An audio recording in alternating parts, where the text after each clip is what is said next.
¿Por qué Puerto Rico no se vende? Se defiende. Have the chat any native speakers? How would they know? I don't know. Say ferrocarril. I don't know what that means. Are you making me say something bad? Alcalde, not alcalde? Okay. Roll the R in Puerto Rico when you say Puerto Rico. Puerto Rico. Okay. The R in Puerto is just soft, just a tap, otherwise good. Okay. All right, let's continue. Most voters are pocketbook voters. They have not liked what they've seen on affordability. They've not liked what they've seen on the border from the Biden-Harris administration. It's increasingly economically impossible for working class people to get by, and foreign policy-wise, the world to become a lot less stable under Biden-Harris. So my point is just, there were some off-color jokes. Trump's an off-color guy, but people are going to be voting based on the issues. And off-color is a very mild way of describing this. I wonder if they only sort of apologized about the Puerto Rican stuff because it matters electorally, and the rest is just fine. It's offensive politics. Exactly. Just so you understand, like, that is the reason where people were like, why do they care about the Puerto Rican stuff so much, but like not about anything else? Well, that's because Puerto Ricans vote. They're American citizens, and there's a shit ton of them, and they all love Puerto Rico. So that's the reason why Trump is like, I love Puerto Rico. I'm a fan. I love it. You put your finger in the air and decide. I mean, politicians do all sorts of things because they think it'll matter or not. Does it set the right tone for this country? I mean, at the end of the day, you know, it's one country. Hopefully someone's going to try and unite it. Yeah, I mean, I would say allowing Putin to march into Ukraine and pulling out of Afghanistan and leaving billions of dollars of military kit actually set a much worse tone than an inappropriate rally. And I hope you're hearing me on that, because that really matters. I'm absolutely hearing you. Well, it matters in Europe. Yeah, but and they need to understand, the viewers at home need to understand, there are regular people in this country that are not able to afford living. Allowing Putin to move into Ukraine. Donald Trump is the guy who wants to cut and run when it comes to Ukraine. I think that's massive speculation, but we'll see, because I think Trump's going to win. Okay. So we'll have to see how it goes. I think the world's going to be more safe under the Trump administration. I think a lot of people agree with me. And on that point of Trump winning, if he does... I thought Puerto Ricans can't vote for president. Yeah, Puerto Ricans in Puerto Rico can't. There are more Puerto Ricans living in the continental United States of America than in the island of Puerto Rico. Okay? Puerto Ricans are American citizens. Puerto Rico's American territory. Oh my God. This is like super basic shit. How the fuck is a Turkish guy describing to Americans what their fucking country is like? What the fuck? I don't understand it. So are Hawaiians, by the way. Yeah, but Hawaii is a state. So they can fucking live in Hawaii and vote for the president. Puerto Rico, on the other hand, is still considered a territory.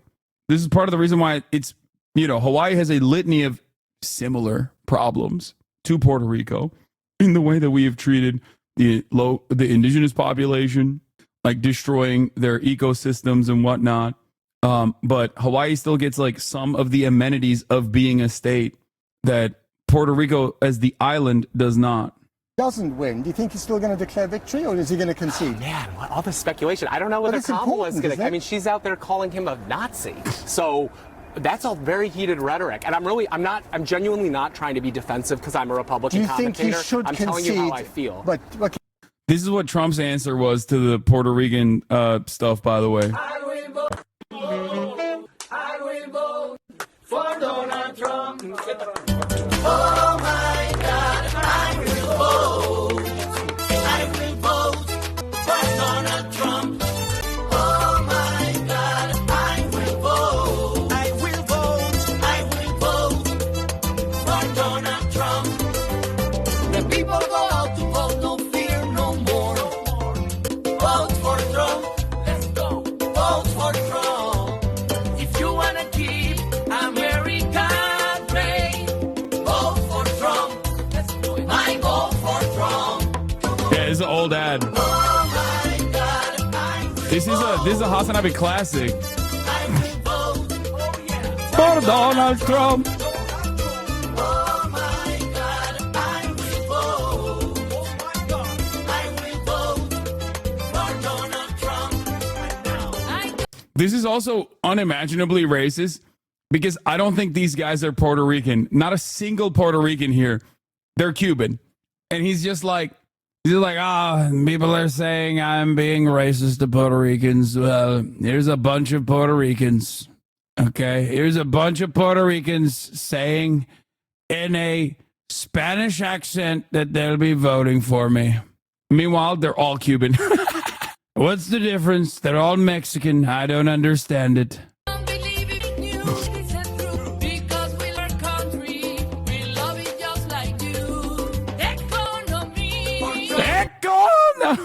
Economy. Life is good for Trump because we love our country. We love it like you. Oh my God, I will vote for Donald Trump. Oh my God, I will vote for Donald Trump.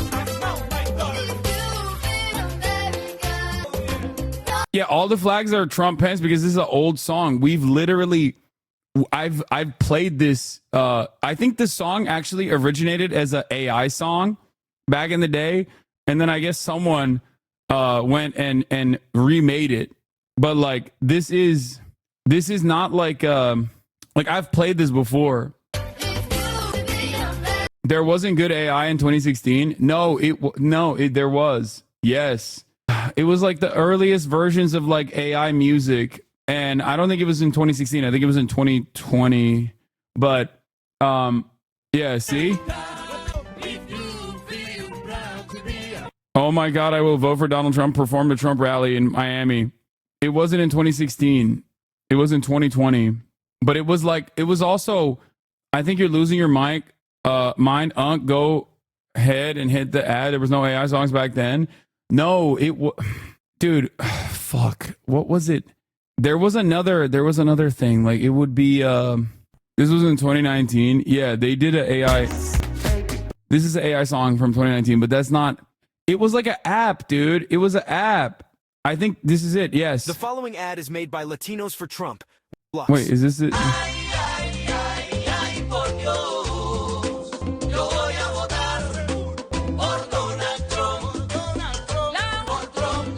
What was it? It was like no. There was like a AI thing back then. Songify wasn't? Is that what it was? It was like, or Vocaloid? Is that no? Fuck. Now I'm getting annoyed because there was like something that there was something out there that was like I remember using. I think this is what I was thinking of. Musically or Diddy or something? Yeah, it was that. Yeah.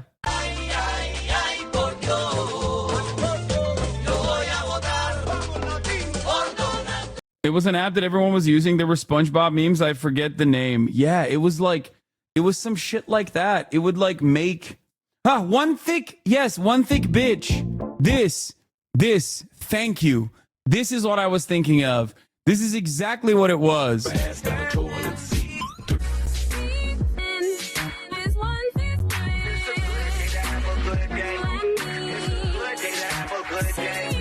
Diddy. That's what it is. Diddy.it. This is literally from 2017, chat. Okay? Before you guys act like this shit didn't exist back then, yes, it fucking did. And I remember using it, and I thought that it was literally like the Trump one was from this. Donald Trump is one thick bit. Oh, here it is. Anyway, see that Trump pussy? Yeah, that was from 2017. Okay, so they literally they were doing this shit way back then as well, and I think a lot of people are doing some revisionist revisionist history at this point. It's not Suno AI, man. Shut the fuck up. It's in 2017. Suno didn't exist back then. Okay.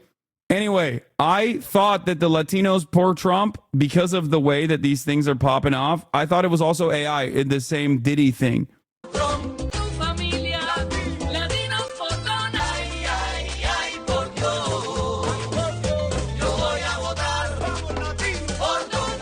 And then they turned it into a real song.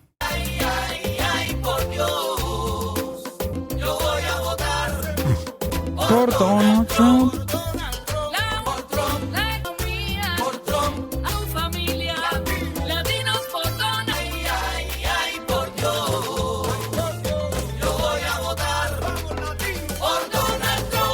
Anyway, but the Spanish one, I guess, was like too racist, or the Spanish one was like too much for the racists, so they turned it into an English one. Ultimately, is literally Cubans. Like, this is a Cuban bop, okay? Cuban Americans that made this song. So Donald Trump posting this to be like, see, I love Puerto Ricans is pretty funny.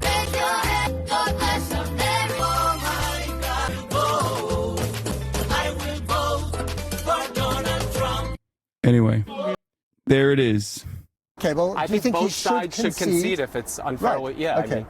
Yeah. But you didn't concede last time around. So yeah, I thought it was inappropriate. And yet you see, and this is something that I've talked to some of the British folks here about, you see Trump is probably the favorite to win this election, and it's because the Americans have lived for 4 years under Biden-Harris, and they don't like what they see. But just finally, briefly, undermining trust in the institutions in the process of democracy is not helpful, is it? Yeah, I mean, it's dangerous. I think the institutions have undermined themselves in a lot of ways. I think Hillary and the Democrats undermined themselves with the Russiagate scandal, which might not have been covered as much in the UK, but was seriously undermining the legitimacy. But she never said that the election was stolen She's called him a for legitimate me. president infinity times. She didn't say the election was stolen. It's slightly different, isn't it? He went too far. I'm not here to defend January 6th. I will never do that. Right. I'm telling you that most people can't afford to vote based off of off-color jokes, something that happened, and there's been a lot of bad things that have happened, including U.S. people who have been murdered abroad due to the Biden policies. Got to leave it there?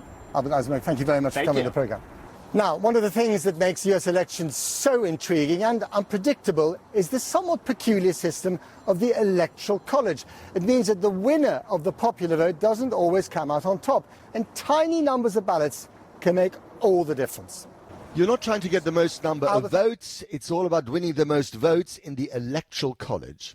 So whichever candidate gets the majority of the 538 electors wins the White House. The magic number to reach is 270. Now, the way it works is that each state is given a number of electors based on the number of congressional districts they have, plus their 2 senators. California, for example, has the highest population, just under 40 million people, so it gets to send the most representatives to Washington. That means California gets 54 Electoral College votes, the highest in the country. On the other hand, the 6 states with the smallest populations, along with the District of Columbia, get the minimum of 3 electoral votes. And most states have a winner-takes-all system, giving all their Electoral College votes to the winning candidate. The election campaign is fought most fiercely in 7 key swing states that will determine who wins the White House.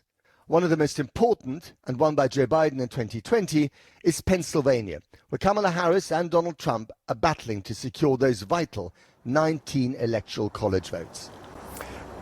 Well, I hope that was clear. We spent the last couple of days taking the temperature here in the swingiest of swing states of Pennsylvania. Hey, oh, I love this city.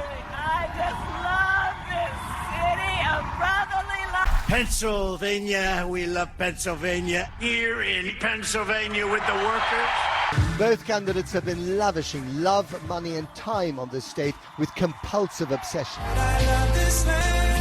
Dozens of visits between them, hundreds of millions of dollars spent. We travel the roads that both sides believe will lead to the White House. And as the few undecided finally make up their mind, and the committed make it to the polls, America feels like the squirrel on the high wire, terrified by the consequences of a zero-sum election where one side's victory is the other side's disaster. First stop, rural Newport, Trump land. We don't get Mr. Nice Guy himself, but the next best thing, his would-be daughter-in-law, Kimberly. Hello. Partner of Donald Jr., former Fox TV host and trust... And former wife of gruesome governor of California, Gavin Newsom. Trump whisperer. We are cautiously optimistic. It's all about Pennsylvania. Fabulous. Everything's going to come down, I think, to Pennsylvania. How do you account for the fact that just about everyone who worked for Donald Trump in the first administration can't stand him? I don't know One of about his former that. chief of staff said he behaved like a fascist. Well, I don't know. What I'll tell you is there's a lot of people that didn't do their job well, and then, sour grapes. What we're going to do after November 5th when we win is have some of the smartest, most talented, brightest people come into the administration with the help of God and really do something to make a difference in this country, to lift up all Americans. What was that? But there's no such thing as all Americans in a tribally divided America. He knows us. He's for us. He wants to make the country great again. And he can. He'll make it. He'll get us jobs. He'll bring the prices down. And, we'll be able to afford groceries and gas, the things that we need. So life was better when he was in office? Absolutely. If Kamala Harris wins this election, what would that mean for you and for America? Well, for America, it would probably be the most horrible thing that could have happened. And indeed, for us, it would be the same thing. What are you most upset about? Jeez. Too much to choose from. Yeah, somewhere between, the border doesn't affect me here in Perry County so much, but I don't like how it affects everyone else. Oh, good. wow, what an empathetic and kind individual. She's like, the border stuff has no bearing on my life whatsoever, but I've chosen to imagine the right-wing fantasies that it might be harming others. Good shit. Who represents your interests more? The billionaire from Fifth Avenue or the prosecutor from Southern California? The billionaire from Fifth Avenue. Really? He lived in the American dream. We're all going to be that rich one day and have that type of lifestyle. So good for him. Not all bikers travel the same road. In Philly, we meet Black Bikers Vote. Their mission, to get black men especially to register for the ballot. Their concern is less the cost of living and more the future of the republic itself. So if Trump were to become president, what would happen to you and your country? Yeah. This won't be my country anymore. I would absolutely get ready to leave this country. Really? Yes. Where would you go? Back to Africa. I'm already ready, packed and ready to go. If Kamala does not win this election, I'm no longer going to be here. I'm looking for ways to leave America. I don't put anything. That's crazy, dog. That's okay. I got nothing. Past anybody in this country now, because you can almost make that argument if he loses, there might be, extreme violence. There was violence 4 years ago when he lost the election. He never conceded that he lost the election. And, we've been kind of silently relitigating the Civil War since 1865. But there will be some black men, maybe not many, who end up voting for him. What would you say to them directly? Know who you are. Remember who you are. Same message. I don't know. I get why he's kind of scared. No, I get that too. This is wild though. There's some Ivy League bikers. Yes, they're HBCU grads, brother. What are you talking about? They got like Divine Nine, like Greek lettering on their patches and shit. Yes. Message at this gathering: get out the vote for Kamala Harris. First up, the formidable mayor of Philly. The path to the White House runs straight through the Keystone State of the Commonwealth of Pennsylvania. And here past some familiar faces. One thing the Democrats don't lack is star power, unleashed. And may I introduce Mr. Robert De Niro. Oh my God. Thanks, Leo. I just want to start. It makes me so angry that we're here talking about a like Donald Trump. Mr. De Niro, what happens if she doesn't win? Good question. And one they would rather not have to answer. This week, there's arguably no one more powerful in America, maybe even on Earth, than an undecided voter of Pennsylvania. Did he say the F slur? That'd be really funny. But no. he did not. Yeah. We found one in his isolated homestead on the banks of the Susquehanna River, and his name is Bill. We don't have a good candidate to vote for, whether it's Democratic or Republican. We just have a bad choice. But you're going to vote for one of them? Well, if I don't have a right to complain, do I? So I'm going to vote for one of them, but I don't know which. Pennsylvania is the cradle of American democracy, but if the doomsayers on both sides are right, it could also become its shallow grave. Well, I'm now joined by Lindy Lee, a top Democratic fundraiser and strategist here on the roof in Philadelphia. Thanks for coming on the program. I mean, your reaction, first of all, to this rally last night? Well, I mean, where do we even start? They called, I'm not even sure what I'm allowed to say on air, frankly, so I'll try to be as circumspect as possible. We don't want to repeat any of the off-color jokes. Yeah. Right. Well, Trump had some fanciful words to describe Kamala Harris. I'll just leave it there. I think I can say devil. And then they described Puerto Rico as a floating pile of garbage. And this is a U.S. territory. These are Americans. Yeah, and a lot of them are living here. Exactly. Not only everywhere, and Latinos are such a growing voting demographic. Yeah. For him to offend them like this 8 days from the election is a catastrophic mistake. And that resulted in endorsement from Bad Bunny, Jennifer Lopez, Ricky Martin, these very well-respected Latinos for Harris.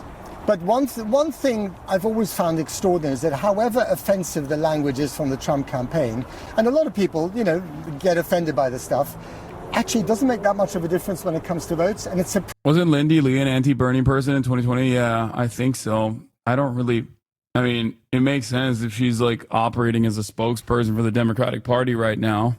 a lot of the fucking surrogates are wreckers and shitters, you know? The Democratic Party will always have space for you if you play ball and you go after the left wing of the party and routinely undermine efforts to make the party more progressive. Always. I mean, that's evidenced by the fact that like fucking Liz Cheney is like a prominent fixture in the campaign. Okay, on the most like forward-facing opportunities, Liz Cheney is considered like a very valuable person for the campaign. It's insane. My 18-year-old cousin said he's voting because his girlfriend told him Bad Bunny endorsed Kamala, so now he's being dragged to go vote. That's a low propensity voter that decides the election, Lamau. Yeah, it's not good when like people start remembering. It's not good when people start remembering that there's an election happening, and when the most amount of eyeballs are on the cycle, one of the most prominent, one of the most like forward-facing moments in the campaign, as the most amount of eyeballs are on it, is saying Puerto Rico is a trash heap. Not great. You also have to you could play all of the hits from a couple months prior now, and it would still be fucking a decent message. Because remember, there's like a lot more people paying attention. There's a lot more people paying attention to the campaign now because they're like, oh shit, there's a election going on. I guess the funniest thing Tony would do if he causes Trump to lose. I mean, the reality of the matter is, if it wasn't fucking Tony Hinchcliffe saying this shit, there would probably be another thing that would hurt his chances. Tony Hinchcliffe's statements would not hit the same if Donald Trump wasn't such an overt racist. Okay? Like, that's the problem. Everybody already kind of understands that Donald Trump and some of his most diehard MAGA loyalists are fucking cultish freak weirdos who are just so annoying, okay? It's not just that they're virulent racists.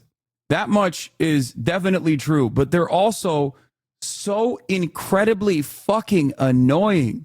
And like in 2016, there was a lot of that resentment, a lot of white supremacist resentment that was, I think, definitely packaged under Trump's more moderate approach to social politics and who he was going up against, and the resentment that a lot of Americans felt, the frustration that a lot of Americans felt towards just the way that the way that their material conditions look like.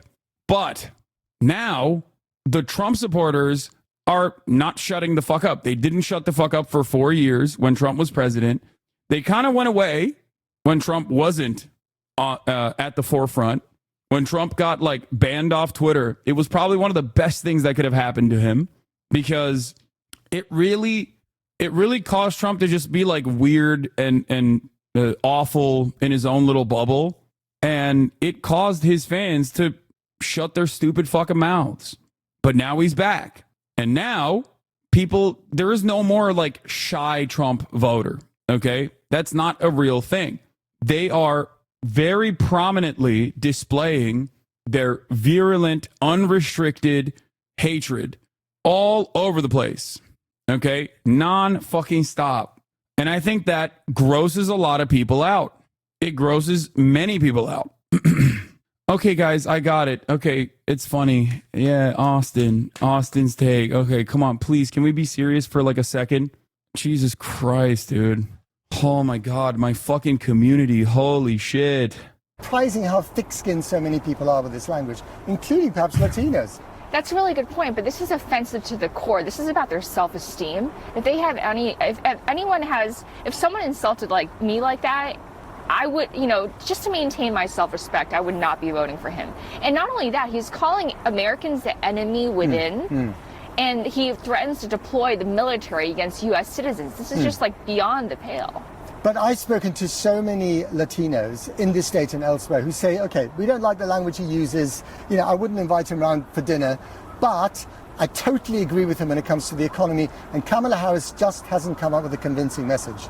He's the one proposing a across-the-board tariff that would raise consumer bills, the price of consumer goods by thousands of dollars every single year. He's the one who has promised to extend the multi-trillion-dollar tax cut for billionaires and corporations, leaving everyday Americans out in the dark. She's the one who promised 3 million housing units by the end of her term, who promised an extension of the child tax credit. His party let that expire, which plunged millions of American kids back into poverty. So on the policy front, it's not even a contest. Your speciality is fundraising, and your party's done an incredible job. You've raised much more money. I just co-hosted two malls here down the street. By the way, you correctly predicted what Trump would say after this. I want you to know that Puerto Rico stands behind you, and Puerto Rico loves you. Well, we love it. I know it very well, and we helped you through a lot of bad storms, I'll tell you. We had some really bad ones. You remember you were there when I brought the hospital ship against everyone's advice, and we got it in there and took care of a lot of people. But I think no president's done. Trump's Puerto Rico Hurricane Irma recovery response was so fucking bad, dude. It was insane. They not only withheld aid, but the aid that actually got there was just like sitting on, or Hurricane Irma, sorry, Maria, my bad. It was, Irma too, no? Am I crazy? Was it Irma and Maria? Like, they had like a shit ton of water bottles sitting on a fucking runway. Like, he didn't do anything. He just went there for a photo op, chucked some fucking paper towels at the people that were there, and fucked right off. Yes, it was first Irma, and then Maria hit 2 weeks after. Done more for Puerto Rico than I have. So thank you. That's really nice of you to say. Appreciate it. Thank you, Mary. Puerto Rico. Yeah, Trump delayed $20 billion in aid to Puerto Rico after Hurricane Maria, report finds. Funding was unnecessarily delayed by bureaucratic obstacles after hurricane killed thousands of people in 2017. And then he fucking did this shit. Who could forget this?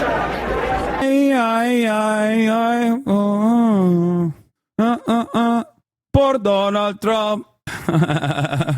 Good stuff, man. Good stuff. Here. This big event at Madison Square Garden went on for hours. I don't even know if you were there for the whole thing. I don't know what time you got there. Yeah, you might have not even heard that this guy was calling Puerto Rico trash. I was told and made aware that you had no idea about this comedian who made comments. I have no idea who he is. Somebody said there was a comedian that joked about Puerto Rico or something, and I have no idea who he is. Never saw him, never heard of him. That's always, bro. That's always the same shit. And don't want to hear of him, but I have no idea. They put a comedian in, which everybody does. You throw comedians in. You don't vet them and go crazy. It's nobody's fault. But somebody said some bad things. Now, what they've done is taken somebody that has nothing to do with the party, has nothing to do with us, said something, and they try and make a big deal. But I don't know who it is. I don't even know who put him in. And I can't imagine it's a big deal. I've done more for Puerto Rico than any president, I think, that's ever been president. Hey, Sean Hannity here. Hey, click here. Yeah, classic shit. There was some more we're gonna cover on this front. Hold on. Oh, I want to hear Trump scrambling to defend fallout from MSG rally. Now to Rachel Scott, who's tracking the latest on the Trump campaign from West Palm Beach, Florida. And we're gonna do some fucking hog watch too, baby. Just get ready. Rachel. Michael, good morning to you. And today, Donald Trump will try to get ahead of those closing remarks by Vice President Kamala Harris in Washington. He's expected to deliver remarks to the press here at his Mar-a-Lago estate in just a few hours. But in the final stretch, it is Donald Trump who has found himself on defense. Overnight, with just 1 week to go, Donald Trump campaigning in battleground Georgia, pushing back on accusations he is a fascist. They use that word freely, both words. They use it. He's Hitler. And then they say he's a Nazi. I'm not a Nazi. I'm the opposite of a Nazi. I don't know. Vice President Kamala Harris has not said that Trump is a Nazi, but she did agree with Trump's former chief of staff, retired four-star General John Kelly, who said Trump amounted to a fascist. Kelly said Trump would rule as a dictator if he could, saying the former president praised Hitler multiple times, saying, quote, he did some good things. Those comments clearly getting under Trump's skin. She's a fascist, okay? She's a fascist. The former president boasting about his rally at Madison Square Garden that was marked by racism, sexism, and vitriol. We could have filled it up 10 times. If you looked outside, you saw all the way back to the Hudson River. The Trump campaign scrambling to contain the fallout after speakers they invited made disparaging comments like this. I don't know if you guys know this, but there's literally a floating island of garbage in the middle of the ocean right now. Yeah, I think it's called Puerto Rico. Trump has not disavowed, apologized, or distanced himself from Hinchcliffe's comments. His campaign did issue a statement saying it doesn't reflect the view of the former president. But sources tell ABC News that his advisors even debated on doing that.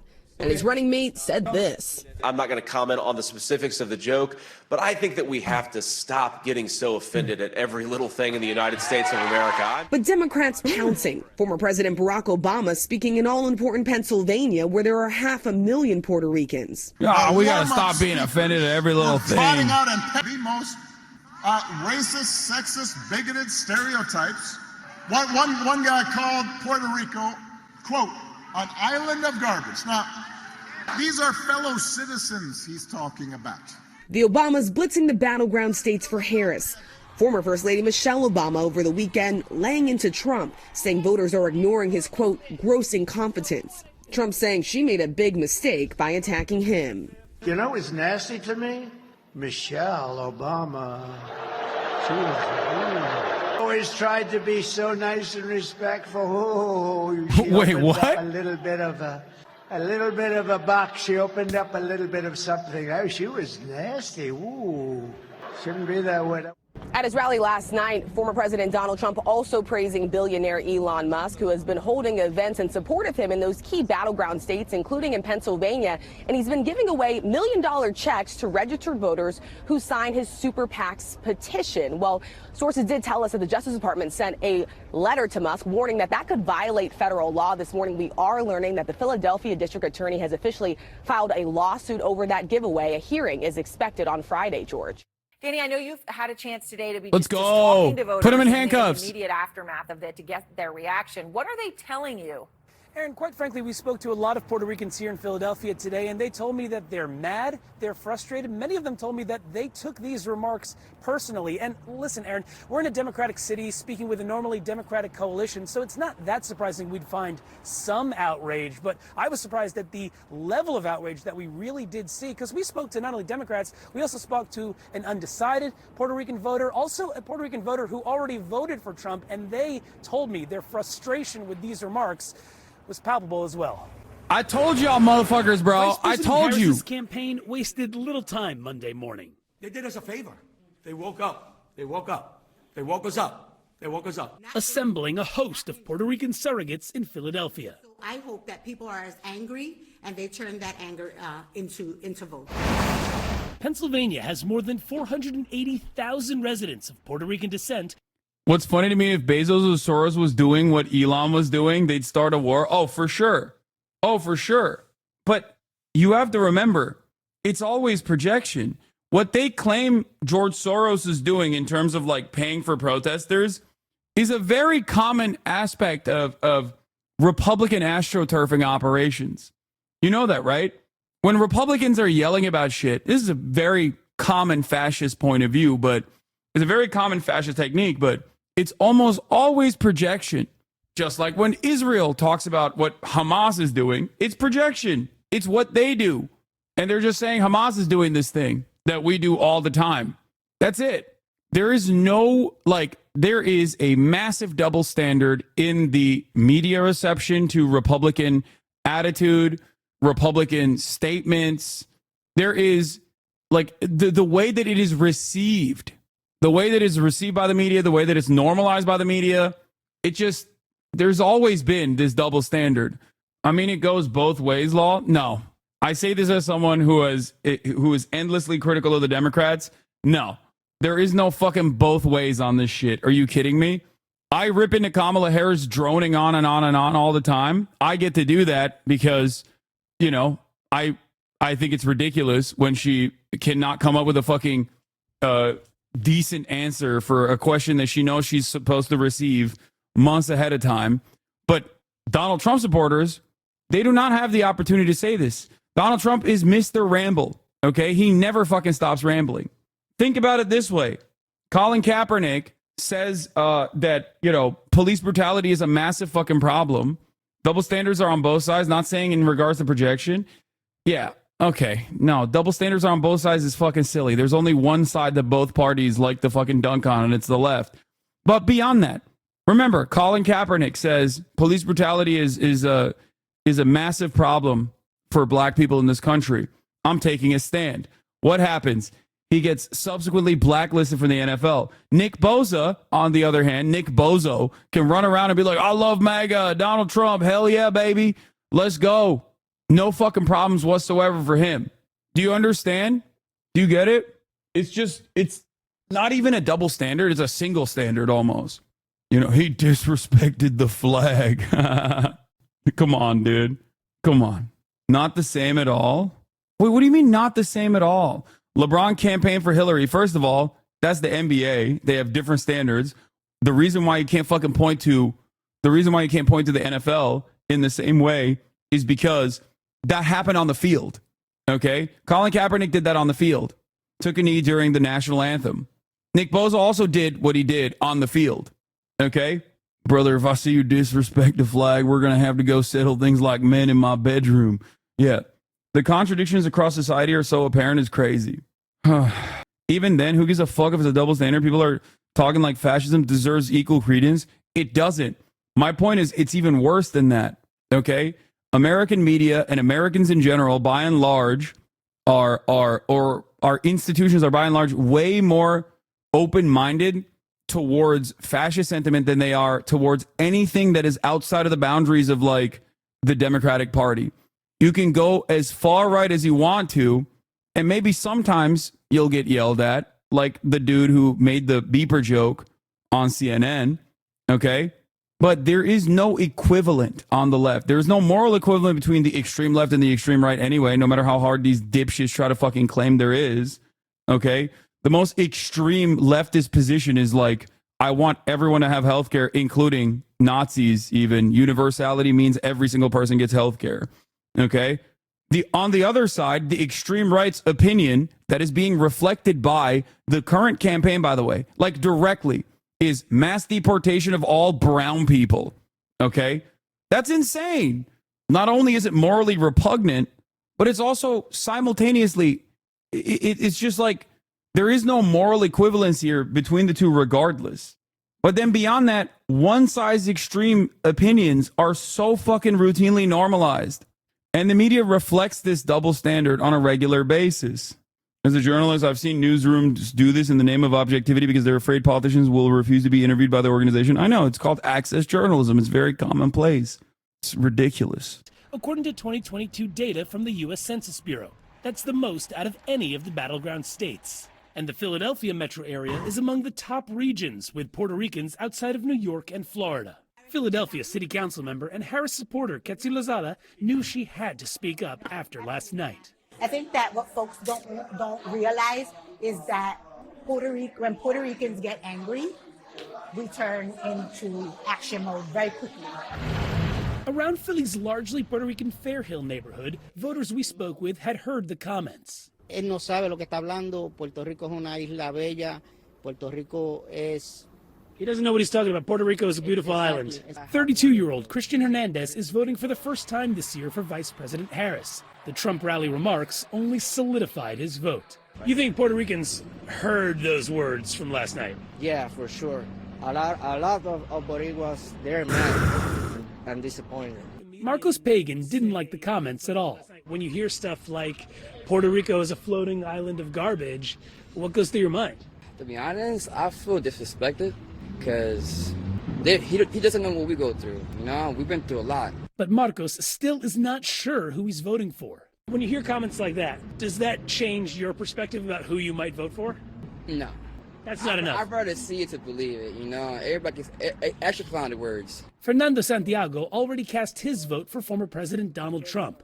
But now he and his whole family are mad about last night's remarks. What did you think about him calling Puerto Rico a floating island of trash? That's messed up because that's my island, you know. I don't want people talking like that, you know. This is not right. Con la falta de respeto, con la actitud de ellos, no van a llegar lejos. Porque en verdad. I think he's not going to go far because of this lack of respect towards Puerto Ricans. Exactamente. Now, I will say, we reached out to the Trump campaign, specifically in Pennsylvania, to speak with someone about what happened. This is so funny, dude, of all the things to stick. No, dude, it is the most, like, as soon as I heard it, I fucking called it. I was like, this is going to be a massive fucking issue. Okay? There is nothing that I can, like, equivocate it to in terms of, like, damage. Like, you go to fucking Detroit and you're trying to win over the Michigan vote as Donald Trump, and you say Detroit's a piece of shit, people from Michigan will still be like, I get what he's saying.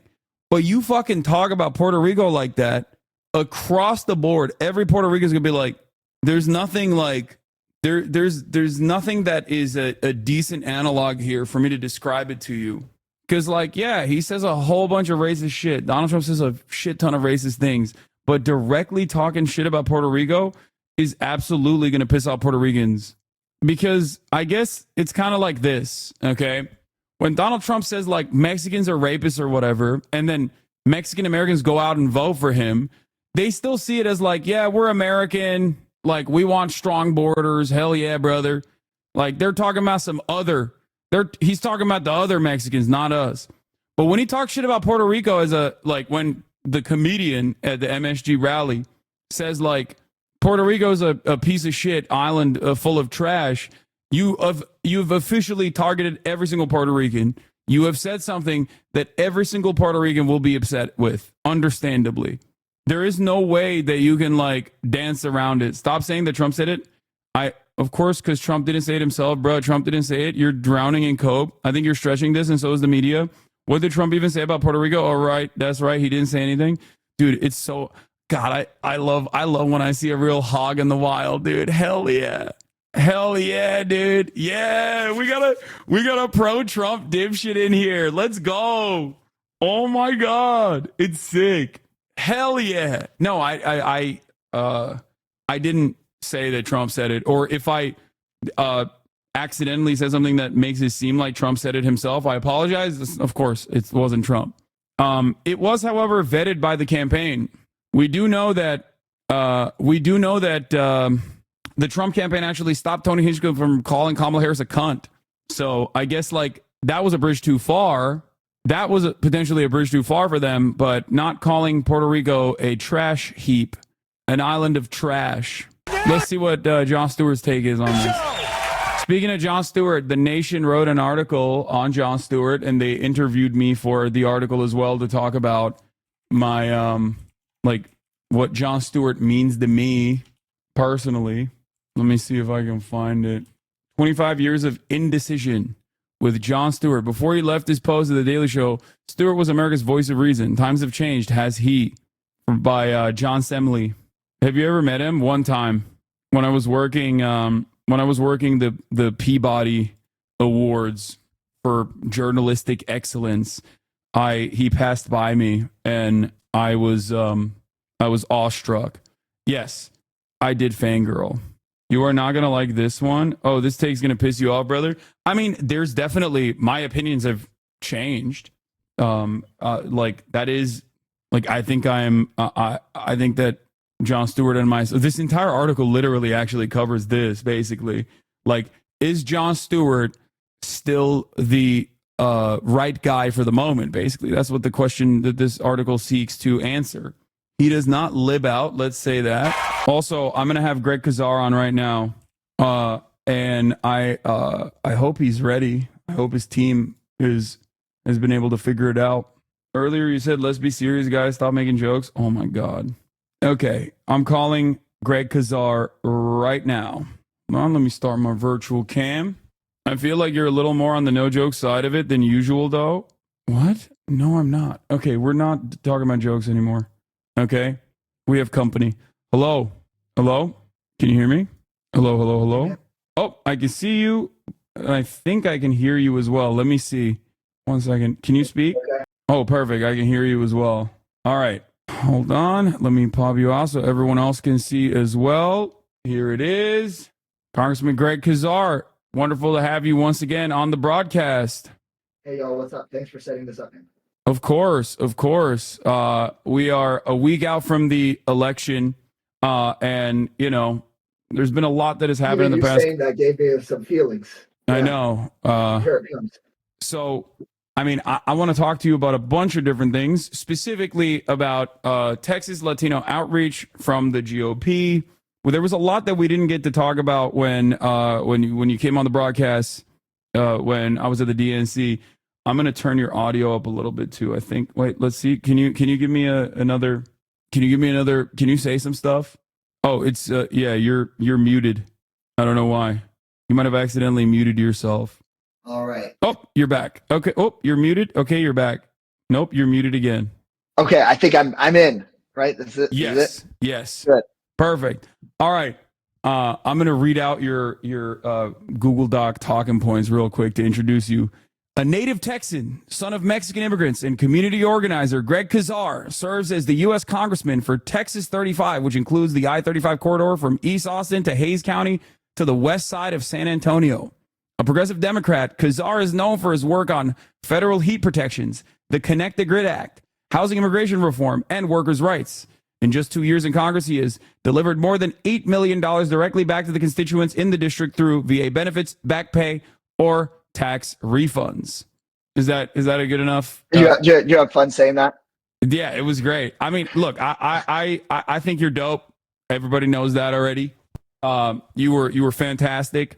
I recently saw. Let me see if I can find this clip really quickly.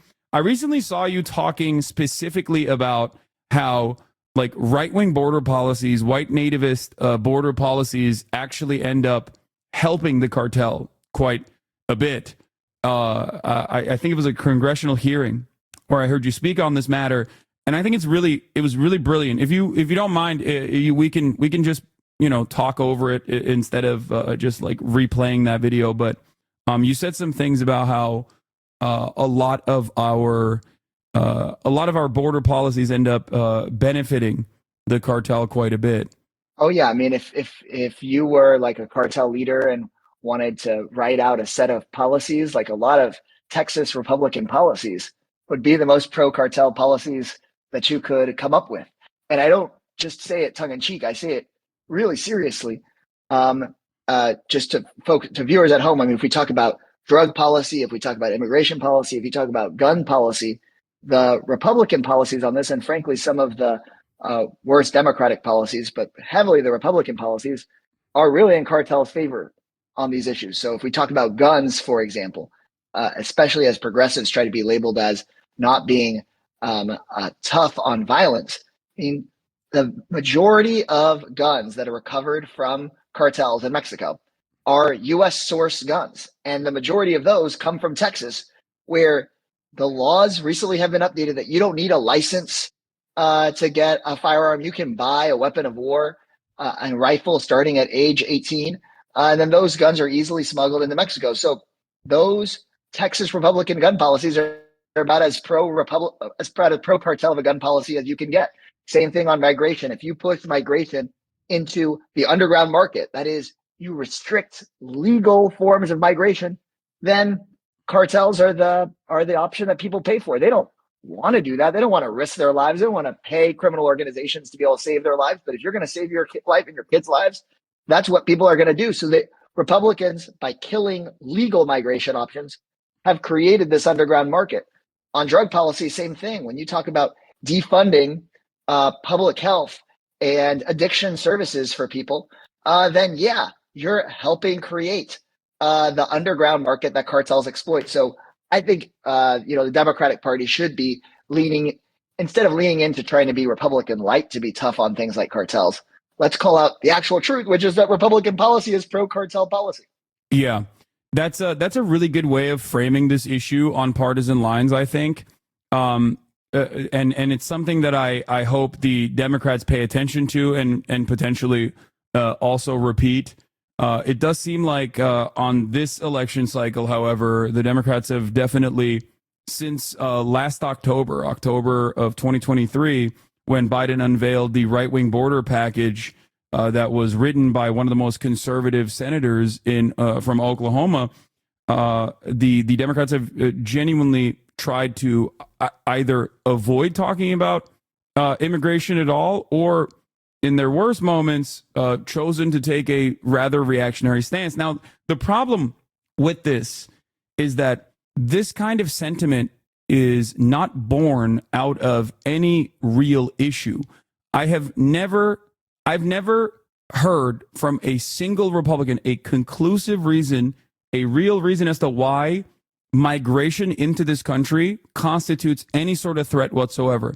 No economic problems, or the economic problems that exist are directly born out of the two-tier immigration structure that we currently have, that is by design, that is created so that there is a permanent underclass that is easier to exploit. And not only that, but also no national security threat whatsoever. There's no empirical evidence to suggest, and only empirical evidence to prove that undocumented migrants actually are responsible for less crime per capita than natural-born U.S. citizens.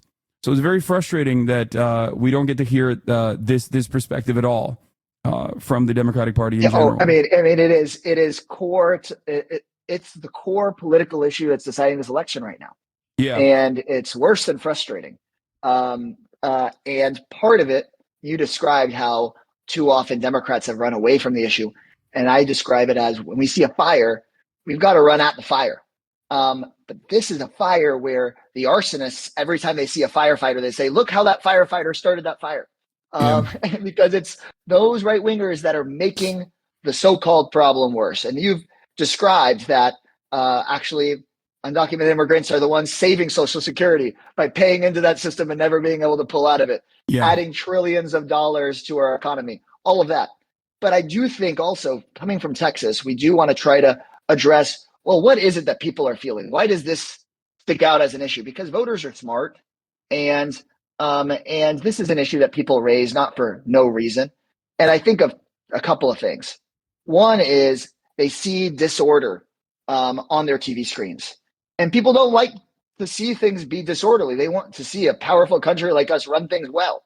And what's interesting is that actually the legal migration process that we are trying to expand and modernize, that isn't shown on TV, and that doesn't concern people. And so when we have asylum seekers that we actually accept and process through a center and make sure they get a court date and make sure they get reunited with their family and it runs smooth, then, and there's enough staffing and the process is good, everybody's good with that. But when people do the kinds of things, like you said, militarize the border, make it so that people can't apply, make it so that there's limited slots, and you got people in tents, you got people waiting in line, and then that gets exploited. So that's issue one. And then the second one is economics and cultural issues where people feel uneasy. And a lot of Americans feel uneasy for a huge number of reasons. I'm sure tons of people watching right now feel uneasy about a lot of stuff. Prices have gone up, storms are crazy, life is crazy, and it doesn't feel like things are right. And Republicans have sent a consistent message led by Trump that is, you know what, who the villain in this story is? And pick a vulnerable group. And the main one they've picked is immigrants. Yeah. And they've told that consistently. And Democrats need to have a consistent message that says, hey, if you feel like something's wrong, how about Wall Street? How about these big venture capital firms that are consolidating everything and jacking up prices? How about the politicians that serve them? But we haven't told that consistent message. You've heard more of a dispersed message at best. And so, yeah, so at least those two things, a disorderly process that's purposefully been made disorderly, and a clear story being told by the Republicans, the oldest playbook in the book, pick some vulnerable group that doesn't sound like, quote unquote, you, and put it on them.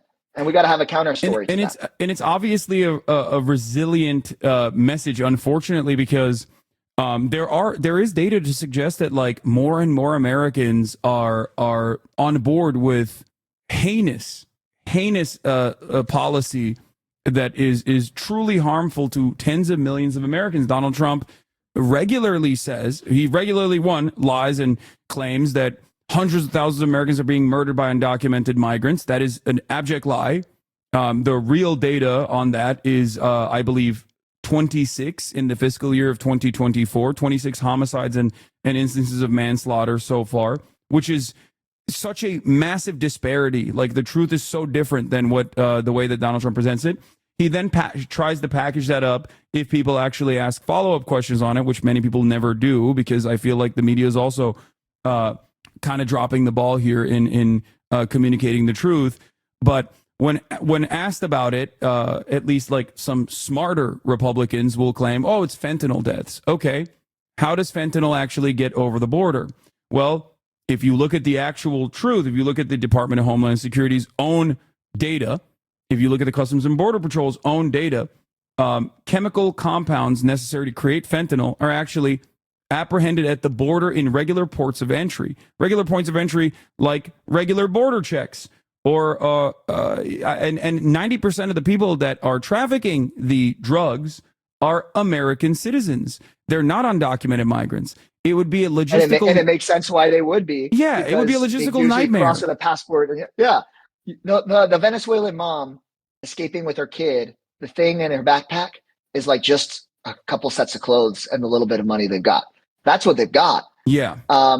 But they don't want to tell that story. But I think the place that the Democratic Party needs to beef up, and we're trying to get the message out now, but it feels last minute, is why is it that they're telling that lie, right? Because it's hard to imagine that people with so much power, go out and tell the lies constantly that you've said that they tell. So they're like, why haven't I heard that? It's because they want to cover for their real agenda, which is helping Elon Musk write off more business expenses, helping, a billionaire get a tax cut, but that doesn't sound as popular.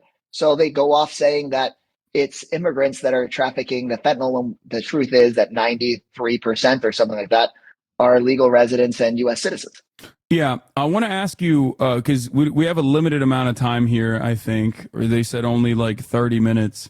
But I wanted to ask you about the state of the election, specifically in Texas. Now, Kamala Harris recently was in Texas with this massive Beyonce rally that happened. I wanted to ask you specifically about like what you think Colin Allred's chances are. I do hope he unseats Ted Cruz. I mean, is there a lot of resentment in Texas towards Cancun Cruz, a person who like very openly did the classic trope of like the shitty politician where he escaped his own constituents and his own problems, something that you've actually unironically advocated against, specifically with restoring the grid or bringing Texas's energy grid back into the national energy grid, something that you authored, the Connect the Grid Act, plays a role in this as well. So are there a lot of Republicans that might not vote for Kamala Harris, but will at the very least vote against Ted Cruz? Yes, there will be a chunk of people that no matter, they are not Democrats, but they just cannot stand Ted Cruz. I mean, Ted Cruz brings the left and right together in incredible ways with his unlikability. But I think the real story here, I hope Colin wins. We're working hard on his race. People throughout the state are working hard on this.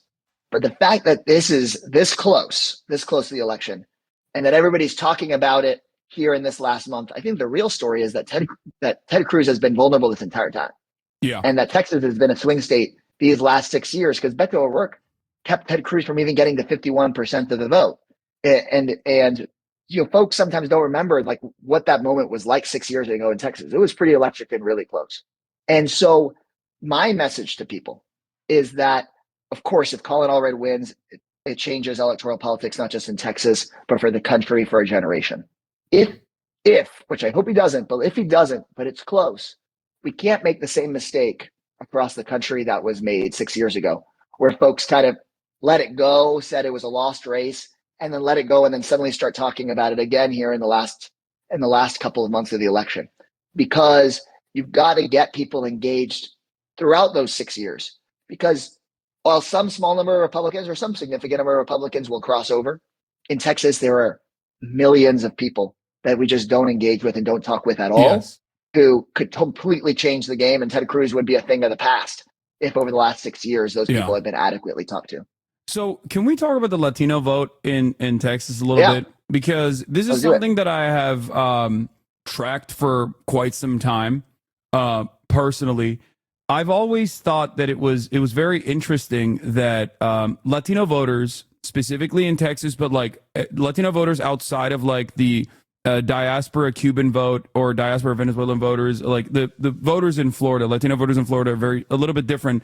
than Latino voters in the rest of the country, time and time again have consistently in polls said that they want more social safety nets across every demographic, which is really interesting because in every other group, when polled on more government spending and more government programs, more social safety nets, the older you get, usually the less likely older voters are to say that they want that sort of thing.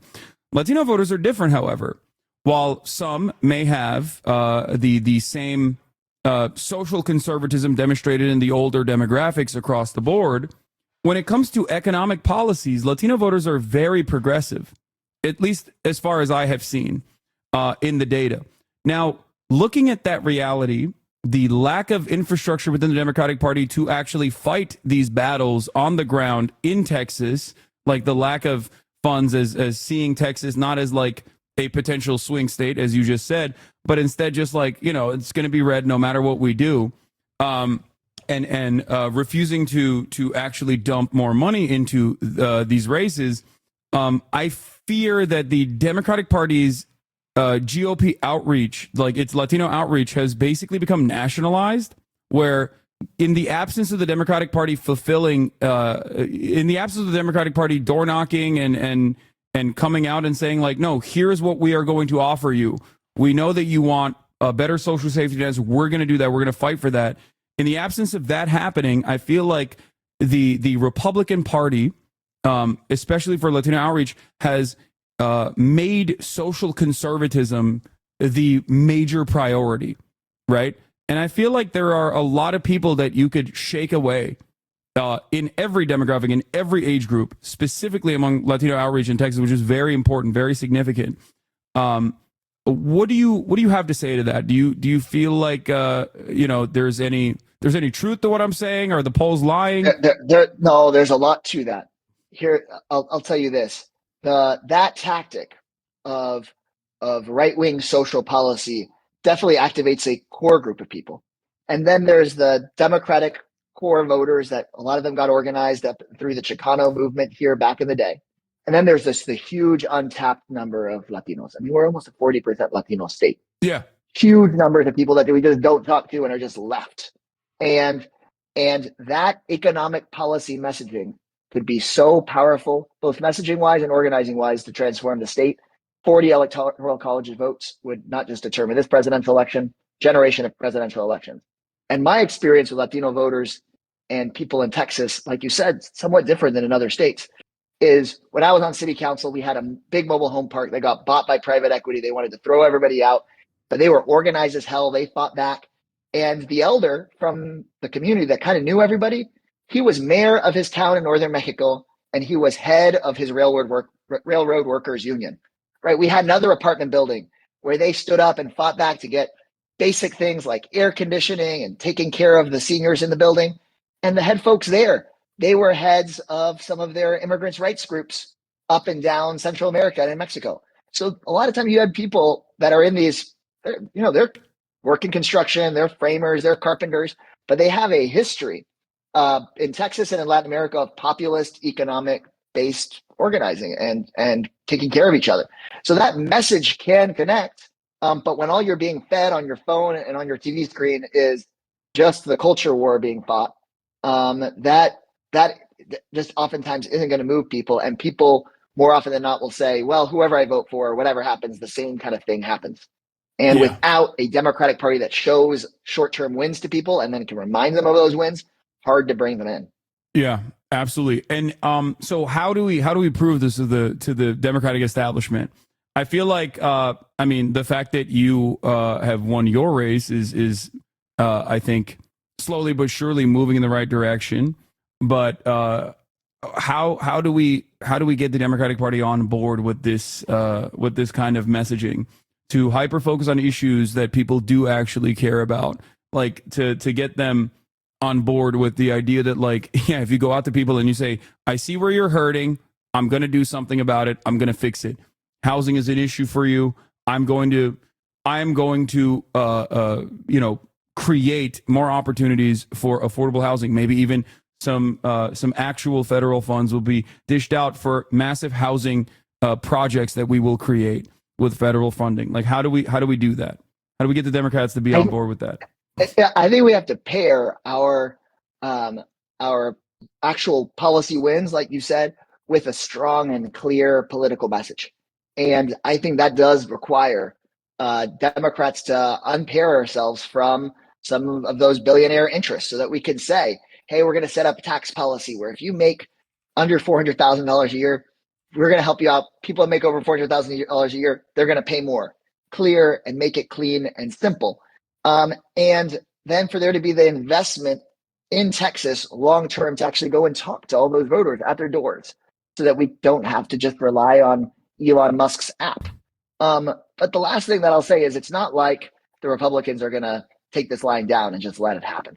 I just spent a week in Nevada talking with undecided Latino voters, especially, Latino men. And it's a real battleground state where they have that kind of electoral infrastructure and they have local seats. And they have people knocking on folks' doors. And even still, where I was like, hey, real talk, talking to some iron workers, sheet metal workers that said they voted Obama, they voted for both Clintons. This time they don't know. Maybe they vote for Trump. They bring up, they have had this message that the Democratic Party isn't focused on them, even if their congressperson has been focused on them, even if we did deliver the infrastructure bills that have created the construction jobs they're working on. So how does that propaganda break through? And I think we're going to have this challenge, and it's an important one that we have to face down, where people like Greg Abbott, my governor, they pick on LGBTQ youth. And do you decide you're not going to stand up for LGBTQ youth because you don't want a news story that distracts from the economic issues? No, I mean, you got to do the right thing and stand up for, trans young people have rights. We should be able to stand up for civil rights. Yeah. But then at the same time, we don't want this distraction from the core economic issues that some of these disaffected voters care about. And I think that takes that pairing of the issues and saying, why is it that this guy with all this power is picking on trans middle schoolers? Isn't that sick? And maybe he's doing it because he's trying to take money out of your pocket and not have you notice. And I think it's that connection, that piece that we have to do, because we can't just tell people, hey, don't worry about what you see on TV. We have to make that connection for folks. Absolutely. I think that we need fighters in the Democratic Party. This is something that I've been screaming about for years and years and years. Not people who cave and capitulate the right-wing framing on the issues because they see a couple polls that scare them and think that, like, if we submit to right-wing framing on this stuff, that maybe it'll be easier for us to win elections, but instead fight back, push back on it. I think Tim Walz does a pretty good job, I would say, in terms of like defending trans rights. I think that the Republicans are weird. Messaging was I guess maybe it was really successful, at least from my perspective, because like it's something that I've also said for quite a bit. But I hope that there are more fighters in the Democratic Party because I've never seen a Republican cave to liberal values or liberal issues or left-wing framing on anything, even if it is the actual reality of the matter. And in many instances, it is the reality, right? Like liberal framing is the correct position in many of these circumstances.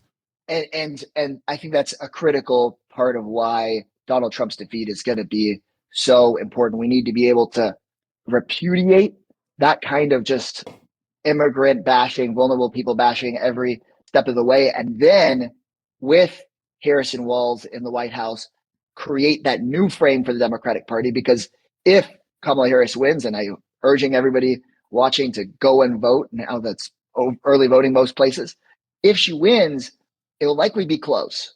And in that close election, we got to say, we can't have cut it this close again.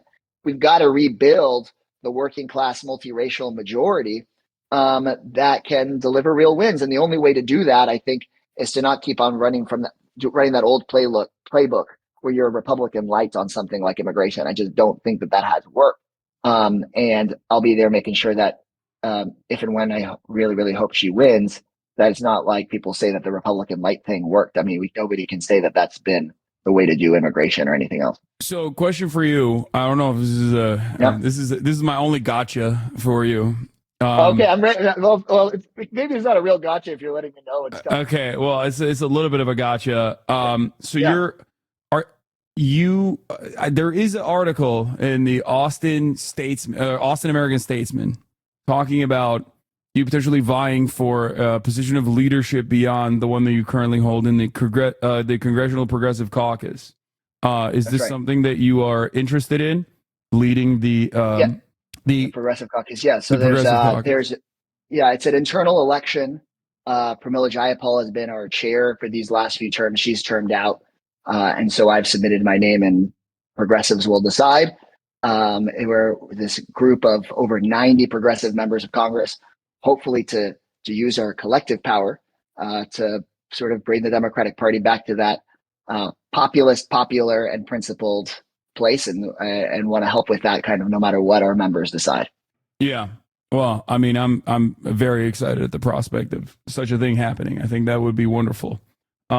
Just, what would you? Thank you, man. You gotta come at me with a harder gotcha question next time.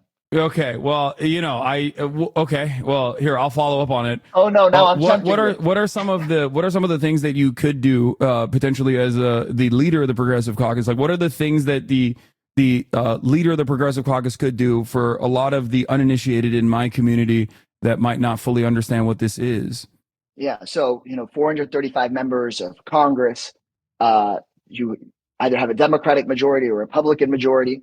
Hope that we have a Democratic majority with Democratic speaker, and the Progressive Caucus is almost half of the Democrats. It's a membership-based organization, and so you have to say you sign up for certain progressive priorities, and then you get to vote. And as the chair, you don't just get to say, "Here's what we're doing." You got to work with your members to come up with a strategy and a plan.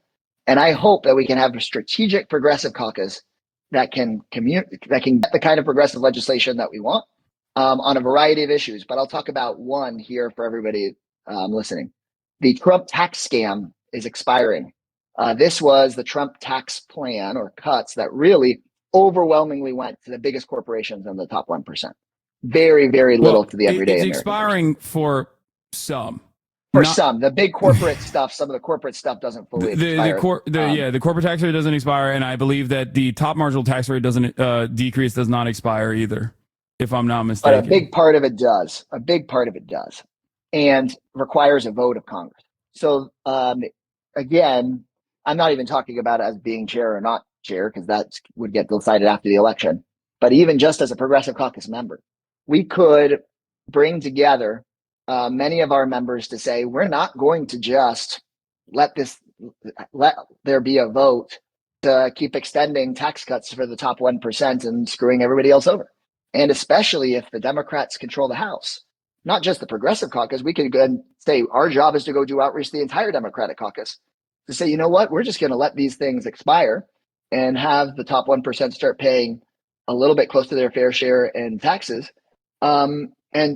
And if there's, say, Republican senators or Republican Senate or some sort of problem on the other side, we'd say, if you want to play ball and we want to end half of child poverty or end homelessness as we know it in American cities, you can come and negotiate with us. We're not really going to be here for giving away tax breaks to the rich, but come tell us what you want to do for working class people and show us your true colors instead of sort of letting somebody else run the show, because we know that on this issue of making things more affordable for working class and middle class people and taxing the rich, that actually the majority of the American people are with us. I'm not a person anymore that says the majority of the American people are with us on every progressive issue. I mean, there's places we got to do persuasion, places we got to talk to people.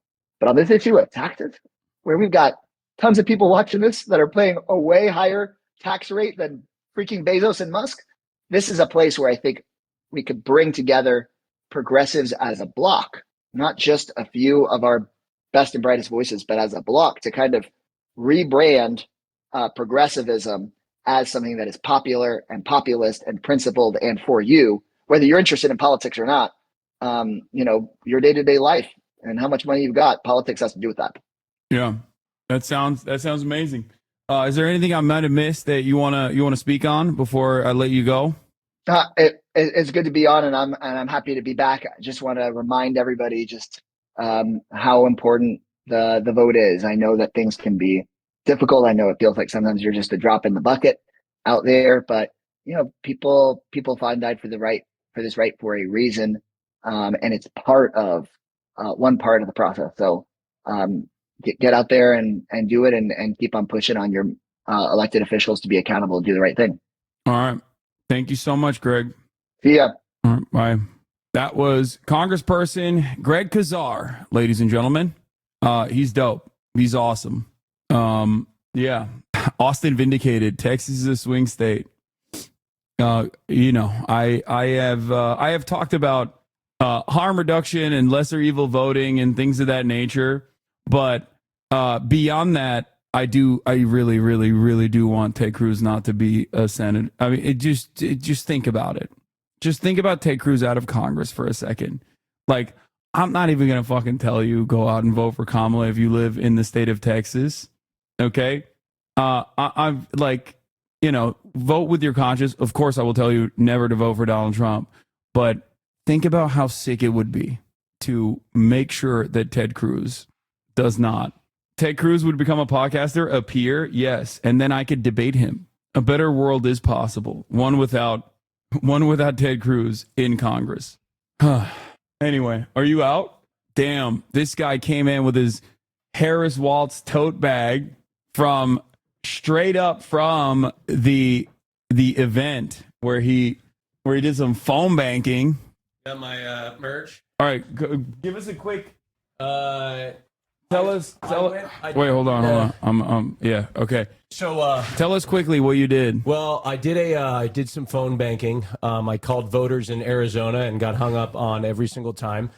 Anecdotally, I don't think Arizona. I think it's the worst of the swing states for Kamala Harris. Pennsylvania was actually really receptive. I talked to voters who were undecided, and I met real undecided voters in the wild, which was crazy. And it was very clear. So I talked to some undecided voters. I'll tell you a little bit about a conversation I had. Women were infinitely better to talk to than men. Most of the men were just like, I don't care. I don't want to vote. A lot of the women cared a lot more. They were more receptive to talk to me. I talked to some women who were like, I don't know what's like. I was like, so I would start off by saying, hello, my name is Austin Show. I'm calling on behalf of the Pennsylvania Democrats. You did not say Austin Show. I swear to God, every time. That's crazy. So I said, my name's Austin. I have video of it. I recorded myself the entire time. And I talked to this one voter who I said, have you made plans to vote? And she said, no, I'm not sure who I'm voting for. I said, perfect. What are some important issues for you? And she's like, well, the economy. And I'm like, okay. And then I told her, you should do some research on the economic plans. Trump is a billionaire. He has never known what it's like to be in the middle class. He has never worked paycheck to paycheck like you and me. Did you convert anyone? What? Did you convert that one? No, she was like, yeah, I think I'm going to vote for Kamala Harris afterwards. Wow, I got her to vote. Look at you. Yeah, I said he's never worked in the middle class. He's never been in the middle class like you and I. Never known what it's like to live paycheck to paycheck. And I told her, I said, look, you compare the economic plans. Trump is a billionaire. He's going to give tax cuts to people that are like him. All right. If you compare the two economic plans, all economists agree at the end of the year, you're going to have more money in your pocket from Kamala Harris. I said all economists agree on that. The other thing I said was, oh shit, my bad. No, the other thing I talked about was I talked to a man who's 20 years old, and I was like, what are some things that are important to you? And he's like, banning Hasan off of Twitch. He's like women's rights. And I was like, well, that's an undecided 20-year-old. That's why I was like, what is so undecided? I said, he's not going to be. I said, Donald Trump is bragging about overturning the rights of women to control their own body. He's bragging about it. He's showboating the fact that he was the guy to get it done. There's only one candidate to vote for that's going to protect those rights that could actually win, and that's Kamala Harris. And I think he let me talk to her for like 10 minutes, and then the end of the conversation, he's like, oh yeah, I'm at college, like on the other side of the country, and I can't make it back in time, and I don't have I was like, why'd you let me talk to you that long? That's incredibly common. Yeah, no, I called somebody who like moved to New York, but look, everybody I talked to, a lot of them, especially women. He can vote on his campus. Like, yeah, I don't know. Honestly, I didn't know where he was, and he hung up on me shortly thereafter. But I talked to How many people reached out and were like, I am an undecided voter, and my single issue is Kamala Harris sufficiently pro-Israel? Zero. I talked to zero. In fact, but but there probably weren't people that were like pro-Palestine either. I didn't talk to anybody that brought that. Well, okay, so the women one, right? The guy that was like, he actually started with like human rights, and I was like, oh, okay, what sort of human rights? Could you get more specific? And then I was expecting him to bring up Israel Palestine, but then he went like women's rights. I was like, oh, okay, abortion. Well, famously, no women in Palestine. So yeah, well, okay, that's not what I meant. But that I thought he was going to go down that road. Anyway, it was an experience. I shook hands and met Governor Newsom. You took a photo with him. I did. I took a photo with Governor Gavin Newsom was there, so I took a photo and shook his hand. Was he hotter in person? I mean, he's pretty hot. What was I supposed to? Oh, hey, yo. Newscom. Yo, Chad, hold on. Governor Newscom. What am I supposed to do? What am I supposed to do? Debate him? Like, shut the fuck up. What am I supposed to do? Debate a governor? In like, what am I supposed to do? Not at the shake event. his hand? Yes, that's what you're supposed to do. Yeah, what am I supposed to do? Okay, go on. It was just brief. Oh, shit. My ride's here. Oh, my God. They're spamming me. Okay, well, I'm glad that you were able to give us a little bit of background on what you were doing today. I'm lying to my driver and saying, sorry, I'm late. My suitcase is heavy. Okay. Also, I saw a girl in West Hollywood with a MAGA hat on. That's weird. At Dialogue Cafe. She was wearing a MAGA hat and the gays. That's troublesome. So I was with Jen and Pumps, from the I've Had It podcast. Yeah. And we had the merch. So Jen puts on a Harris Waltz hat. The gays were eating that girl up with the MAGA hat. They were coming by. They're like, in West Hollywood. It's crazy. Okay. Yeah. We'll see you guys later. Take care. All right. Bye, Austin. Bye. That was a little feedback from his driver is gonna see Austin's luggage and be like, "You fucking lied to me, you son of a bitch." Maybe the girl lost the bet. Who knows? Trust fund baby from Calabasas. Yeah, no, it goes back to there are no shy Trump voters argument. I'm Austin's driver and watching the stream. Tell him to get his ass in the car. Too late. He already left. Okay, Kaya, place, baby, place. See how he moved away from you? Oh, yeah, Austin escaped the stream again. He's scared that he's going to get canceled. Damn. That girl was Chapel Roan, actually. What would you say to someone who genuinely can't vote because Kamala supports the genocide? I wouldn't say anything to a person who says that. Why would I say something to that person? You've made up your mind on this. What? I'm like, okay. Vote down ballot, please. Vote for your ballot measures. Vote for your local elected representatives and vote extra hard. I cannot outflank the Democratic Party, okay? No matter how hard I try. It would be lying if I were to tell you, like, well, Kamala Harris has done a lot to ease the pains of the Palestinians or anything like that. I'm not in the business of lying to people. If you personally believe that Donald Trump would be worse on Palestinians, I understand that. Voting is the absolute bare minimum of what a leftist should do. Everything else should do in terms of action sits on top of voting. You can't do action and then just not vote when given the opportunity. Yeah, I mean, I'm a fan of voting. I will always tell you to vote. This is correct also. Even if I had 200,000 viewers, I would not have the motion to outflank 200 million in ads. It would not happen. If the Democratic Party chooses to be like, yeah, I don't really give a shit about Arab voters, or I don't really give a shit. It's not even just Arab voters. Like, there is a lot of people who are not Arab, even in this fucking community, who are not voting because they are personally think that it's unconscionable. Anyway, we'll talk about Bernie Sanders' take, on the other hand, right now, as a matter of fact. Let's get to that, which I feel like is going to hurt my fifis, but it is what it is. I'm a single-issue voter in Pennsylvania and undecided, and my single issue is Shai Davide getting rehired at Columbia. Yeah, me too. Same, King. It's truly unconscionable. It's truly unconscionable what they've done to Shai Davide. Luffy is a terrorist. He is. He is. I hate that. You're kind of right. He is a freedom fighter in the most like honorable sense of the word. Quite literally fighting against an unjustifiable, corrupt military apparatus that is like holding the entire world hostage and the Navy. He's literally killing cops. Like he's killing sea cops and they're like, no, that's not politics. What do you mean? That's just like gum man having fun. One of my best takes of all time. Understand that there are millions of Americans who disagree with President Biden and Vice President Kamala Harris on the terrible war in Gaza. I am one of them. While Israel had a right to defend itself against the horrific Hamas terrorist attack of October 7th, which killed 1,200 innocent people and took 250 hostages, it did not have the right to wage an all-out war against the entire Palestinian people. It did not have the right to kill 42,000 Palestinians. Damn, they hit Bernard with the 2 different camera angles on this one. That's crazy.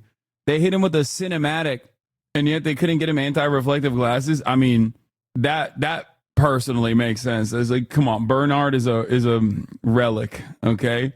Like, that's not happening. 2/3 of whom were children, women, and the elderly. I gotta or pee. injure over 100,000 people in Gaza. It did not have the right to destroy Gaza's infrastructure, housing, and healthcare system. It did not have the right to bomb every one of Gaza's 12 universities. It did not have the right to block humanitarian aid, causing massive malnutrition in children and, in fact, starvation. And that is why I am doing everything I can to block U.S. military aid and offensive weapons sales to the right-wing extremist Netanyahu government in Israel. And I know that many of you share those feelings. And some of you are saying, how can I vote for Kamala Harris if she is supporting this terrible war? And that is a very fair question. And let me give you my best answer. And that is that even on this issue, Donald Trump and his right-wing friends are worse. In the Senate, in Congress, the Republicans have worked overtime to block humanitarian aid to the starving children in Gaza. The president and vice president both support getting as much humanitarian aid into Gaza as soon as possible. Trump has said Netanyahu is doing a good job and has said Biden is holding him back. He has suggested that the Gaza Strip would make excellent beachfront property for development. And it is no wonder Netanyahu prefers to have Donald Trump in office. But even more importantly, and this I promise you, after Kamala wins, we will together do everything that we can to change U.S. policy toward Netanyahu. He's right. You just don't need to bring up Biden and all this if you want to talk about this. I don't think that's fair. I don't think that's fair. It's also not how this works anyway. Like, it's just not a thing that people do.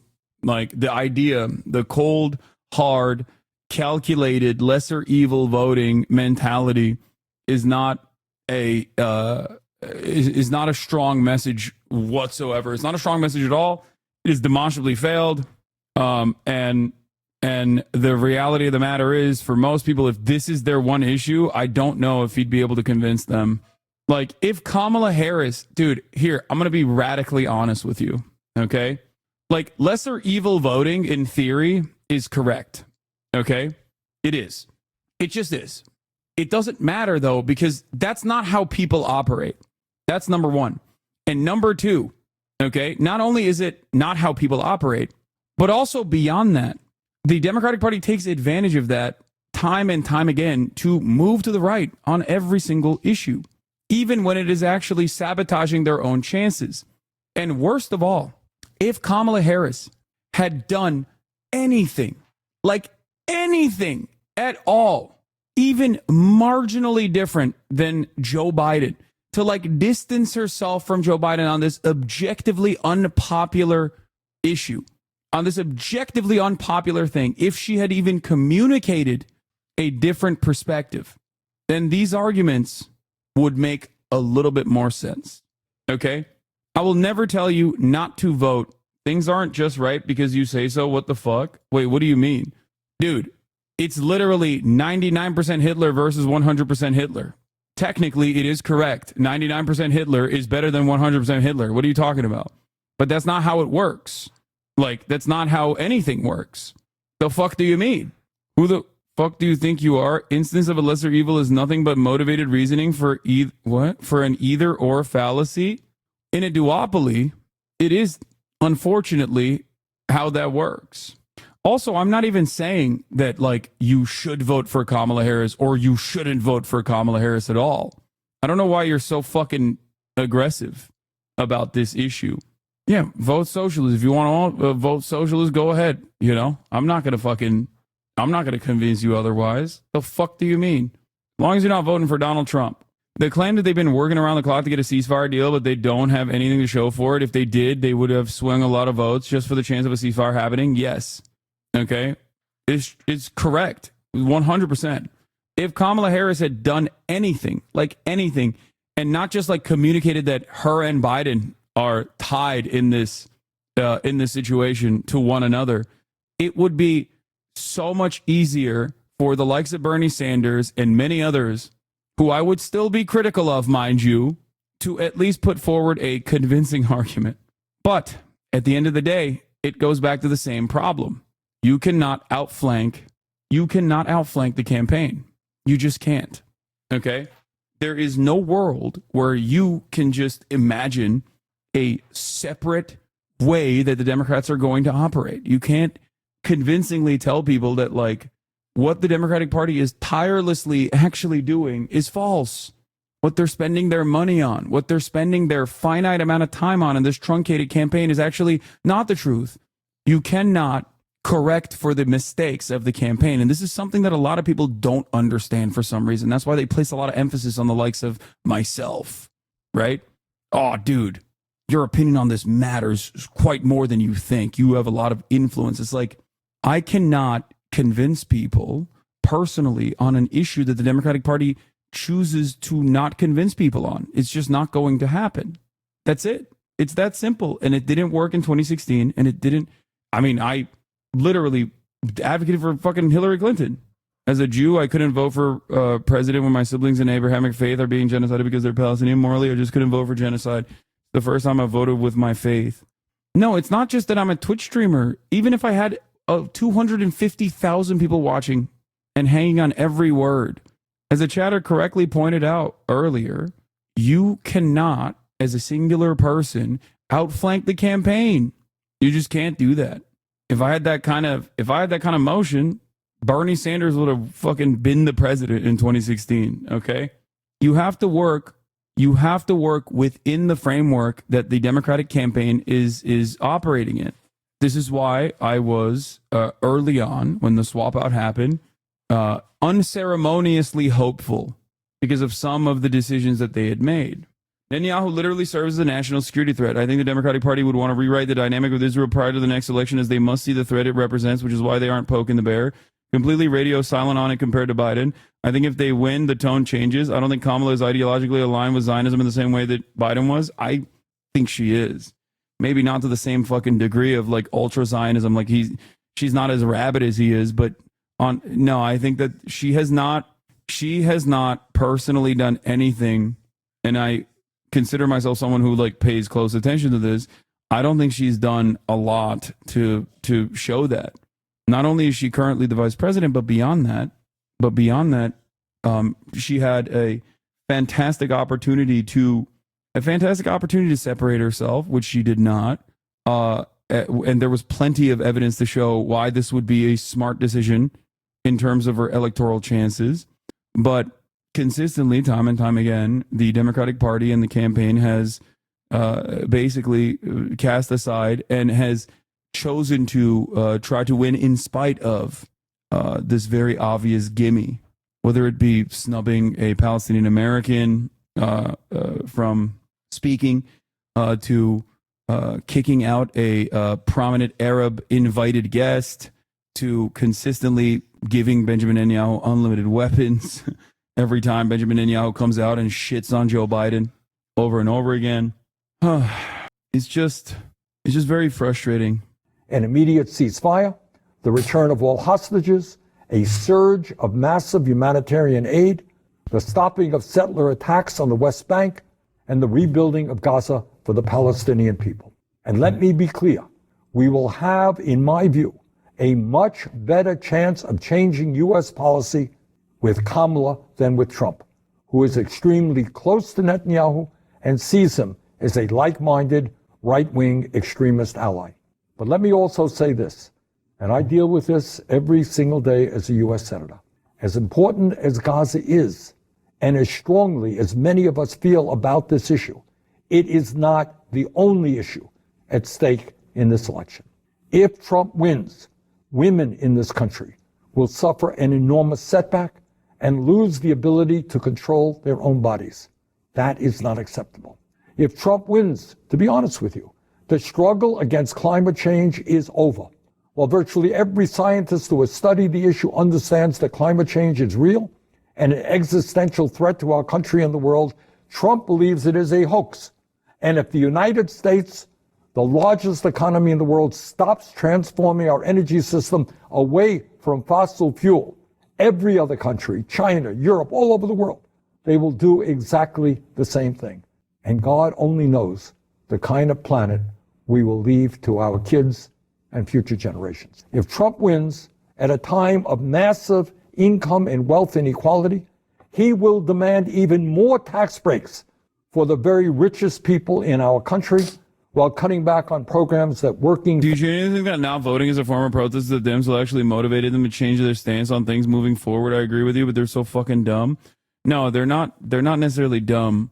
They're deliberately just refusing. And no, I don't think that a protest vote causes them to learn an important lesson. I don't believe that. Yeah, no. The Democratic Party will never, ever in a million years, quote unquote, learn a fucking lesson. Okay? If they learned a lesson, they would have learned it in 2016. They did not.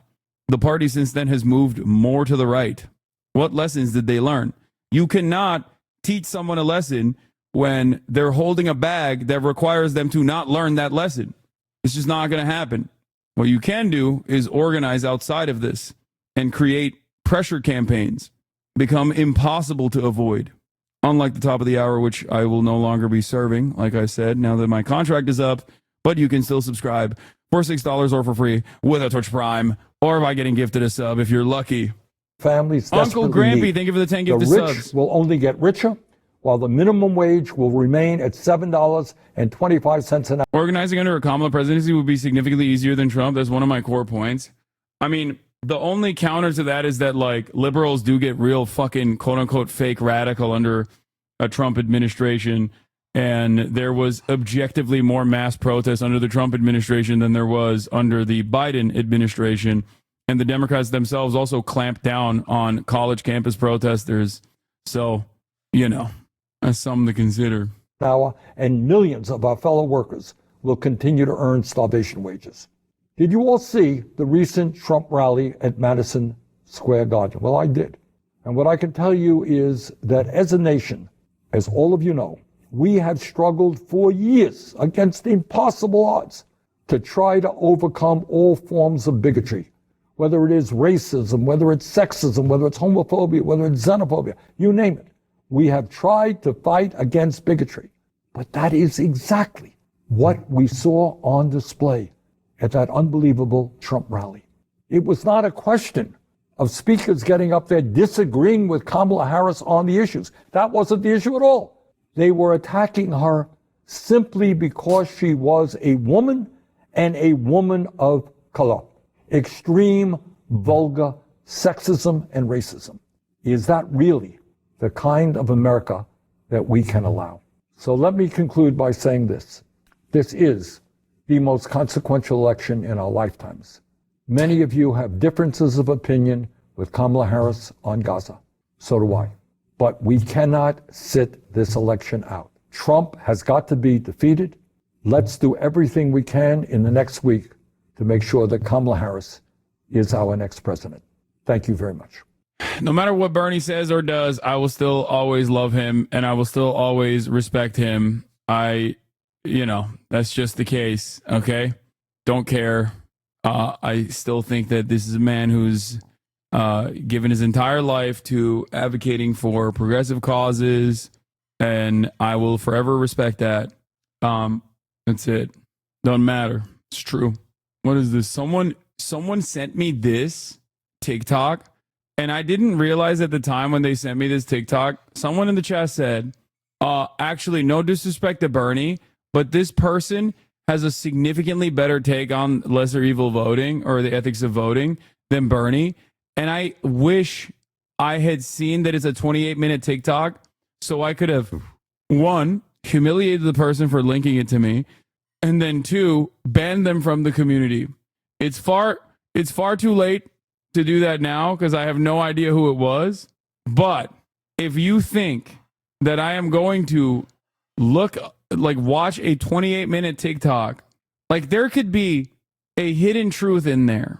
There could be a secret truth that I was not privy to about how to like mass bread pill every American into full tilt luxury gay space communism or whatever, fully automated.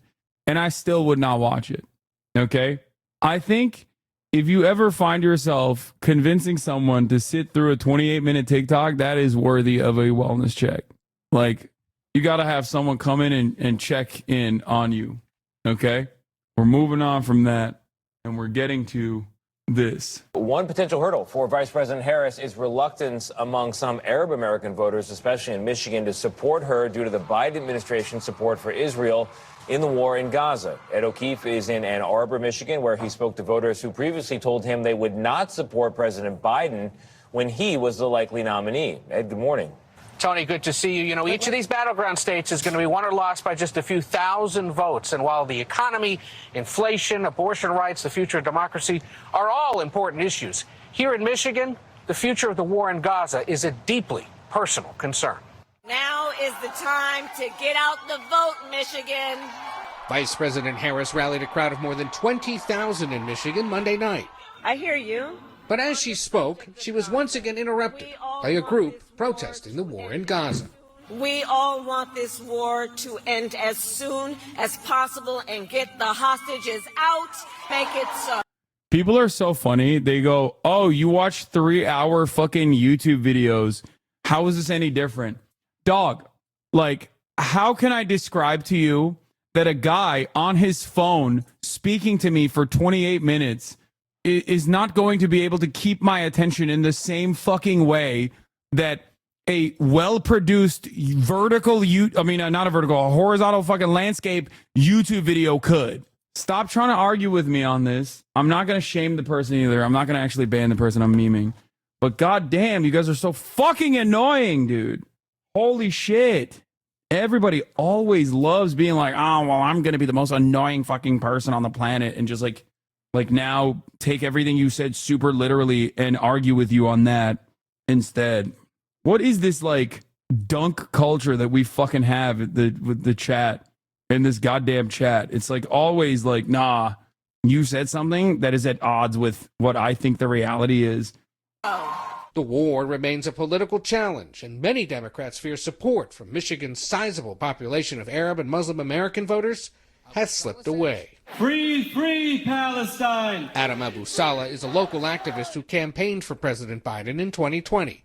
But when we first met him last year, Abu Salah had dropped that support because of the war. It's that much of an issue for you? Yeah, my people dying is that much of an issue for me.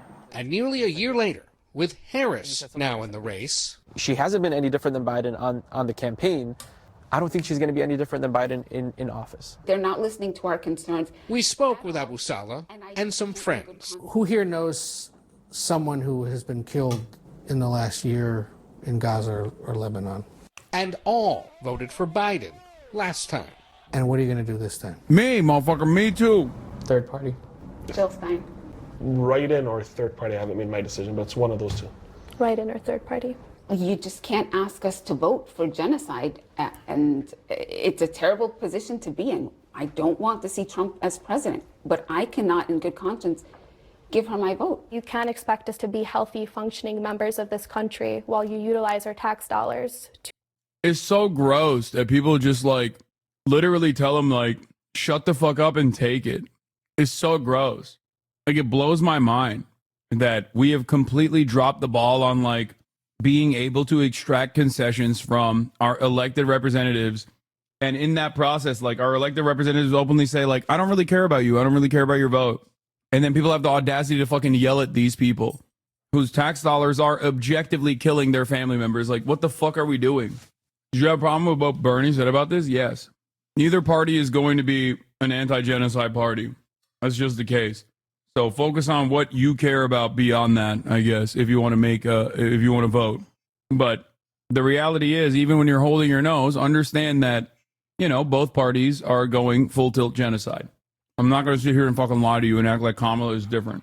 To destabilize our homelands and murder our family members. The Harris campaign is reaching out to Arab and Muslim voters with the help of local officials like Wayne County Deputy Executive Assad Turfi, who spoke Monday night.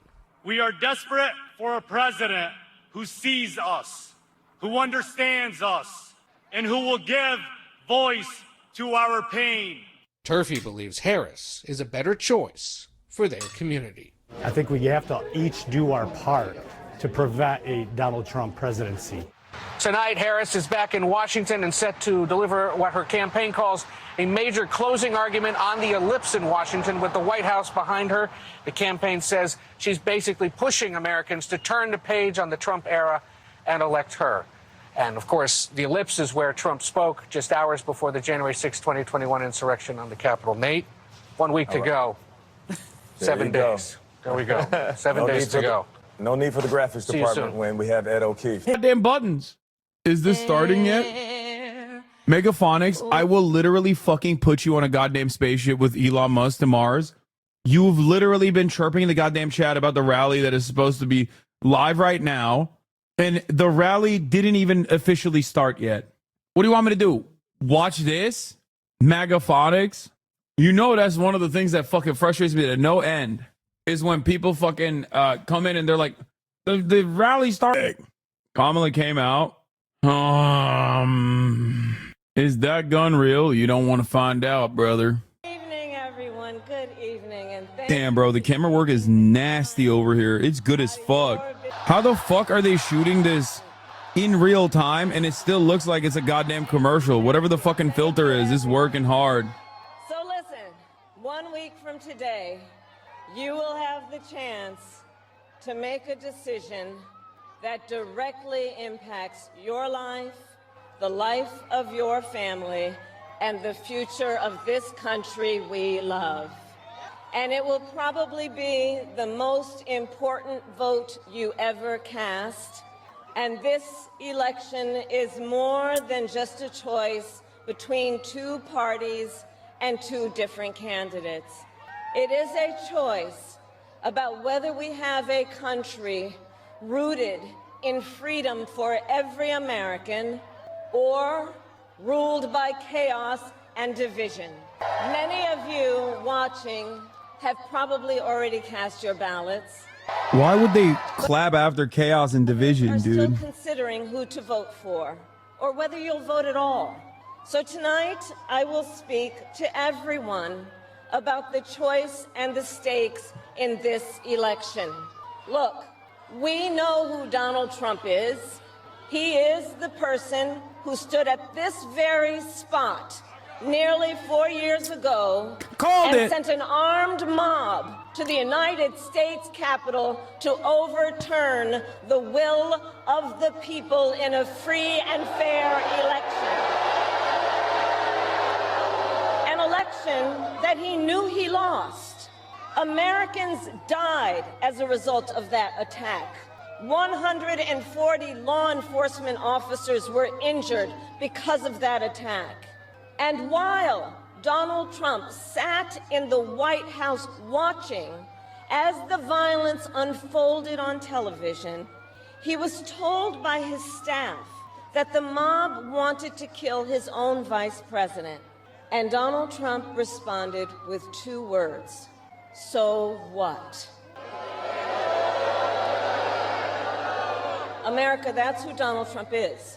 And that's who is asking you to give him another 4 years in the Oval Office. Not to focus on your problems, but to focus on his. And Donald Trump has told us his priorities for a second term. He has an enemies list of people he intends to prosecute. He says that one of his highest priorities is to set free the violent extremists who insulted those law enforcement officers on January 6th. Donald Trump intends to use the United States military against American citizens who simply disagree with him. People he calls, quote, the enemy from within. America, this is not a candidate for president who is thinking about how to make your life better. This is someone who is unstable, obsessed with revenge, consumed with grievance, and out for unchecked power. Donald Trump has spent a decade trying to keep the American people divided and afraid of each other.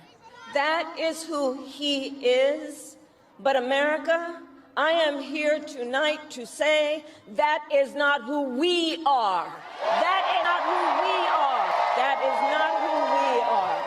You see, what Donald Trump has never understood is that e pluribus unum, out of many, one, isn't just a phrase on a dollar bill. It is a living truth about the heart of our nation. Our democracy doesn't require us to agree on everything. In fact, we like good arguments from time to time. Just think of your own family, right? It's not the American way to not have disagreements. We don't shy away from robust debate. In fact, we like a good debate, don't we? We like a good debate. And the fact that someone disagrees with us does not make them the enemy within. They are family, neighbors, classmates, co-workers. They are fellow Americans. And as Americans, we rise and fall together.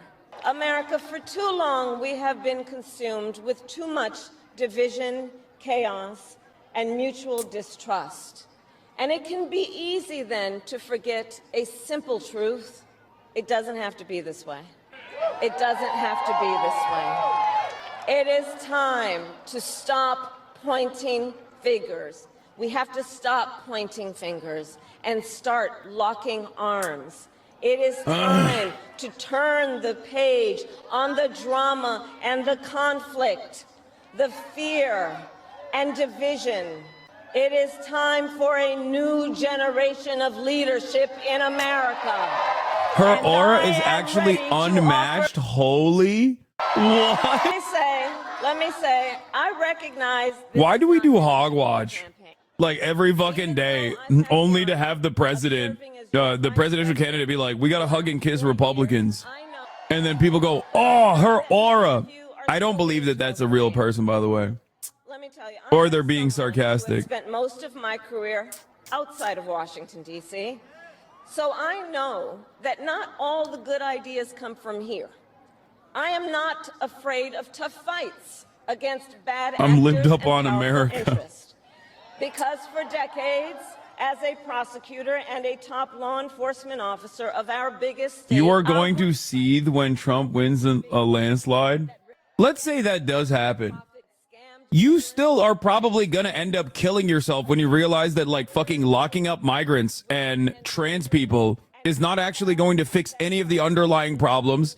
It's not going to cause you to get pussy, okay? Consensually, especially.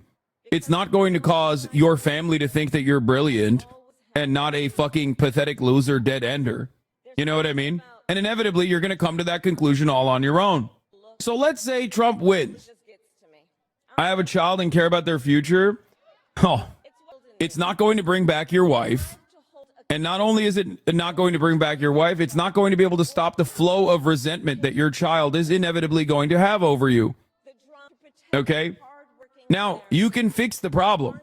You can fix the problem. Yeah, okay, sure. My wife votes Trump as well. You can fix the problem by not behaving like this. Okay? Fix your life. Oh my God, you're so toxic. Shut up, bitch. Suck my dick. Yeah, I'm toxic. Listen to you. even if you don't vote for me. If you are Trump 2024 pilled, then you're like openly demonstrating that you want awful shit in this country. Surprisingly, even more awful shit than the Democrats are advocating for. So yeah, I have no issue being very honest with people like that. Many of them came to that conclusion after 4 years of Donald Trump. They realized like, oh, none of the things that I thought were going to make my life better actually occurred. You know, you can cry about that all day, every day, but I'm sorry. I'm not going to look at a dude who's like, I love the fascism that Trump represents and then be nice to them. Okay, you can suck my dick too if you want to defend someone who's like, Trump 2024, bitch. You're going to fucking hate it when he wins by a landslide. It's like, you're a fucking idiot. If elected, You're crying. on day one, if elected, Donald Trump would walk Let people into that vote for who office they with want. an enemies list. Yeah, dude. Let people When vote for elected, Adolf Hitler, I dude. will You're walk in with a- crying. You're crying. Let people vote for Adolf Hitler or you're crying.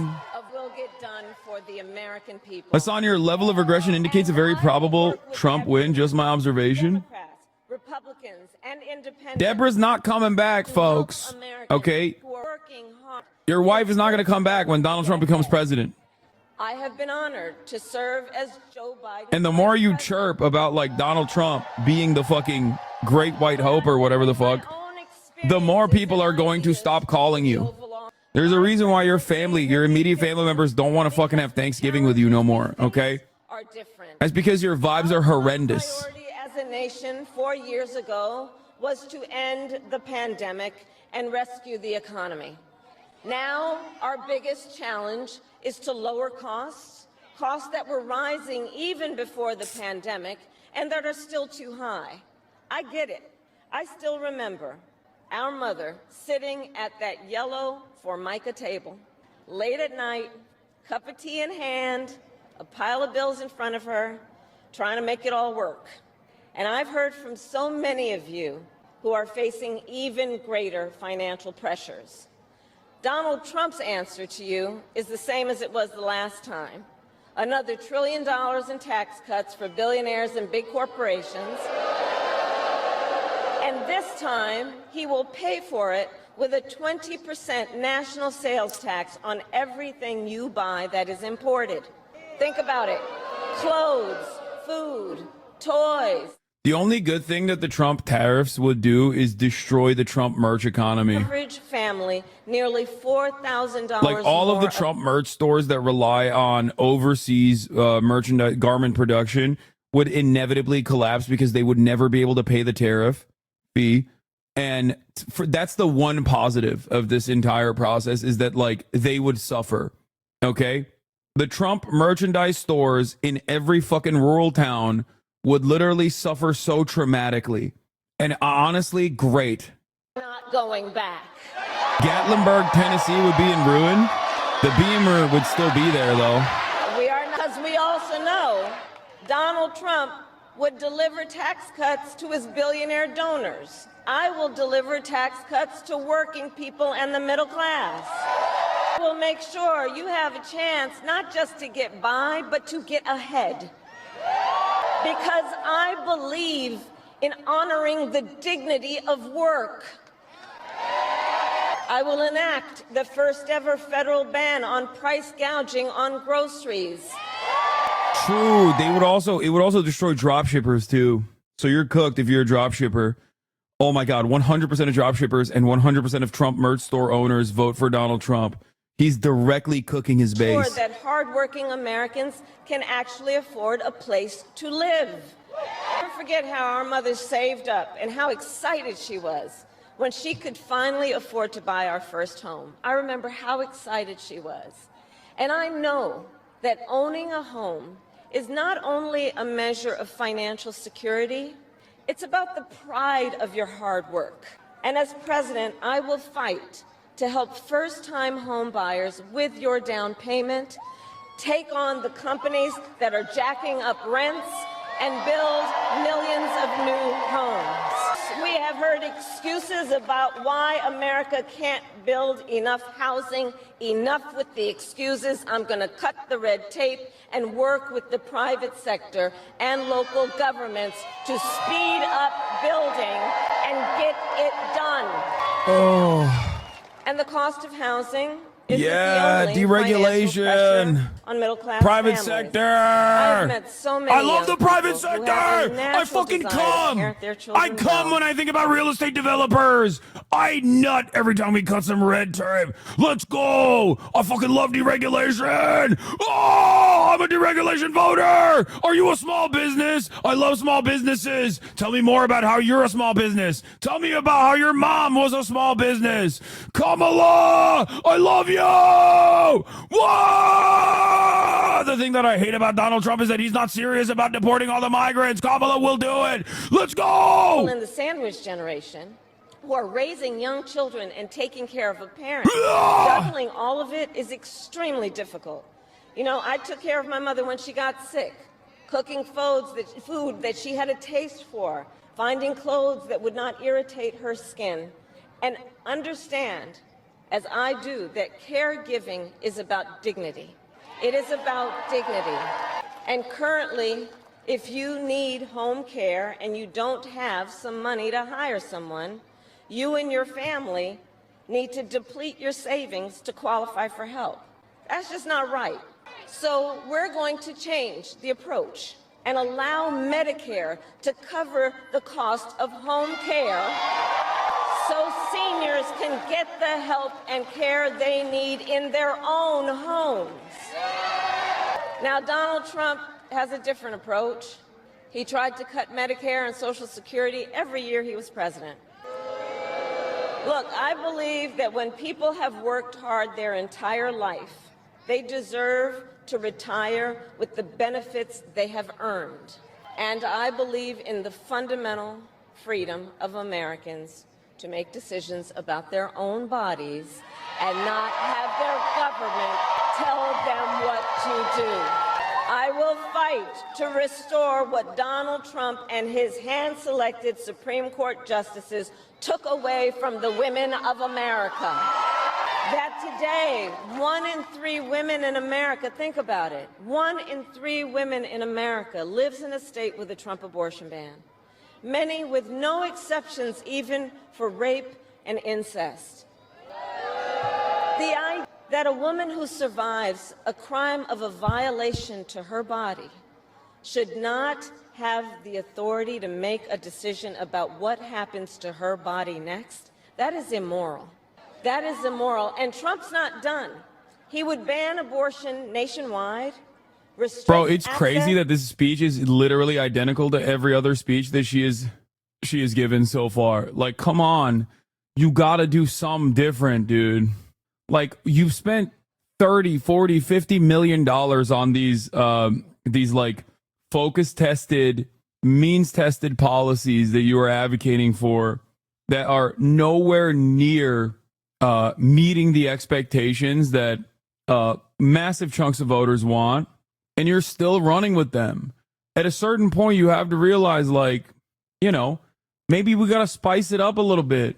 She didn't give a new policy when I walked away. She said she's going to expand at-home health care for Medicare, which is a good policy of hers. And look, on another subject, politicians have got to stop treating immigration as an issue to scare up votes in an election, and instead treat it as the serious challenge that it is, that we must finally come together to solve. I will work with Democrats and Republicans to sign into law the border security bill that Donald Trump killed. When I was Attorney General of a border state, I saw the chaos and violence caused by transnational criminal organizations that I took on. And when I am president, we will quickly remove those who arrive here unlawfully, prosecute the cartels, and give Border Patrol the support they so desperately need. Fuck yeah! I wasn't off base when I said the deportation thing. Like that. Go back to the earlier rant that I was doing as a joke, and then match it up against what Kamala Harris just said. Work with Congress to pass immigration reform, including an earned path to citizenship for hardworking immigrants like farm workers and our dreamers. As Commander-in-Chief, I will make sure America has the strongest, most lethal fighting force in the world. Donald Trump, on the other hand, has shown his contempt for our nation's heroes, calls them suckers and losers, called a 4-star Marine general a, quote, lowlife. I will always honor, never denigrate, the service and sacrifice of our troops and their families, and fulfill our sacred obligation to care for them. I will strengthen, not surrender, America's global leadership with our friends, because I know that our leadership with our friends, because I know that our alliances Israel. keep American people safe Israel. and She's make talking about Israel. America stronger and more secure. World leaders think that Donald Trump is an easy mark, easy to manipulate with flattery or favor. And you can believe that autocrats like Putin and Kim Jong-un are rooting for him in this election. I will always uphold our security, advance our national interest, and ensure that the United States of America remains, as we must forever be, a champion of liberty around the world. America, we know what Donald Trump has in mind: more chaos, more division, and policies that help those at the very top and hurt everyone else. I offer a different path, and I ask for your vote. Is my pledge to you. I pledge to seek common ground and common sense solutions to make your life better. I am not looking to score political points. I am looking to make progress. I pledge to listen to experts, to those who will be impacted by the decisions I make, and to people who disagree with me. Unlike Donald Trump, I don't believe people who disagree with me are the enemy. He wants to put them in jail. I'll give them a seat at the table. I pledge to you to approach my work with the joy and optimism that comes from making a difference in people's lives. And I pledge to be a president for all Americans and to always put country above party and self. I love our country with all my heart, and I believe in its promise because I've lived it. I grew up as a child of the Civil Rights Movement. My parents would take me to marches in a stroller, where crowds of people of all races, faiths, and walks of life came together to fight for the ideals of freedom and opportunity. I've lived the promise of America. I saw how hard our mother worked to give her daughters the same chances this country gave her. Growing up, I was blessed to have family by blood and family by love, who instilled in me the values of community, compassion, and faith that have always defined our nation at its best. I've lived the promise of America. I've spent my life fighting for the people who have been hurt and counted out, but never stopped believing that in our country, anything is possible. I've lived the promise of America, and I see the promise of America in all of you. In all of you. I see it. I see it in the young people who are voting for the first time, who are determined to live free from gun violence and to protect our planet and to shape the world they inherit. I see it in the 36K women chat who of refuse cynicism to and accept a negativity. future without Damn, you're right, dude. I should fucking... People in here should be listening to her talk about how she's going to have the most strongest, most lethal military and how she's going to deport those who are illegally here. As a Democrat running for president against Donald Trump, should be excited at the prospect. You're right. Like, you do understand. First of all, yeah, it's actually 38,696 people who are filled to the room with cynicism.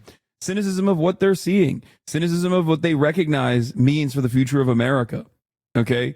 I don't know how you can look at this, even if you're voting for Kamala Harris. I don't know how you can look at this and fucking be like, yeah, shit's not good at all, as a matter of fact. Does this speak to you? Actually, does it actually speak to you? It doesn't speak to me at all. Nearly 250 years ago, America was born when we wrested freedom from a petty tyrant. Across the generations, Americans have preserved that freedom, expanded it, and in so doing, proved to the world that a government of, by, 75,000 people apparently went out there to listen to her. And those who came before us, the patriots at Normandy and Selma, Seneca Falls and Stonewall, on farmlands, factory floors, they did not struggle, sacrifice, and lay down their lives only to see us cede our fundamental freedoms. What? They didn't do that only to see us. Like, why fucking yab when you don't have proof over what you're upset over? I'm fully for her, and yeah, no fucking shit, it's not good.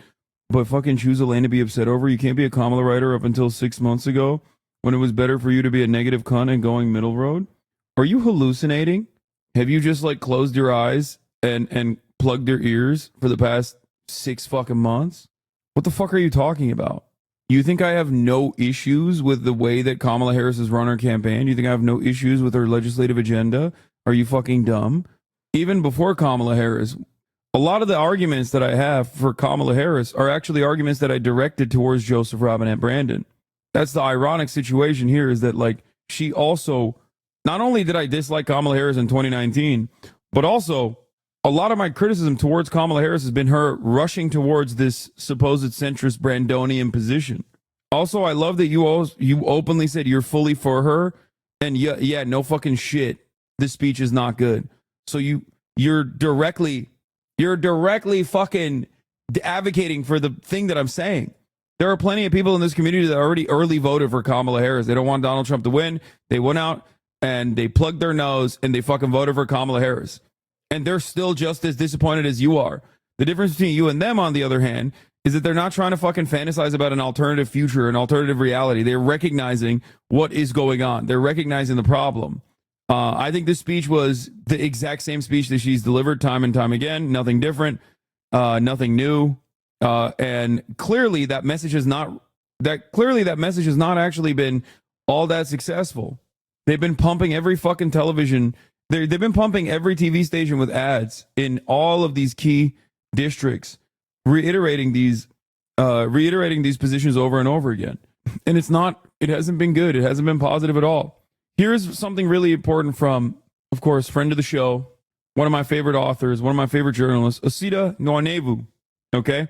He said, whatever happens next week, Democrats are eventually going to have to contend with the fact that some of the most pivotal voters in the electorate, including more and more non-white voters, think our political norms and institutions are bad and have considered Trump on that basis.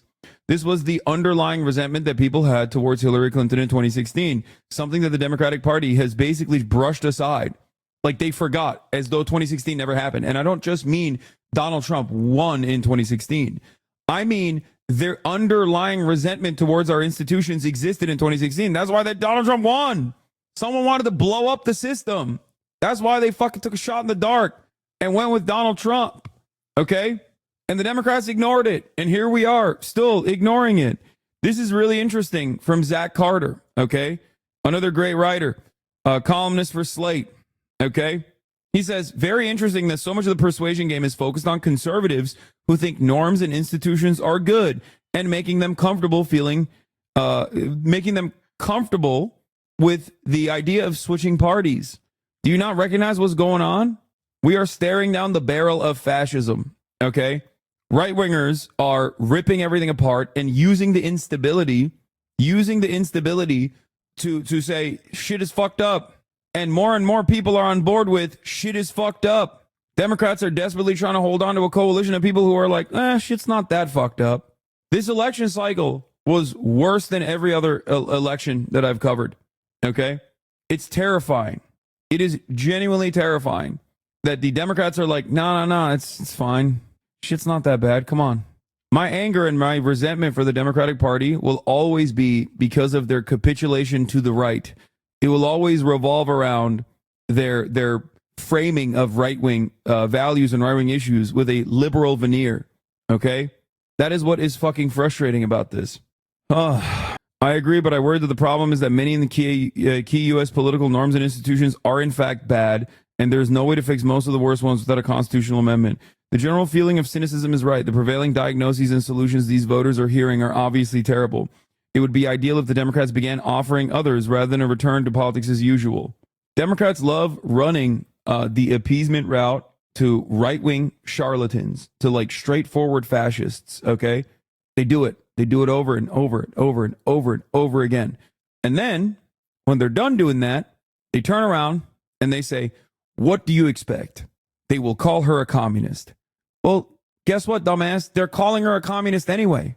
The fuck are you talking about? Be about the change from Trump. Now listen to what the to CNN future, panelists have to not say. about Joe Biden, which is where the Trump campaign was. And the former president certainly helped out with the rally he had. Gretchen, I just want to play something the vice president said tonight. America, for too long, we have been consumed with too much division, chaos, and mutual distrust.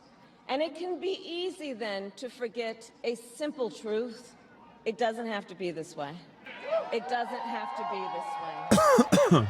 It is time to stop pointing fingers. We have to stop pointing fingers and start locking arms.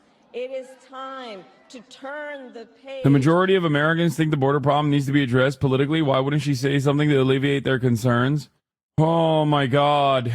60% of Americans also want conditional amnesty afforded to all citizens. The Democratic Party never addresses that, nor do they ever talk about that. They only fucking talk about deportation. They only talk about right-wing border apprehension. They only talk about border control.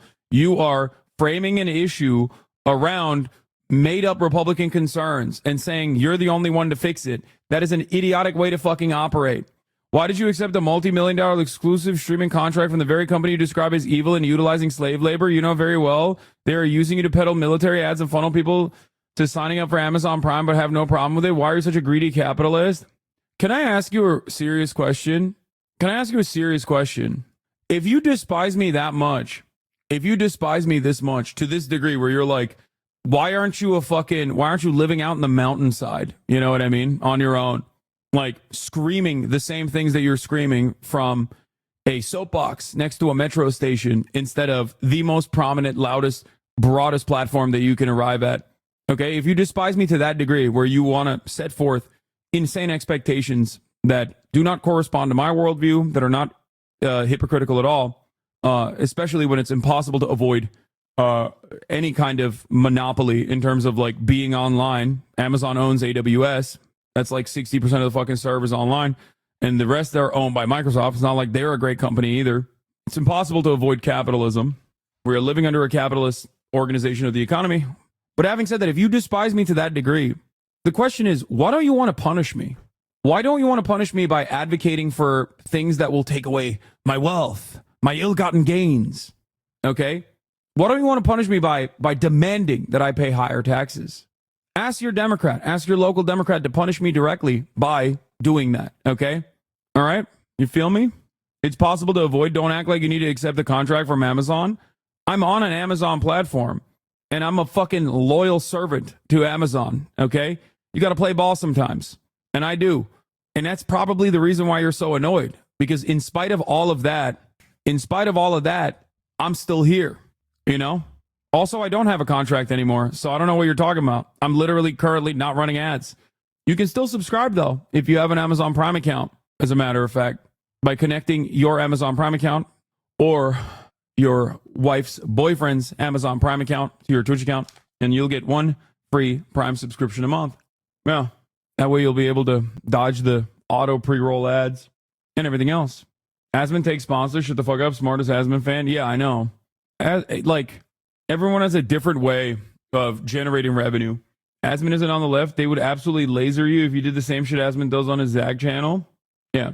If you decline the contract, does that make the border crisis more real? Yeah, that's what would have happened if I had not been a loyal servant to Amazon, my goat, my king, Jeffrey Jebediah Bezos, that the border crisis would be real in the minds of everyone. Everyone would recognize the real harm that's happening, and that Kamala will be the only border czar, the border police. He wants you to be poor so you have no resources to say shit. Exactly. I like that most people don't realize that the contract also is not just about running ads, but also about earning a fair distribution of the revenue that you generate for the platform, which is, one of the foundational tenets of any kind of socialist movement. But hey, that's fine. This campaign believes are gettable with the C words like common ground and common sense. We don't know, but they believe that they have about 3 to 5% of undecided or gettable voters, and that this is the kind of message that those Haley voters, many of them are probably Haley voters, will actually be open to. Dems moved to the right when Biden beat Bernie, not when Hillary lost to Trump. Bernie or buses were right. Capitulating to corporate Dems leads to fascism. And she's asking them to come on style. That's not true. She's making them do most of the work on policy. Their hesitation with Kamala Harris, they have hesitations about Donald Trump. Right? If you're a Haley voter, you've got a hesitation about him. But their hesitations with Kamala Harris are on ideology. But objectively, you didn't listen. I don't want to. This is your job to debate him, but she gave a lot of policy there. She did, but nothing on ideology. She's not. Home health care is not an ideological. No, her ideology is America, right? Her ideology was I am like the story of like how you proceed in America, how you can achieve in America, and I think that's something that she was really trying to ground herself. Ideology.shop, where you can purchase the merch that I'm wearing, USA made. A table made in the United States with unionized labor. Or not, who knows? But that is certainly what that's what they're talking about. Saying. The election collection is live at ideology.shop. A permission structure. Liz Cheney was trying to give a permission structure for Republicans to vote for her. She is certainly trying to keep that door open. Well, just look at Pennsylvania. If you want to drill down there, 42,000 people still voted for Nikki Haley, even when she was a month out of the election. And Trump only won by 44,000 votes in Pennsylvania. I mean, that alone could turn it. So even if some of those disaffected Republicans... Let's just play something she said, trying to kind of draw a contrast between how she views her political opponents, how Trump views them. And to people who disagree with me, unlike Donald Trump, I don't believe people who disagree with me are the enemy. He wants to put them in jail. I'll give them a seat at the table. Yeah, ew. That was an olive branch. I mean, in my mind, that was an olive. Whether or not it works, who knows? But that was an olive branch to those disaffected Trump voters who maybe will vote not on policy, but on saving America. In terms of like ground... That's such dumb wish casting, dude. Like, the polls have literally not moved, okay? The polls on that front have not moved. This is very, very, very frustrating, okay? I hate it. I hate it so much. Donald Trump has won the people who voted early by 5 points in a state that the Republicans haven't carried since forever. So I think that the ground game proofs in the pudding and who shows up, and I think Republicans are doing okay. Just to clarify real quick, that is true, but it's also because Republicans might be culturally voting differently earlier rather than on Election Day, which is what they historically it's a part of it. Jamal Simmons, thank you. Gretchen Carlson as well. Thanks so much. Coming now, the former president speaking tonight in Allentown, Pennsylvania, which according to the mayor is home to more than 35,000 Puerto Ricans. 2 nights ago at Madison Square Garden, one of his warm-up speakers likened Puerto Rico to, his words, an island of garbage. The so-called comedian also aimed racist slurs at Latinos, Black Americans, and Jews. Today, the former president told ABC News, quote, "I don't know him. Someone put him up there. I don't know who he is, which, by the way, is what he always says about people he's desperately trying to distance himself from. And about the rally, which saw other speakers as well spewing out hateful messages. This is the real reason why I still think Kamala Harris is going to win, in spite of running a dog shit fucking campaign consistently and reliably, trying to desperately lose. This is the real reason. That was the greatest. Because people can fucking hear Donald Trump. I mean, Madison Square Garden is really big. It's big and it's beautiful. The thing went all the way back to the river. The love was unbelievable. Well, it wasn't the love. Just to remind you, Here's another brilliant take from Osita earlier. The main question I have for the Harris campaign and analysts at this point is why the college-educated moderates and Republicans the campaign's been focused on for weeks aren't helping in the polls already, if there are still gains to be made. Trump has only risen since this pivot. They seem to be betting that we'll be surprised by this demo on election day in ways that aren't actually showing up in the polls. And maybe we will be, I suppose. I think there's a false reading of the polls as they currently are in terms of the margins. They've essentially remained the same since September. Together. And these Latinos, they love making babies too. Just know that. They do. They do. There's no pulling out. They don't do that. They come inside, just like they did to our country. And of course, the Puerto Rico slur. Late today outside Philadelphia, the former president said, quote, "No president's done more for Puerto Rico than I have." Joining us now is Victor Martinez. He lives in Allentown, where he owns the Spanish language radio station La Mega. Mr. Martinez, I appreciate you being with us. What are you hearing from your listeners about Sunday's rally? Listen, let me tell you, there's no doubt the Puerto Rican community here in Pennsylvania is pissed off. They are not happy. They are expressing their anger towards what happened on Sunday. They can't believe that this was actually said in a major... Wait, so a comedian can't make a joke, but Tim Walz and Hillary Clinton can call any Trump supporter a Nazi? That's so offensive. Wait, do we get another one? Is this guy baiting, or do we have another Trump supporter in here? I think I popped off on the other Trump supporter too much, so I'm just going to be gentle with this. I'm a liberal, and I love Kamala Harris, and I'll be very sad if she loses. Please stay in here and keep repeating all of the wonderful talking points that you have that we've never heard before. Guys, stop calling him a Nazi, please. He's going to run away. We want more hogs in here. I want to fucking hear from the hogs. Call me Kamala Harris the way I'm fucking capitulating to the hogs, okay? I'm begging them. Concern about what was said. He could have come out that night. These speakers were all before him. We need to give new pets a seat at the table, a seat in my cabinet. I don't approve of what was just said. We have, and said whatever he was going to say. He chose not to do that. He still hasn't done that. How much do you think the so-called joke about Puerto Rico, the refusal to condemn it, how much do you think that might hurt him on Election Day in Pennsylvania or elsewhere? I think it will definitely hurt him. I mean, you have about 500,000 Puerto Ricans in Pennsylvania. About 300,000 of them are registered to vote. If 1%, 2% of those Puerto Ricans decide to come out and vote or change their mind on who they're voting, that could cost them the election. But listen, this is not just about Pennsylvania. We have about 100,000 Puerto Ricans that live in North Carolina. We have about 50 to 60,000 Puerto Ricans that live in Arizona. You're not even Muslim. Wisconsin. No. We got Puerto Ricans living My name is all over Hank. this country. J.D. Vance has tried to kind of downplay this. He said that Americans have to, quote, stop getting so offended at every little thing. What do you say to that? Listen, more important, what I have to say, my audience was, again, mad at the fact that these people can acknowledge that that wasn't right, that was completely out of bounds. You don't just call any country, and then for us Puerto Ricans, you don't call Puerto Rico trash or garbage. There's two things that, Puerto Ricans, we are proud people. There's two things that for us are sacred. That is the island and the flag. If you mess with any of those things, we'll come back hard on you. And just to give you an example of how deep this situation has gotten, the Puerto Rico representative in Washington, Jennifer Gonzalez, which is a very strong Trump supporter, and right now the candidate for governor to Puerto Rico, said this afternoon in live television in Puerto Rico that she acknowledged that this situation will cost Donald Trump in those states where Puerto Ricans live. So a strong supporter. Yeah, I mean, myself included, but like everybody's kind of farming this Puerto Rico thing a little bit too hard. This Kamala Harris speech shows why the big debate over fascism versus the economy as a message was a false choice. What?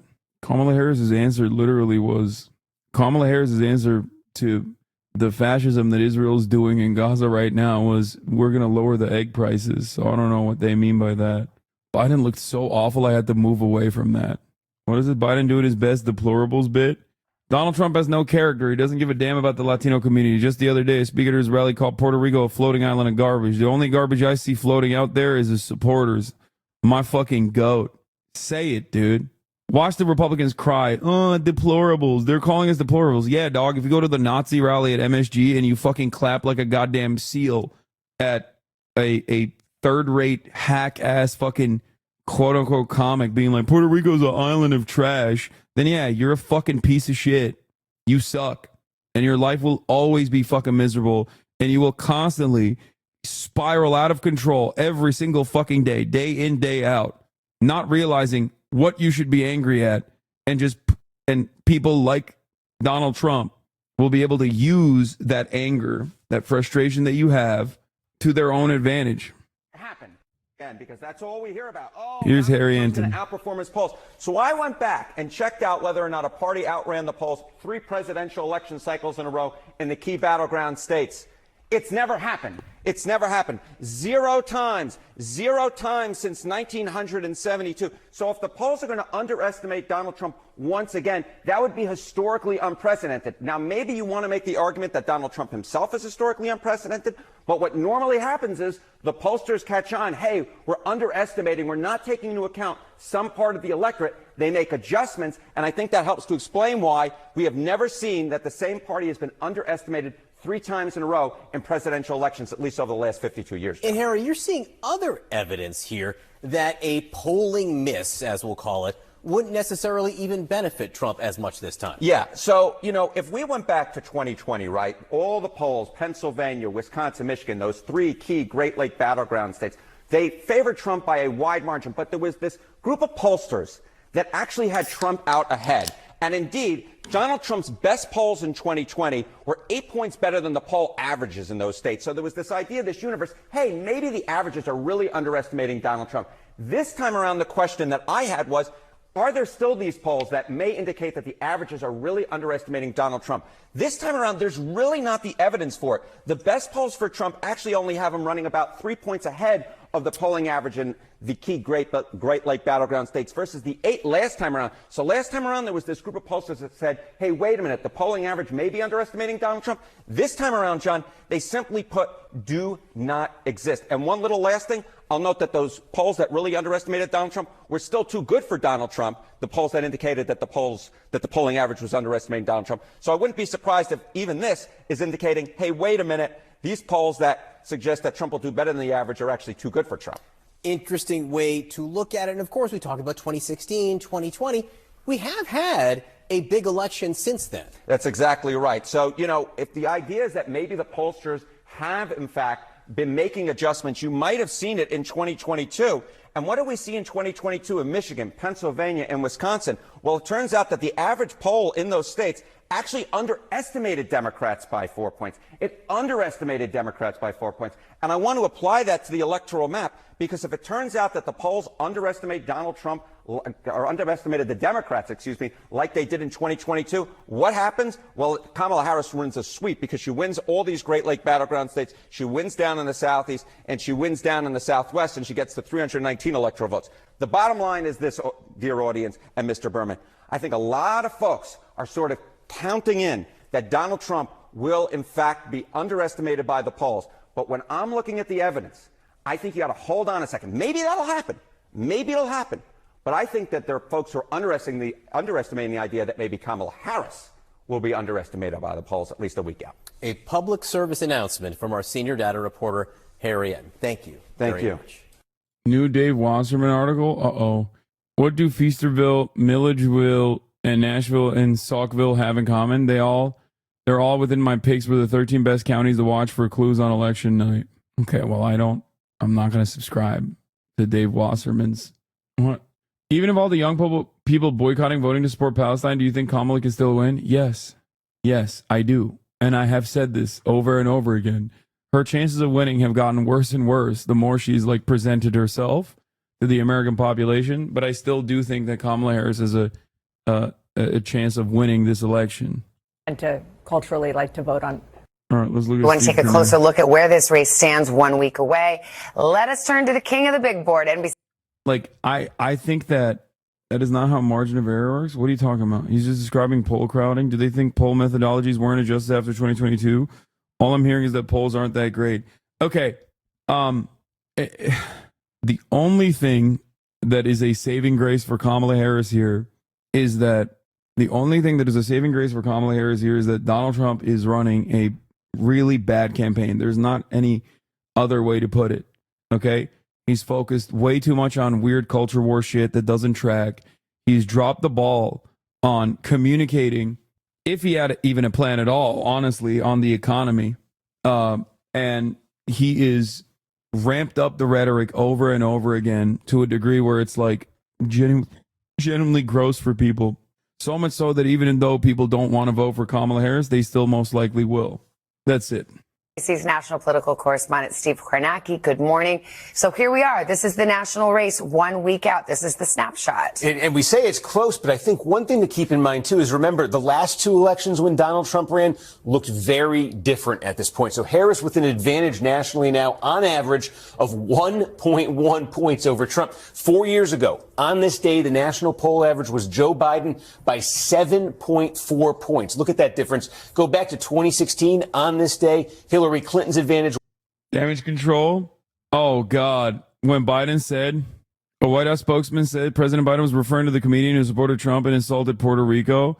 A comedian who appeared ahead of Trump at Madison Square Garden in New York City on Sunday called the American territory and island garbage. Biden, in Zoom call with the organization Voto Latino, said the only garbage was the hatred of Trump supporters who said such things about American citizens.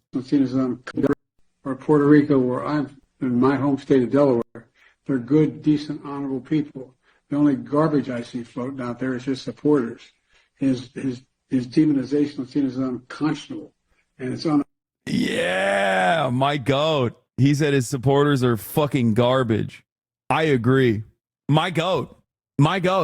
Yeah, Trump supporters are fucking garbanzo beans, okay? You're garbo. You're fucking garbo. I just want to be racist in peace. Let me be racist. And then you can't say that I'm garbage. How dare you? Meanwhile, Donald Trump's like, we're going to kill everyone to the left of, Marco Rubio. And his board's like, yeah, that's why I'm voting for him. But God forbid, somebody out there fucking says, hey, man, if you like that shit, you're garbage, okay? You're a bad person. How dare you? I'm going to slaughter you extra hard. It's like, no, you're not, dude. You're going to slaughter the fucking jalapeno poppers in front of you. That's the only thing you're going to slaughter. And then inevitably, it's going to slaughter you with heart disease. Shut the fuck up. That's my message to the fucking Trump supporters. Does Kamala disavow? Fuck them. I love that Trump can run on using the military against enemies from within and a metric. Are you going to finish that Jordan Kleber video? Yes. Trump says wildly racist shit. He's just hyperbolic. Biden says Trump supporters are garbage. Oh my God, he's a monster and a fascist. I know. There's just no, dude, this is the same exact nonsense. I'm not even going to say Hitlerian policy because people are going to be like, you're exaggerating. I'm just going to write out exactly what he's saying. Enemies from within, mass deportation camps, libbed up. That's not libbed up. It's correct. Fuck the Republicans. Suck my dick. I wish liberals were like me, okay? I would be libbed up if that was the case. That's the problem. Liberals are pussies. They're too fucking scared to actually fight Republicans, okay? They never want to correctly point out how ridiculous the Republican insanity is. They want to get Republicans to vote for them. They want to love Republicans. They want to hug Republicans. They want to fuck Republicans. They want to be Republicans. That's my problem, okay? I want someone who's going to fight. Not whatever kind of bullshit Kamala Harris is presenting. Like, oh, yeah, I'm going to have fucking Republicans in my cabinet. Oh, my God. Oh, sick. Thanks.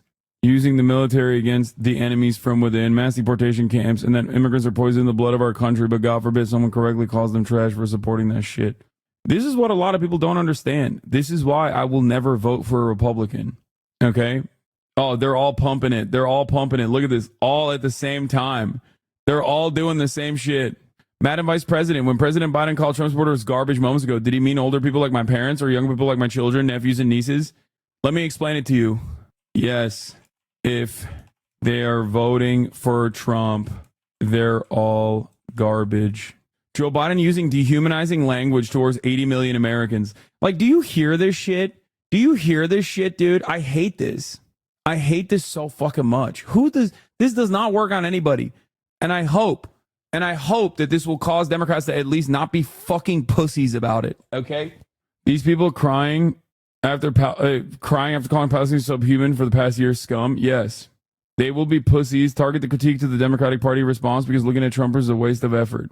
Like, this stuff is so lame. It's so lame. As though we can't see them running the Haitians eat cats and dogs for a whole month. Springfield, Ohio, shutting down. It falls flat after this crowd tried to play the original comment off as a joke. Now they're acting like it's a big deal all of a sudden. Yeah, it's fucking bullshit. It's just, this is like the same thing that they tried to do. This is the same thing that they tried to do with the political rhetoric has really gotten out of control. We got to tone it down. Okay? Remember when they did that after Trump got shot by a registered Republican and they were like, well, you've been calling Trump's fascist policies fascist, so of course someone was going to shoot at him eventually. Democrats really need to tone down the fucking rhetoric. It's like, that didn't work. You want to know why it didn't work? Because Americans, regardless of how pussified the Democratic Party is, regardless of how much they want to fucking love the Republican Party, regardless of how much they want to hug and kiss the Republican Party, even then they were like, yeah, no, this is not going to work. What do you mean? Biden's out here continuing to sabotage the campaign from within? No, I disagree. Kamala will distance herself from Biden's statements by tomorrow. What are the odds? She probably will, because she fucking sucks. Okay? You want to know why she fucking sucks? She should be distancing herself from Biden, not on this, but on Israel, Palestine. Okay? That's what's fucking annoying about it. Because her distancing herself from Biden is so stupid, because Biden is communicating the actual feelings that many people have.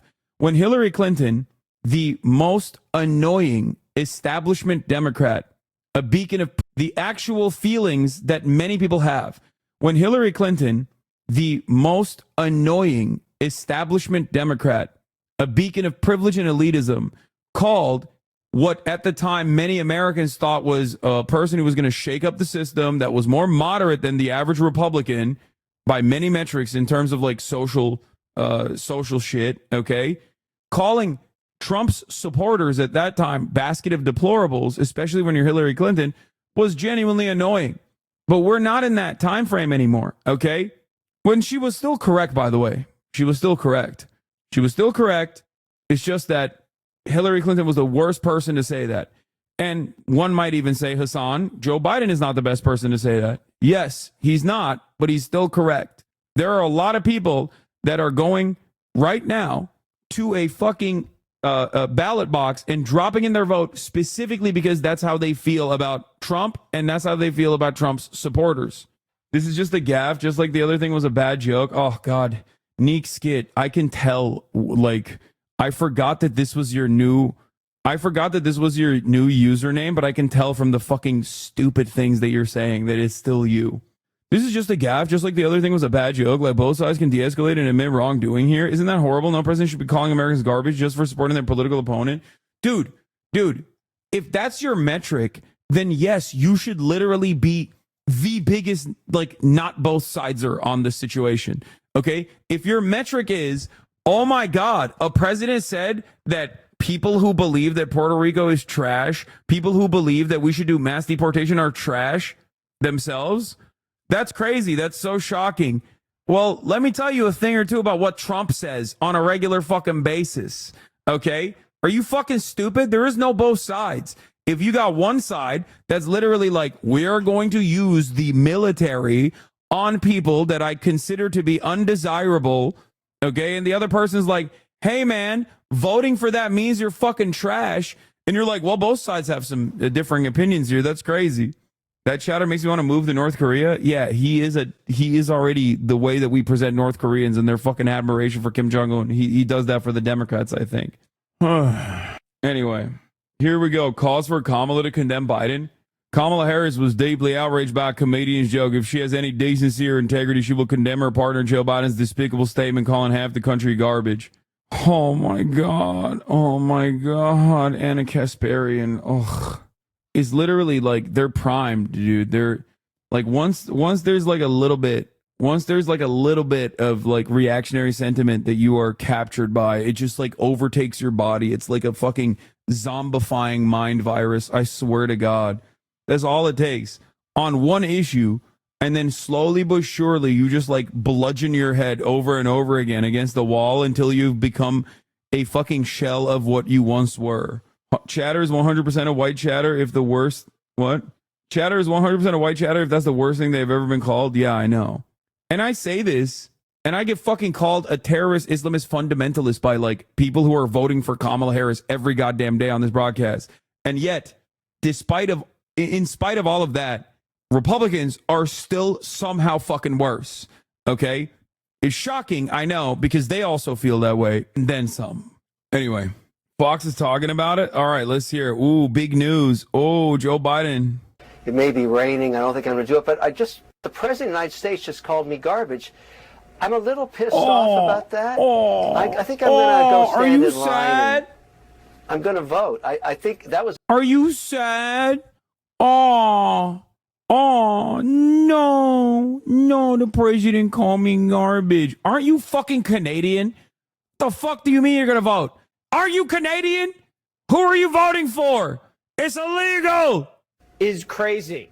And it's 7 days away until Election Day. And apparently O'Leary's going to wait in line to vote right now.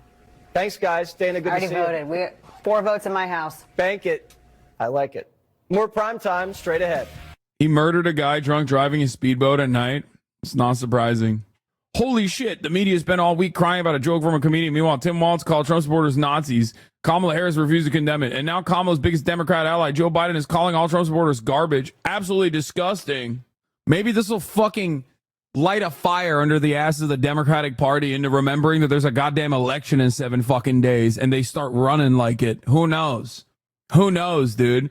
Oh my God, I can't believe they're calling me Nazi. I only Sig Heiled like 8 times, okay? Calm down. On the 9th time, maybe we can start talking about my associations with the National Socialist movement.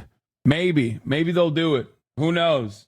Kamala is going to go on stage and apologize like J. Cole. Yeah. Them's are about to shoot Joe Biden like Old Yeller instead. Oh. Yeah, they can't even call conservatives weird, dude. They're so fucking stupid. God damn it. They're so cowardly. Fuck them. All right, let's see what this guy has to say. Donald Trump has a better marketing team than what Kamala Harris has. And Republicans. Yeah, in general. They adopted bro culture. Yeah. The things I was into 10 years ago, the same people I used to follow online. Yeah. I used to be a big Joe Rogan fan. Who else is there? Bradley Martin. And they adopted bro culture. People who don't even know they're taking in right-wing ideology. Well, I have had to talk to a lot of people who don't know, and they say that's where they get their information from. And Donald Trump has actually been able to activate and energize that demographic in the electorate, which could put him over the top. So I think you're right about that. And so you don't listen to them anymore. Did you realize that you were ingesting right-wing talk? Do you really think getting emotionally triggered is the ideal to prove the double standard that each party holds? Wait, what? Emotionally triggered? I'm not the one who's fucking crying about being called garbage, dumbass. You can fantasize about me being emotionally triggered all day, every day. That's not going to change the reality. Just like I'm fucking more swole than you. You know what I mean? You can fucking keep saying like, no, he's soy. He's a libtard. He's a cuck. He's soy. But, you know, this speaks for itself. Okay, now go ahead. Look at the mirror. Look at what you look like. Okay? Republicans love fantasizing about an alternative reality when they think like maybe if we say certain things that it'll become true. You know? No, you don't understand. Ben Shapiro's more masculine than you because he agrees with me. And by transitive property, I'm more masculine than you as well. You're soy. I'm not the one crying, dumbass. Donald Trump Jr. is. Vivek Ramaswamy is. Oh, I can't believe they called us garbage. You like keep manifesting, dude. It's like The Secret, you know? if you keep repeating it over and over again, if you keep repeating it over and over again, maybe you will also, no longer be the thing that you are, that you personally hate about yourself. Trump supporters get off thinking they're hurting others' feelings. Exactly. Trump called America a garbage can. This to happen to us. She allowed us to be invaded. We were invaded. This was a mess. Yeah, dude, if you agree with any of this shit, you're a fucking ginormous, monstrous scumbag, okay? Straight up. Don't give a fuck. You're a giant, monstrous pieces of shit. You're garbage. Oh, there it is. The Jordan Klepper guy. He's right there. That's awesome. Invasion of criminals. She has violated her oath, eradicated our sovereign border, and unleashed an army of migrant gangs who are waging a campaign of violence and terror against our citizens. It's vicious what's happening. They're killing our people. Kamala has imported criminal migrants from prisons and jails, insane asylums and mental institutions from all around the world, from Venezuela to the Congo. Oh, the Congo. They're supplying lots. They're taking them out of their jails.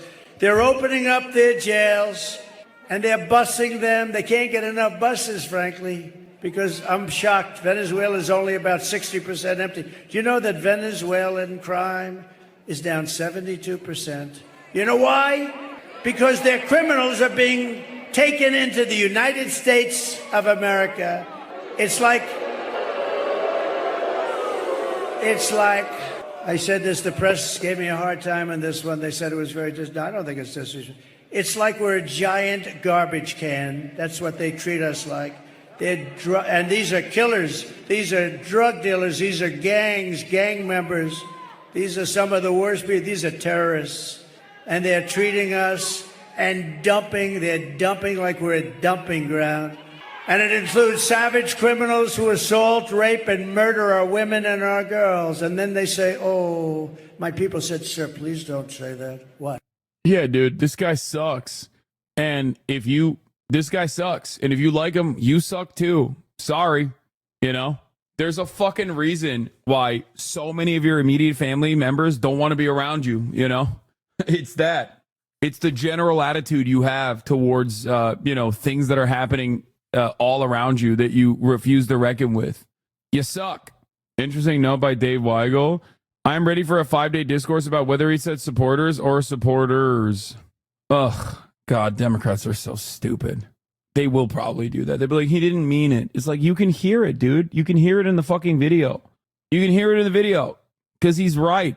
But of course, liberals have a genuinely fearful predisposition, right?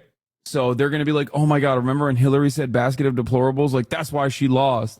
No, she lost because she was fucking Hillary Clinton. And nobody knew, well, not nobody, but at least plenty of Trump supporters did not know how fucking nutty he was going to get, or at least believe that he could blow up the system in a positive direction. It didn't happen. And, it doesn't fucking matter anymore. So we know what Trump is like. We know what his fucking supporters are like. The average liberal dog scared. What is this? What is this emo? Talking points and propaganda? I did. There was a couple of Joe Rogan interviews that threw me off a little bit a couple years ago. And then you looked up the names and who these people are, and you're like, well, this guy's an obvious white supremacist or a race scientist. And you're like, how did we get here? It's so confusing. So that's what I said. I said that black men are subjected to the same media environment than anybody else is, right? Yeah. The same media ecosystem that everybody else is. And so they're listening to that as well. Yeah, it is. I mean, we all get caught in the echo chamber. Yeah. And everybody, they co-opt the things that we're all interested in. Finances, fitness. So you stopped listening to those guys? I did. Cut them off. It was a complete cutoff. Cold turkey. It's very easy. Who do you think's going to win? I don't know. I don't think, based on what I see, we're not all as dumb as I think. Yeah. So I'm hoping Kamala wins. I can only hope. Kamala. Yeah. See? Kamala. I'm sorry, bro. All right. was 4. After this, we'll get to the Jubilee video where HasanAbi heads were represented. 0.6. So the polling has just been much tighter this time around for a long time now. There were polling misses in 2016 and 2020, so we'll see how much of a differential that is. Let's look at the battlegrounds. We vote by electoral college. Yeah. This is where the votes really count. Show us about these swing states. Yeah, and I mean, you could just see how tight they are. We have the candidate who's ahead sort of here, but the margins are so slim. One thing to think about, though, look at the 3 where Harris does have a small advantage. If she does hold Michigan, Pennsylvania, and Wisconsin, if there's no surprise anywhere else, she will have exactly 270 electoral votes. And from Trump's standpoint, to show you how tight this is, look, the poll right now has him, the average has him slightly ahead in North Carolina, slightly ahead in Georgia. If he gets those two, all he would need to get exactly 270 is to change Pennsylvania, where the average right now is just 0.6 of 1 point to Harris. Do that, and Trump has exactly 270. Well, that explains why the candidates have been parked in Pennsylvania for the last couple months for the most part. Okay, let's talk about the gender gap, because it's really looking like this may well be the story of the election. Whose voters show up in greater number? A good pollster once said that Texas will flip to blue. That pollster was Austin Show. The best. He's not just a good pollster. He is the best pollster. Folks, many people are saying that Austin Show is the best pollster and the best at calling people and telling them to vote for Kamala Harris. He's the best phone banker. In terms of women and men. And it's fascinating, Savannah, because our own NBC poll found this recently. Now our friends at CNBC with a new poll, again, showing what would be a historic gender gap. Among men, Donald Trump would... See, when I see among women, I want to see some crosstabs, okay? Does anyone have the crosstabs for this? What percentage of white women? I'm trying to see some, okay? Because the fact that Donald Trump still has 41% support among women, that's a little crazy. That's a little crazy. If majority of white women are still voting for Donald Trump, Kamala Harris is losing this election. That I will say. Where is it? Approve, disapproval, public opinion. Will get better. No, that's not, they don't have it. Control F, dog. It's not working, dog. Calm down, dog. I don't think they have that. Okay? with a 17-point advantage over Harris among women. Harris with a 12-point advantage among men. That is a total of a 29-point gender gap. That'd be higher than anything we've seen. The one thing I'd note, though, is some of the American election graphics in 2040. I read gender lead for votes is like significant, way more women so far in the early vote. I know. My suspicion is that like a lot of women, look, the last bastion of hope for the Democratic Party is white women voting for Kamala Harris over the null day. All right. That's it. If that doesn't unwind, it's terrible. Often have talked in the past about the gender gap helping the Democrats. It's often netted out. The Republicans think they may be turning the tables. Again, like in our NBC poll. White women will save us? No, I'm not saying that at all. A bigger advantage for Trump. The question is, will white women save themselves? Okay? That's the question. Are they going to be deluded enough to be like, all the shit that I don't give a fuck about, okay, Kamala Harris is not good on, but the one thing that I should give a fuck about in terms of like reproductive rights or whatever the fuck, right? If that is not enough of a motivator for white women, like that's the peak of white feminism. Like what the fuck more do you want? That's it. Trump gains with Hispanic men, Harris up with white women. Reuters Ipsos poll shows. Former President Trump now trails Vice President Harris by 2 percentage points among Hispanic men, 44 to 46. Holy shit. Trump's gains have been offset by the increased support for Harris among white women, who favored him over Biden by 12 points in late 2020, but now lean Republican by 3 points, 46 to 43. Oh my God. Nope. More white women are still voting for Donald Trump. Never mind. Never mind. Oh, never mind. Men than Harris has with women. Republicans think this may net out in their favor this time. That would be a change, and it's a big if, obviously, though. Okay. Thank you so much. That's where we stand 1 week out. We'll see you soon, Steve. Thank you. Hey, thanks for watching. Don't miss the Today Show every weekday at 11 a.m. Eastern, 8 Pacific on our streaming channel, Today All Day. To watch, head to today.com/allday or click the link right here. Let's bring in our political director, Washington Bureau Chief 84% of voters pick Biden in this county. Here's what they're saying about Harris. This is probably the hardest election decision I've ever had to make because I'm basing it off of not my personal self, but my core belief of who Trump is inside is what's driving me towards Kamala.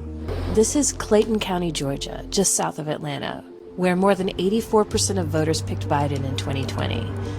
It's super dangerous to cross-tab dive like this and make any conclusions. Like a Senior 10 poll showing the opposite, or a Hispanics only poll by Univision showing Harris up 5 over Biden's margin with them. It's a crapshoot.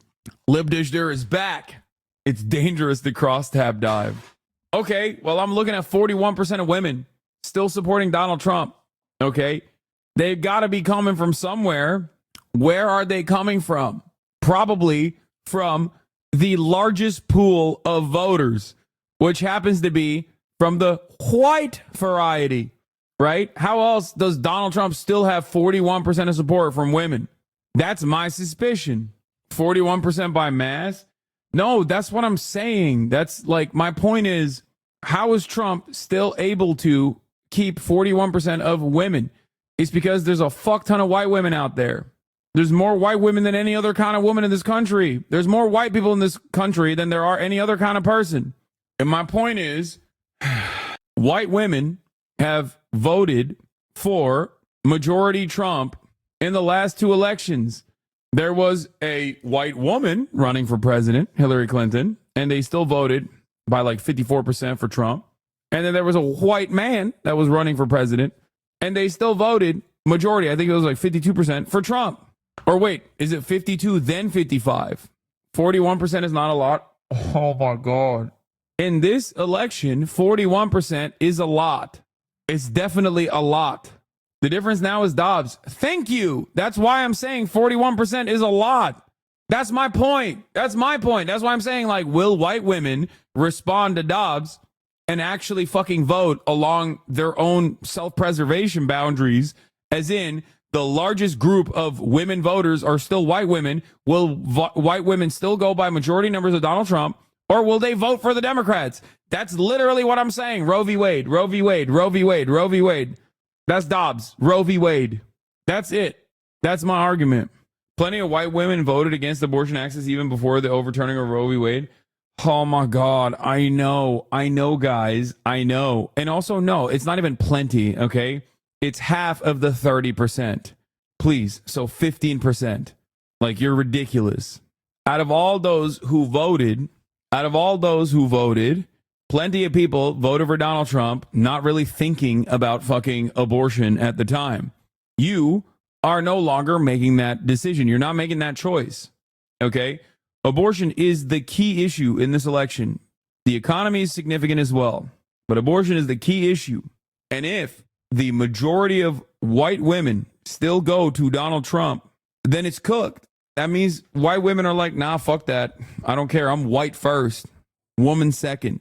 By the way, I have seen people doubting in chat what Hasan is saying. He's right. In 2020, Biden won all women by 11%, but he lost white women by 7%. There you go. People don't understand how percentages work. White women still comprise around 60% of the entire women vote. Okay? So if the majority of white women are voting for Donald Trump, and Donald Trump is making gains in Hispanic women too, he's not making gains in black women, obviously, but like he's making some gains in Hispanic women, and white women still overwhelmingly vote for him, that actually hurts Kamala's chances quite a bit, especially because this is the most resilient, most significant fucking difference between the two parties. Your misogyny is showing, Sweaty. Yeah, I know. Once again, my statement that no, I don't support all women. Some of them are very dumb. Rings true. Okay? This is true. Like, if you are a suburban lady and you don't give a fuck about Palestine, you don't give a fuck about anything, you're in like a comfortable situation overall, and you see one party over the other straight up be like, yeah, I don't care. I am literally interfering in your pussy, okay? I am coming in and I am cutting the bond and your patient-doctor relationship that you have, and I'm going to interfere in that affair, and you're still like, yeah, I'm going to go with that party. You're a fucking idiot, dude. You are. Like, many people make significantly more complicated decisions in their lives in terms of like who to vote for, okay? There's a whole bunch of shit that they care about. There's a whole bunch of shit that they care about. But all of these fucking people that Kamala Harris has been like trying to captivate, trying to capture, are the fucking suburban white ladies. You're forgetting religion? Guys, abortion is not popular, okay? Anti-abortion is not popular. Stop saying you're forgetting religion. Oh my God. There has never been a poll where it is polled over 25%. Please stop. It's not religion. It's not religion, okay? It's not. There are plenty of fucking Christians who also don't give a fuck about the government interfering in abortion, okay? Goddamn. How did Kaya shrink? It's because I groomed her and she shed a lot. My mom is a white woman and claims to be a feminist and has had an abortion. She's pro-life but believes Israel should have carpet bombed. Israel should have carpet bombed Israel? You mean Israel should have carpet bombed Gaza? A lot of them are hypocrites. I know. Anyway, let's continue. Makes Clayton the most Democratic county in all this year's swing states. 2020, when Biden won, it was Clayton County who turned Georgia blue and got Biden the presidency. How so? Our people turned out. Clayton County turns out. We expect the same for Kamala Harris. Almost 300,000 people live here, and nearly 70% are black. The campaigns are fighting hard for these voters. Kamala Harris was just here with Stevie Wonder. We spoke to people at black-owned businesses about what they were thinking in the last weeks before the election. As someone from Alabama, I disagree with your analysis that Christians aren't against abortion. I don't know what the latest numbers look like in Alabama, but I'm willing to fucking bet that even in a deep red state like fucking Alabama, where the literacy rate is like 10%, people still are like, yeah, maybe you should be able to get a fucking abortion. Majority, okay? Majority.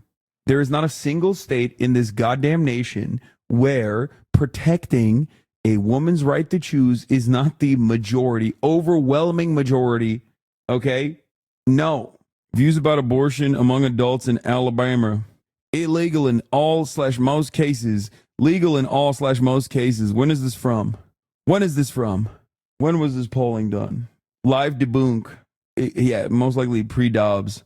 Dude, there are, we don't have to fucking like hypothesize about this. We don't have to fantasize about it. Okay? Yeah. Missouri abortion ballot measure is going to pass. It's 52% for, 34% against. Thank you. Kansas, Kentucky, Ohio. Okay? Do you understand? Do you understand? Florida. I mean, Florida makes sense. Texas, protecting abortion in the form of a ballot measure always passes. Okay? Nearly 2 in 3 Americans believe abortion should be legal. Alabama political reporter. In Alabama, 55% of people surveyed supported abortion being legal in most or all cases, while only 12% support abortion being illegal in all cases.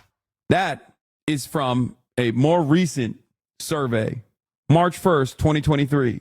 That survey that you sent me is probably a much older survey. The Pew survey was from 2014. 2014. Now, I didn't have access to that information. How did I know?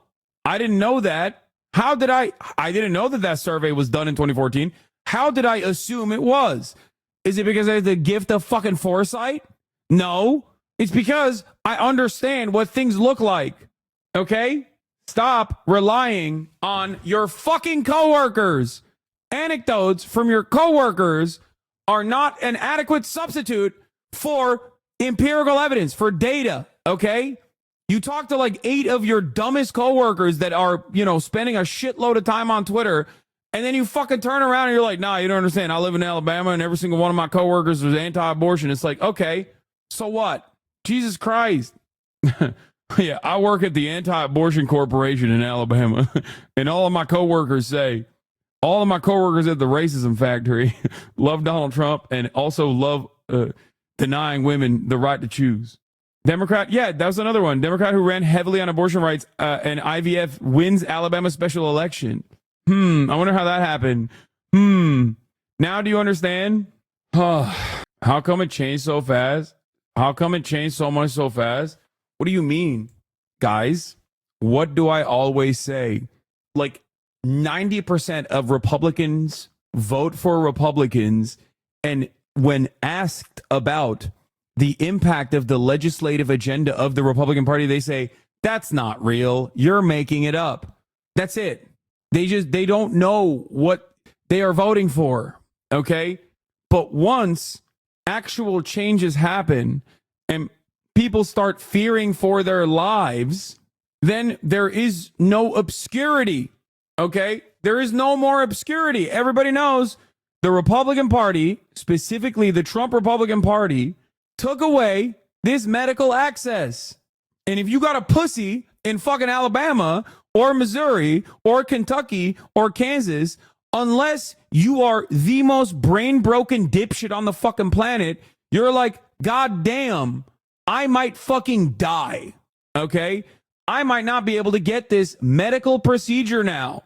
That's a very different calculation than voting for Trump because you think he's going to save America, voting for Trump because you think that he's, doing this or that. It's a very different calculation that you're making post Dobbs.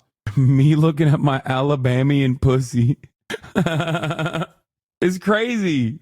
That's why I'm shocked that like white women still are just like, yeah, I got a pussy, but fuck it.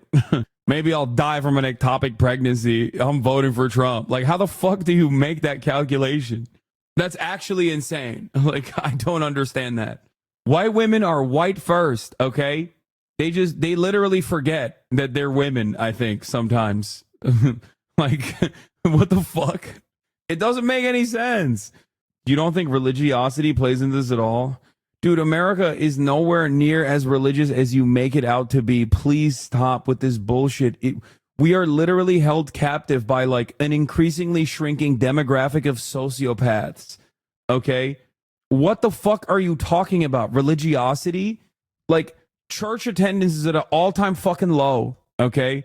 Americans keep reporting, more and more Americans keep reporting that they do not believe in anything. Okay? There's no fucking religion. The Republicans are constantly crying about that. And you're still like, no, religiosity is the reason. No, there's a shit ton of different reasons. One of the major reasons is just awful dog shit education. Okay? What are we talking about? It's funny. Yeah, you're right. It's like someone said, the evangelical vote is representative of the white supremacist vote, not the religious vote. Thank you. You're right on the money with that. Evangelicals evangelicals literally became an active voting bloc with the moral majority. Paul Weyrich, that fucking demonic scumbag, who was a Catholic himself, by the way, not even fucking evangelical Protestant, who activated the evangelical Protestant base on the grounds that they did not want to go to school. They did not want their children to go to school with black children. Okay, that's it. The American evangelical movement as an active political bloc has always been one that cares about white supremacy. That's it. There's no argument there. You cannot fucking argue with me on like religiosity. Like, they don't give a fuck. They voted for Trump. What do you mean? He's like the fucking Antichrist. What are you talking about? Religiosity. It has always been and will always be about enforcing segregation. Okay? It will always be about racial domination. Stop. They literally got on the scene because they wanted to keep schools segregated, okay? They used religion for dummies to be like, no, it's our religious freedoms to keep our schools what? It's fucking ridiculous. You should go to the South. I think your opinion would change. A lot of religious people still. Dude, remember what I just told you about the Alabaman chatter who was like, I don't understand. Like, a lot of my coworkers or a lot of the people around me anecdotally fucking, don't want abortion to be legal. And I told you that you cannot substitute anecdotes for data because it will cause you to have sampling biases. It will cause you to paint a false reality. It's the same. Okay? This is my argument for you is the exact same. I respectfully disagree. Okay. Sure. Yes. Southerners are all fucking religious cousin fucking monsters and they all hate abortion. Please do not look at the data. Please do not look at the many ballot measures that will pass with overwhelming majority support in each and every one of these fucking red states. Man, people are literally making the Andrew Tate argument. I'm really not into politics, but Kamala Harris, her movement, I will say I support two things that she said and is doing. The $20,000 loan thing for the black entrepreneurs, I really like that because it gives us a chance to, get our businesses up off the ground. And another thing is she's trying to legalize marijuana. Because, a lot of us get locked up just for our cars smelling like weed. There's a lot of synthetic weed out here, a lot of fake weed that's, bad for us. You want it to be legalized and regulated. Yes, and what gets me the most is it's banned in the South, where it's mostly African Americans or black people down here. But up in the other states, the union states, the blue states, whatever you want to call them, it's legalized. Well, who would you vote for if you do decide to vote? I don't know, maybe Harris. And why? Just listening to some of the stuff that she's said so far as like helping people. I'm big. Why are all these interviews in barbershops? I don't know, man. I think white people don't know where to find black people. Like, no disrespect to this journalist. I like her. She used to work at Vice too. But I just genuinely think like white people saw barbershop and they were like, oh, that's where black people are. And I mean, it's not wrong. Like, black people do go to the barbershop. but it's just like, it is funny that everyone is just like, oh my God, there's a barbershop here. We have to go interview the people. Gonna help him. So why would you be undecided right now then? I would have to say because this will be. Yeah, everybody knows if you want to see white people, go to a diner. Be nice. Elle is one of the only good CNN people. No, I do. I do like her. She's great. My first time. Yeah. First time. Like, woo, okay. The bald black voter is not being considered. It's true. My mom, none of them, they've never done it, so. We found a little more ambivalence about Harris than we expected based on past voting here. I'm not decisive. I'm gonna be straight up with you. That's okay. Tell me more. Why? Because it's two of the lesser evils. They're all bashing each other and saying this and saying that. Then I take that and I go do research. When I research it, I'm like, but I do know one thing. Trump is so bold that if the aliens is coming, he gonna tell you. So in an Independence Day scenario, yes, he would tell you to evacuate. He would tell. So I mean, he can't keep his mouth shut. What are your constituents saying about the election? You get a mixed bag of peanuts. You get a lot of people that say, go Kamala. You get a lot of people say, I'm not into politics. And then you even have voices say that I'm voting for Donald Trump. Early voting numbers were really high. What do you think that means? I think that means people have something to vote for. I think that people are impassioned, emboldened. They're excited to vote for something. I'm just hoping they're voting for Kamala Harris, honestly. We are house divided. Really? At this time, my husband, he's more leaning towards the Trump side, and I'm leaning more towards the Harris side, but I'm still trying to persuade him to come to the other side. And what is his objections? Well, he just doesn't feel that like a woman is fit for the job, so to speak. What you getting, 10 fade? And then we bring the top down. I'm gonna be honest with you. During his time in presidency, a lot of money was flowing around. Yeah. You know what I mean? Yeah. So that was kind of like my reason for being like, hey, if you're gonna do that again, you know, you run that back. He does a lot of stuff for shock value, just to get you to look at him. You know what I mean? So I don't really be taking none of that stuff serious. I'm gonna take my time with it, because you know, it's like the lesser of the two evils type of thing. One topic of conversation has been the idea that some men don't want to vote for a woman president. Do you think that's a factor? I hear that a lot. Yeah. What do they say? Women are too emotional to run the country. And what do you think of that? What do I think of that? I'm married. You think I'm about to answer that? Well, what do you say to them? What do I say to them? Yeah, when they say that. I tell them the same thing I told you. I'm married, so, and my wife run my household. So, you know what? If they run the household like that, they could. I believe they can do it. I just thought about it. I believe a woman could run the presidency. I believe that. I've never seen a president tweet so much out of emotions.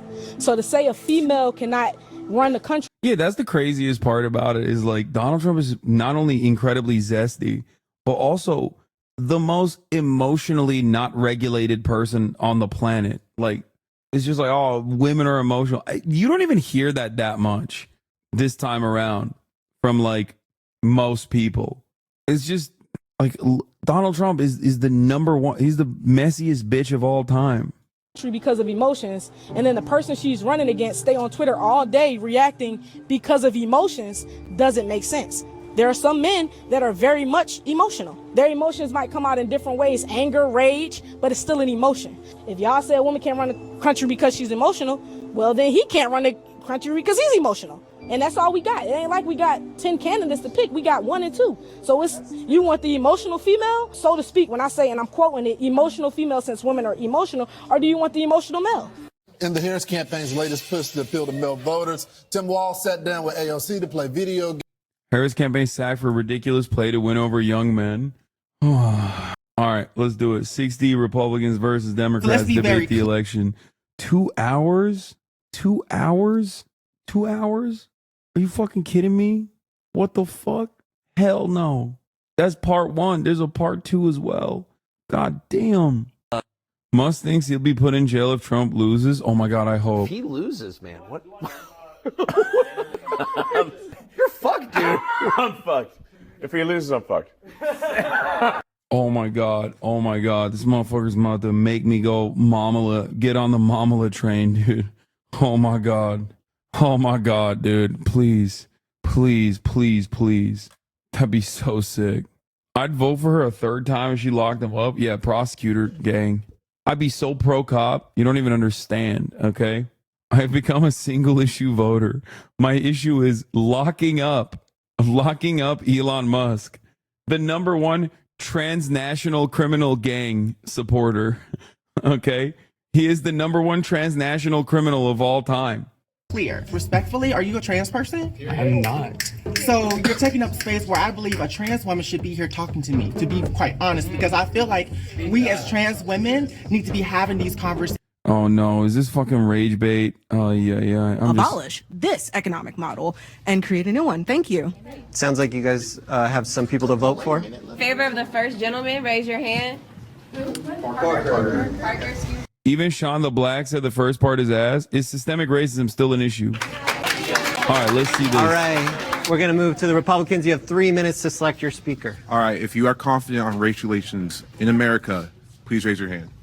So I am speaking from the perspective, I grew up in a very far left family. I was super woke my entire life, so much so that in 2020 I was cast to be on a Netflix show teaching people how to become a BLM activist. In the process getting ready for that show, I started... Oh my God. Oh my God. Oh my God. Oh, he's like, I've been a grifter and I'm still a grifter. I'm just grifting in a different direction because I saw that there was more money to be made. Okay. I saw more money to be made. And I'm a failed actor. Started studying the counter arguments, and it completely flipped my perspective of being black in America. And I really, dude, this is like Aiden Ross levels of stupidity. Like Aiden Ross having like Holocaust deniers on to convince him as a Jewish man to believe that the Holocaust might not have happened.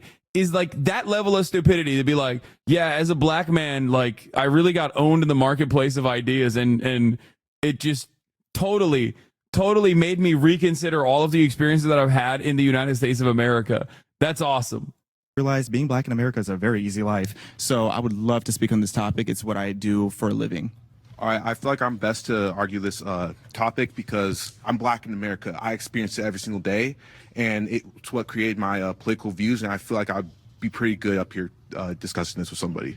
So personally, my vote wasn't going to be for me. It was going to be who I think should go. We have Connie on the other side, who is a previous conservative black woman. So I think for, honestly, fairness sake, we should have someone who is a previous left-wing black man. I think that would be a great topic and discussion to have. So who votes for Xavier? Raise your hand. Damn. All right, Xavier's the speaker. Connie, you're fucking cooked, Joshua. Xavier, let's come to the middle. Nice to meet you, Xavier. Yeah, that's a very king name, Xavier. I know that's right. Hey. So I don't believe that we have a systemic racism issue in America anymore. I feel like we have a systemic disempowerment issue. And what I mean by that is really two things. First, let's start with the rhetoric that is put on black people. So you and I disagree on pretty much everything political. Dog, you know this dude is this motherfucker. Uncle Tom's favorite nephew? Ew. Ew, dude. What the fuck? Ew, dude. Ew. Why do professional black Republicans always do this? Like, escape the plantation. Uncle Tom's favorite nephew. Is like, why are you adopting white supremacist framing and white supremacist language voluntarily to describe yourself? It's so weird, dude. Yeah, I mean, he's a PragerU guy, so of course.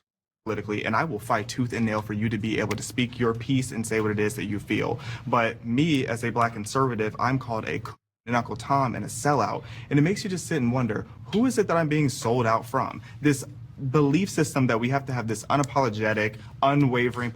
Yeah, I mean, it's pretty simple. Both parties are pretty fucking racist. It's just that one party at least like politely says that there is some underlying racism and maybe we should fix it. They don't really do anything about it. The other party's like, hell yeah, we're racist and we love racism. We want to do more racism. Yes, everyone that's not white is inferior to me and to you. That's it. That's literally it. It's just, and I think this is a reality that most black people also understand. It's just like, it's the devil you know versus the devil you don't type of situation. Like, that's it. Perspective of just loving what the Democrats tell us to believe is an issue. And it goes into the BLM thing and how for so long we were taught that we were supposed to be terrified of police officers who are literally the people who are supposed to be protecting us. The other part of that is when we start looking at what is actually hurting us on a systemic level. Let's look at policy. One of the biggest things that are hurting black Americans today is policy regarding crime. We have all of these woke DAs who are putting forth policy about He said, we need more Klansmen as DAs, okay? Can we go back to a better time when lynchings were happening? This is what I like as a black man. Also, there's no real racism in America. My man said woke DAs, dude. What are you saying? About like, or getting rid of policies, I should say, with like the 3 strikes rule, which is allowing repeat offenders on the street. We got. Oh my God, dude. Oh my God. He said we need to repeal the 3 strikes rule, or like he said repealing the 3 strikes rule is a bad thing. Sorry. Yeah, we need more mass incarceration. Rid of the cash bail system, which again is letting criminals back on the street, and all this different list of issues where they're even decriminalizing theft under $900. Who is that destroying? Businesses and opportunities in black predominant areas. So when we talk about why we're still struggling, that has a big reason, because we're losing our opportunities. Yeah. I would just like to say that I empathize on every position that you have that you explained to me, especially when talking about people calling you names. Why are you always doing too much with black people? Leave them alone. I want to go back to lynching. Like, I get it, but fucking relax. Man, shut the fuck up, okay? God damn. Yes, dude. It's because I'm racist. That's why. It's because I'm fucking racist, dude. You got me, okay? You got me because I'm a fucking racist person. People saying really mean and nasty things to you, demeaning you. Like, there's a line, okay, when talking about or to black conservatives. I do not cross that line, okay? I might come near that line, but I do not cross that line. So shut the fuck up. I understand the boundaries, okay? Like, you because of your race, I would argue. I experienced that as a black conservative, and it was the hardest part of being a black conservative. But I don't understand how you can have this perspective as a black man in America that there is no racial tension and no racial discrimination when we as black women are 3 to 4 times more likely to die giving birth, when black men are twice as likely to be killed on death row than white men for committing similar crimes, when you have the Hopi Nation of people who don't have clean water to drink. There's a diabetes epidemic because there is no clean, accessible water that they are able to afford. One thing I've noticed is Zahn definitely doesn't like criticism. I don't like that. Do you have no capacity to analyze what just unfolded in front of your eyes and you just respond to shapes and colors? Is that what's going on? Yes, dude. A cynical radlib framework that chatter was operating off of is unimaginably annoying. You think I don't encounter that on a daily basis a million times over, in especially progressive spaces like the one that I've cultivated here? Shut the fuck up. That's not criticism. Someone saying you're doing too much on black issues is not like real criticism, okay? What the fuck do you mean? Especially when I'm in the process of describing systemic racism. It's so stupid. People have no way of like analyzing what just unfolded, okay? I don't understand how you can have these positions that there is no racial disparities and that these things weren't set up against us when there is so much going against us in this country. I would say, as a woman who has experienced police violence. A figure on the Republican side has been accused of being a heinous white supremacist charlatan is not a racist. Please look at CPAC. Look at the RNC. One, there's never been, at least in contemporary society, not in the past, but post-party swap, post-Southern strategy, there's never been a fucking black congressional representative on the Republican Party that has not come from a majority white district. Black people do not vote for black Republicans. Okay, that's number one. Is that surprising? I don't know. Let's think about it.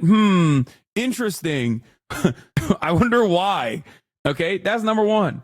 Number two, go and watch CPAC videos. Go and watch videos from the RNC.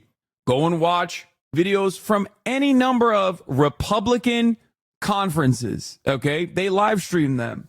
Pay attention closely to what the black speakers talk about, okay?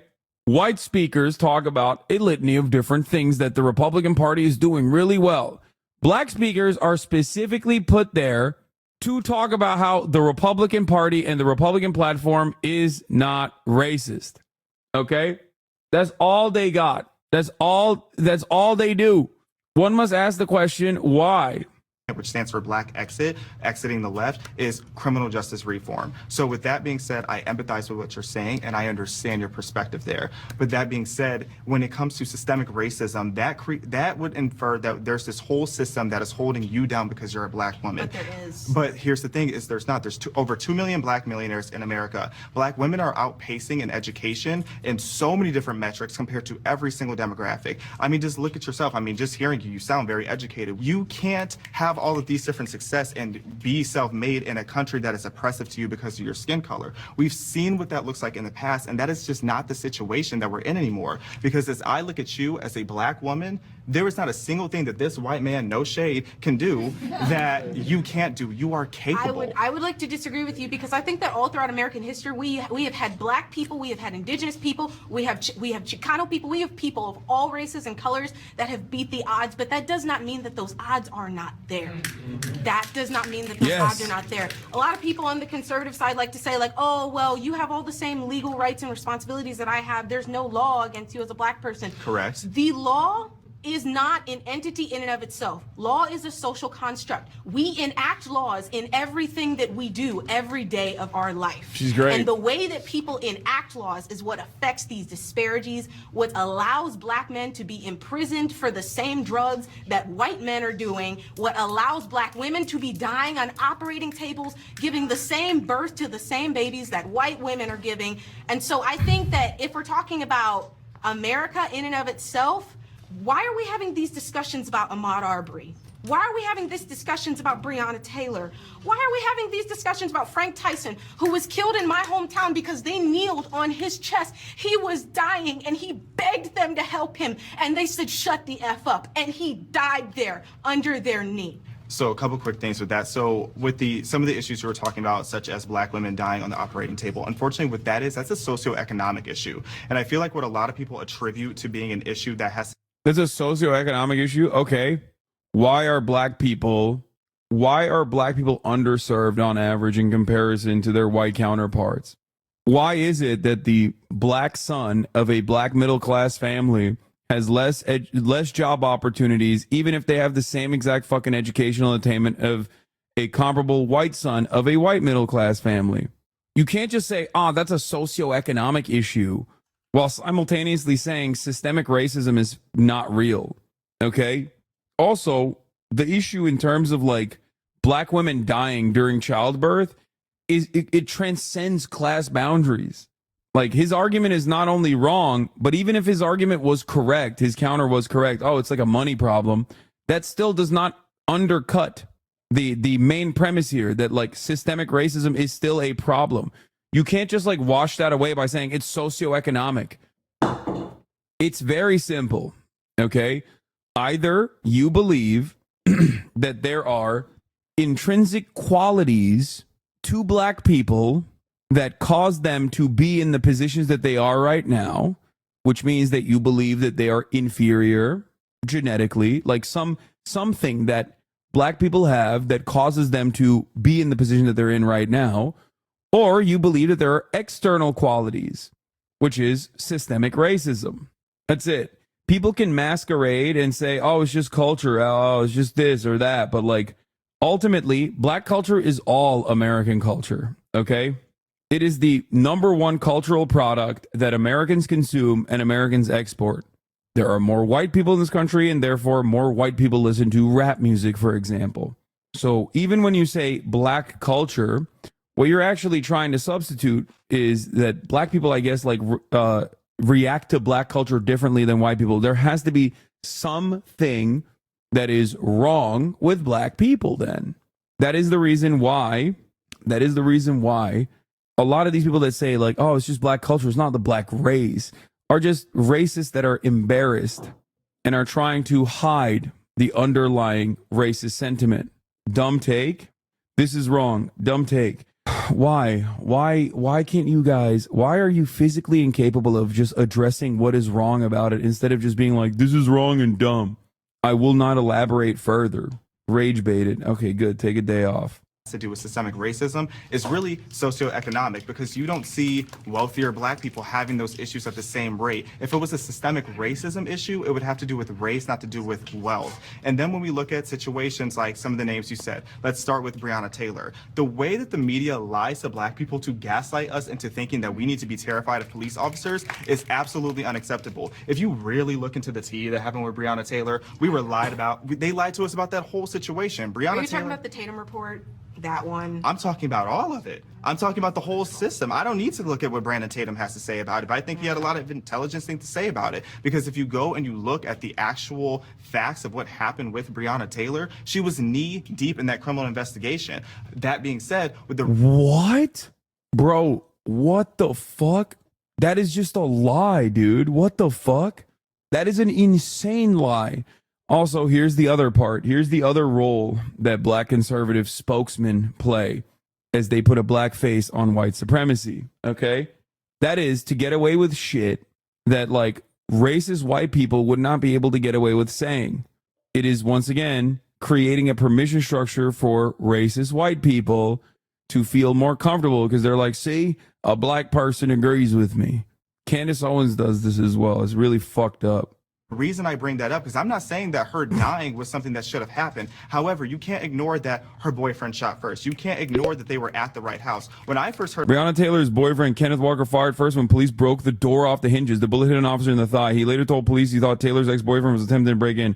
Officers returned fire, including one officer who was fired 10 rounds blindly into the apartment. Yeah. In the middle of the night, when someone is breaking into your apartment and you fucking shoot at them, it's, you know, it's your understandable position. You have a right to defend yourself. Fucking no-knock warrant on a wrong house, too.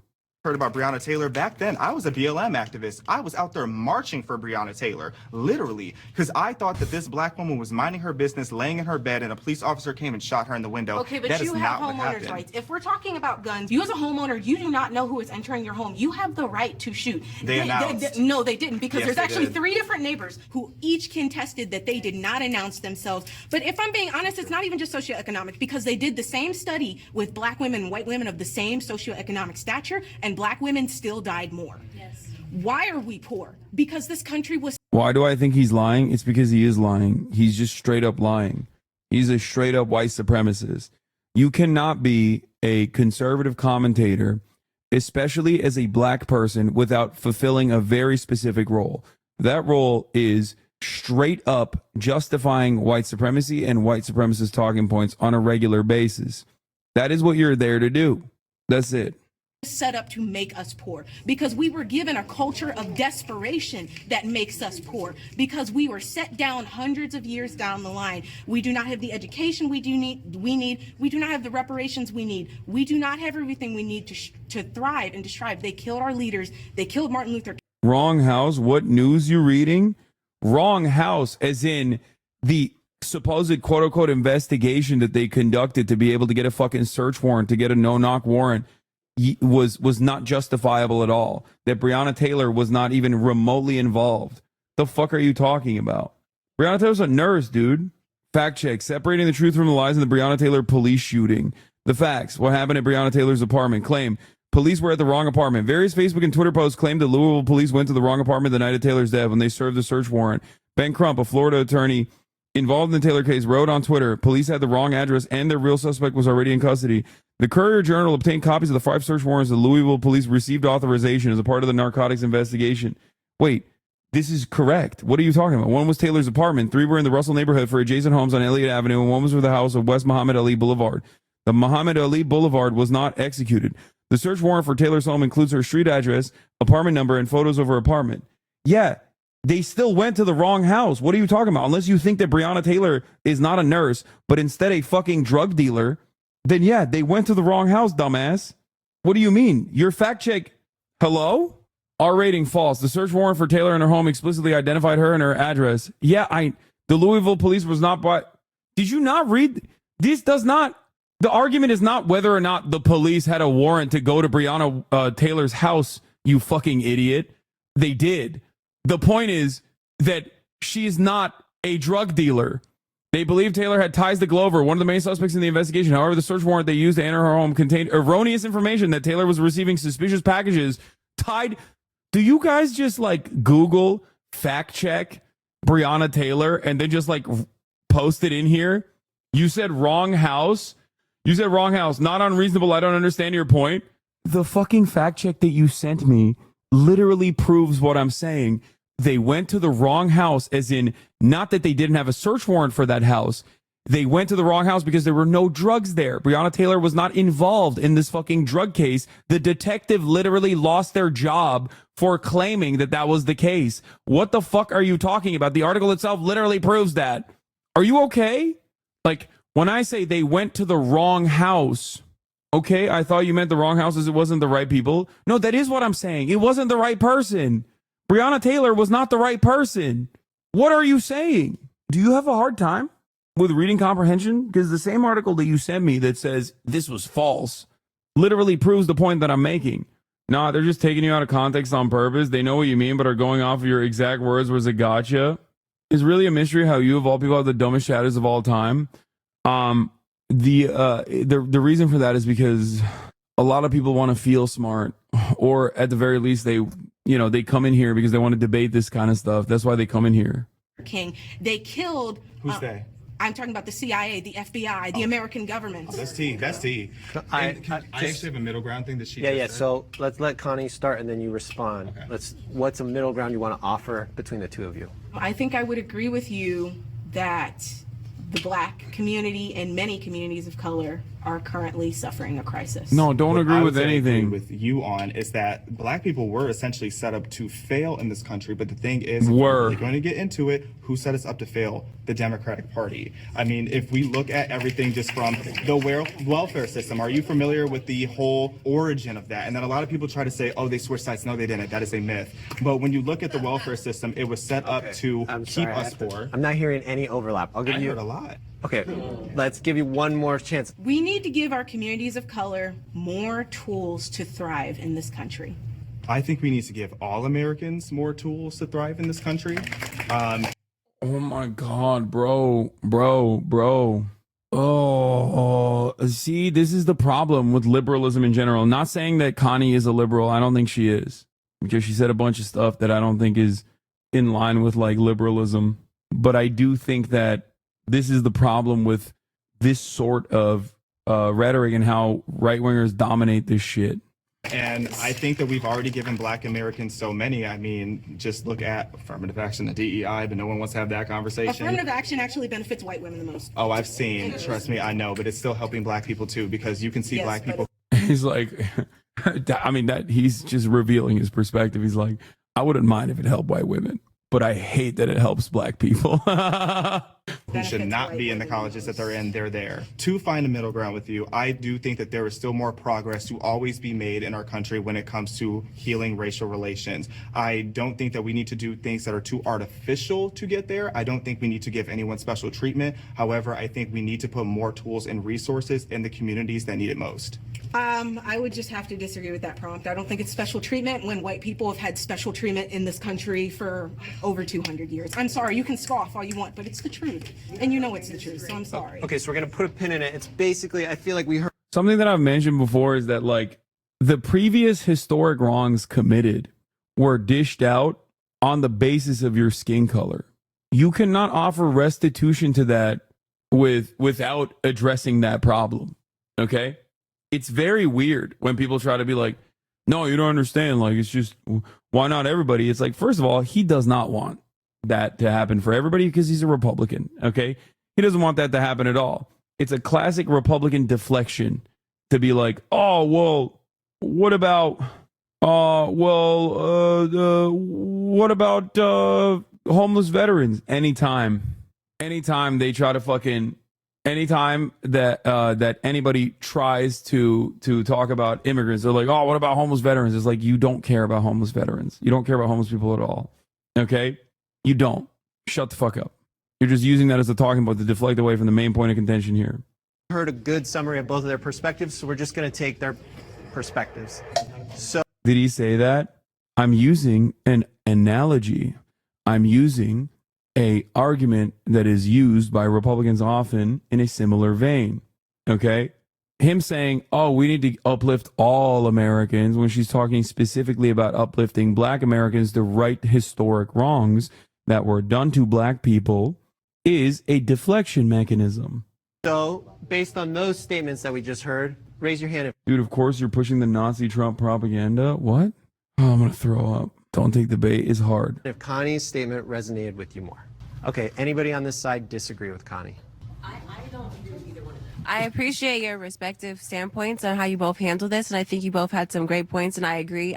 No, they didn't. No, they didn't. Stop. What's the next question? What should America's stance be on the war in the Middle East? Raise your hand. Okay, I just... strategy, but you used to live there, and now there's not necessarily safe. Oh, this is the crazy lady. Find an agreement, a middle ground statement that you would both stand by, and then we'll share it with the group, but you have 10 minutes to discuss the issue and get to that point. Yeah, so I think one thing we can agree on is that it is against U.S. law under the Leahy Law and the Foreign Assistance Act to supply military aid to a country that is violating international law abroad. Okay. And we know from the U.S. Department of International Aid and Development, as well as the U.S. State Department for Refugees and Migrants, that Israel is guilty of blocking and obstructing humanitarian aid to the Gaza Strip, particularly within the first few months of the war. And that's why the ICC chief prosecutor that Israel said was their preferable candidate has applied for arrest warrant applications to top Israeli officials. This guy It is knows a also lot. why the ICJ is currently on trial with Israel for a case of genocide, and why the ICJ has already weighed in on that the illegal occupation in the West Bank needs to end. And we also have had a Security Council resolution when the United States abstained from the Security Council that once again there should be an immediate ceasefire. The only time that the most amount of hostages were put back in Israel. What are these fact checks? The U.S. abstained from the U.S. Security Council resolution in March because it was a watered-down version brought forward by Russia and China, not what the State Department described as a comprehensive version. The U.S. always supported a ceasefire in exchange of releasing hostages. What is happening with the fucking Jubilee fact checks right now? They're going nutty mode. What the fuck? Was when there was a ceasefire and a negotiation and a hostage exchange between Hamas and Israel. Israel has actually killed more of their hostages than they've rescued. They have shot and killed Israeli hostages. Hamas released 105 Israeli hostages during a ceasefire between November 24th and 2023. In total, approximately 117 of the 251 hostages have been released. Waving a white flag, speaking Hebrew. That is the kind of conduct that Israel uses in this war. There was a lot that was put into that first statement. First of all, the ICC had to push off their case against the genocide of Israel for lack of evidence. Number one, The ICJ ruled in May that Israel should halt its military operation in Rafah. The ICC was not hearing a case against Israel. No, the ICC had to halt prosecuting its case against Israel because Mossad literally went after the prosecutor that came before Karim Khan. They're going after Karim Khan as well. They went after Bensouda, and even went as far as to get the United States of America under Donald Trump to issue, to literally sanction her. Okay, the ICC doesn't prosecute countries. The ICC prosecutes people. Yes, the ICC prosecutes people. The ICC was prosecuting on the basis that people in the Israeli government were conducting a genocide before Karim Khan. I'm speaking now. Number two, oh my God, there is so much. So, okay, Israel is our number one ally. There is so much work between Israel and the United States, and I understand the America First strategy, but you have to understand there is so much intelligence going back and forth to keep Americans and Israelis safe from all of the terrorists coming out of the Middle East, number one. Number two, Israel's fighting 7 fronts right now. They just killed a Hezbollah leader that murdered 100. According to Foreign Policy magazine, Israeli Prime Minister Benjamin Netanyahu said that Iran is fighting Israel on a 7-front war. Iran itself, Hamas, and militant groups in Gaza, Hezbollah, Lebanon, Houthis in Yemen, Iran-backed militias in Iraq and Syria, and efforts to arm Palestinian militants in the West Bank. 42 Marines that I like that the fact checks are agreeing with her. had a bounty on his head by America. That has happened now twice where Israel has murdered terrorists because they had killed not only U.S. military personnel, but also were just bombarding Israel. Fact check reiterating what Benjamin Netanyahu said is all you need to know about these facts that are being checked. And they don't care who they kill, Muslims, Christians, Jews, mosques. They don't care. They just inadvertently bomb the city. Okay, number one. Number two, there is no genocide. Let me explain why. The Palestinian population went from 500,000 people in the 1940s to 5 million right now, as opposed to an actual genocide where the Jews in Nazi Germany went from... The population of Palestinian territories was 1.8 million in 1990. It more than doubled to over 5 million by 2022. Fact check. Fact check. Fact check. Genocide denial. Like, what the fuck?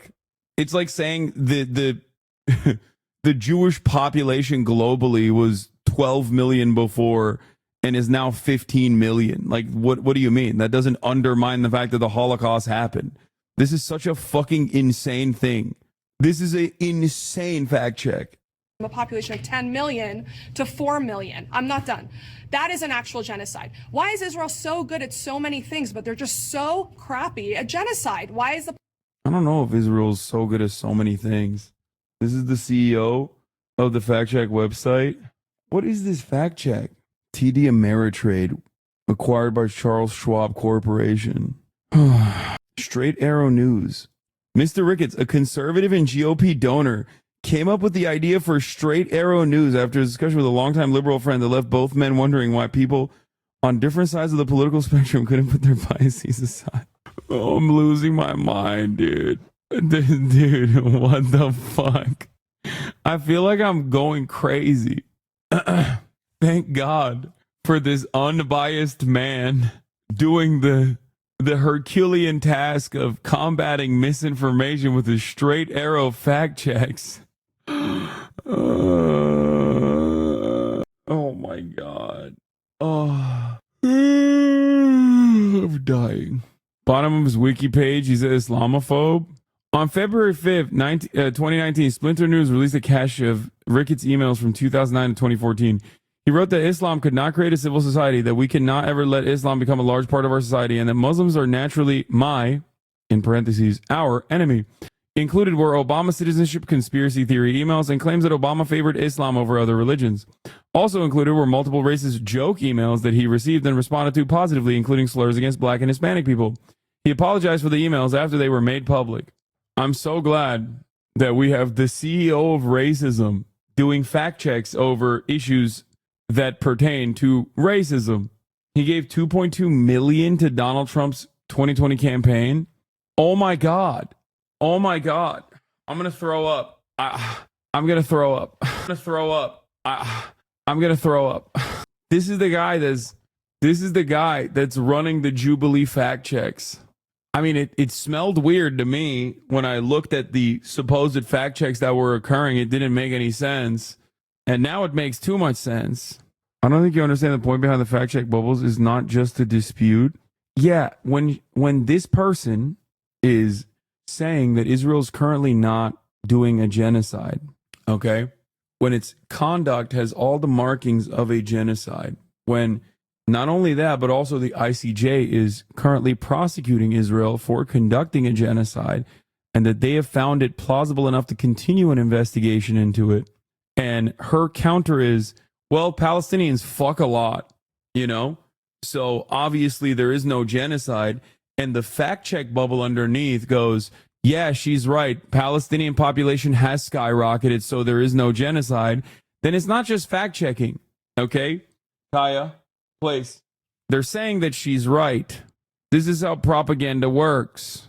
The population booming. Number two, what else did he bring up? Occupation. Okay. When I did my genetic testing, It says in my genetic testing, Judea. It tells me that I come from, my indigenous homeland is. What? What? I don't think that's real. I don't think that's the case. Is 23andMe also just like, it would be weird if 23andMe itself was like so in the tank for Israel, despite the fact that I'm pretty sure that you can't even like directly get a 23andMe test in Israel. That they're like, hey, 23andMe said I'm from Judea, so the West Bank no longer exists and Palestine doesn't exist. To be fair, the Romans called it Judea. That being said, the Zionist lady is a 7-figure net worth plastic surgeon from LA who has appeared on PragerU. Of course, every single person that we watched so far is a PragerU person. Also, hey Hazan, please check messages. Don't populations boom under extreme circumstances? Yes, they do. Judea. No other religion, when you do your genetic testing, is going to say you come from here or from here, from here. It doesn't say that because Judaism predates the current definitions of ethnicity and religion. It's an ethno-religion, and this is an indigenous homecoming of Jews. The Jewish people are an ethno-religious group, and Israel is an ethno-religious nation. However, Judaism is not the only ethno-religion in the world. Nice fact check. I Thanks. know the left always likes to say this is oppressed versus oppressor, or it's darker people versus white people. Israel is 70% non-white. They look like Israel 73% Jewish, 21% Arab, and 5.4% other, according to the CIA. More than 60% of Israel's Jewish population comes from Middle Eastern and African nations.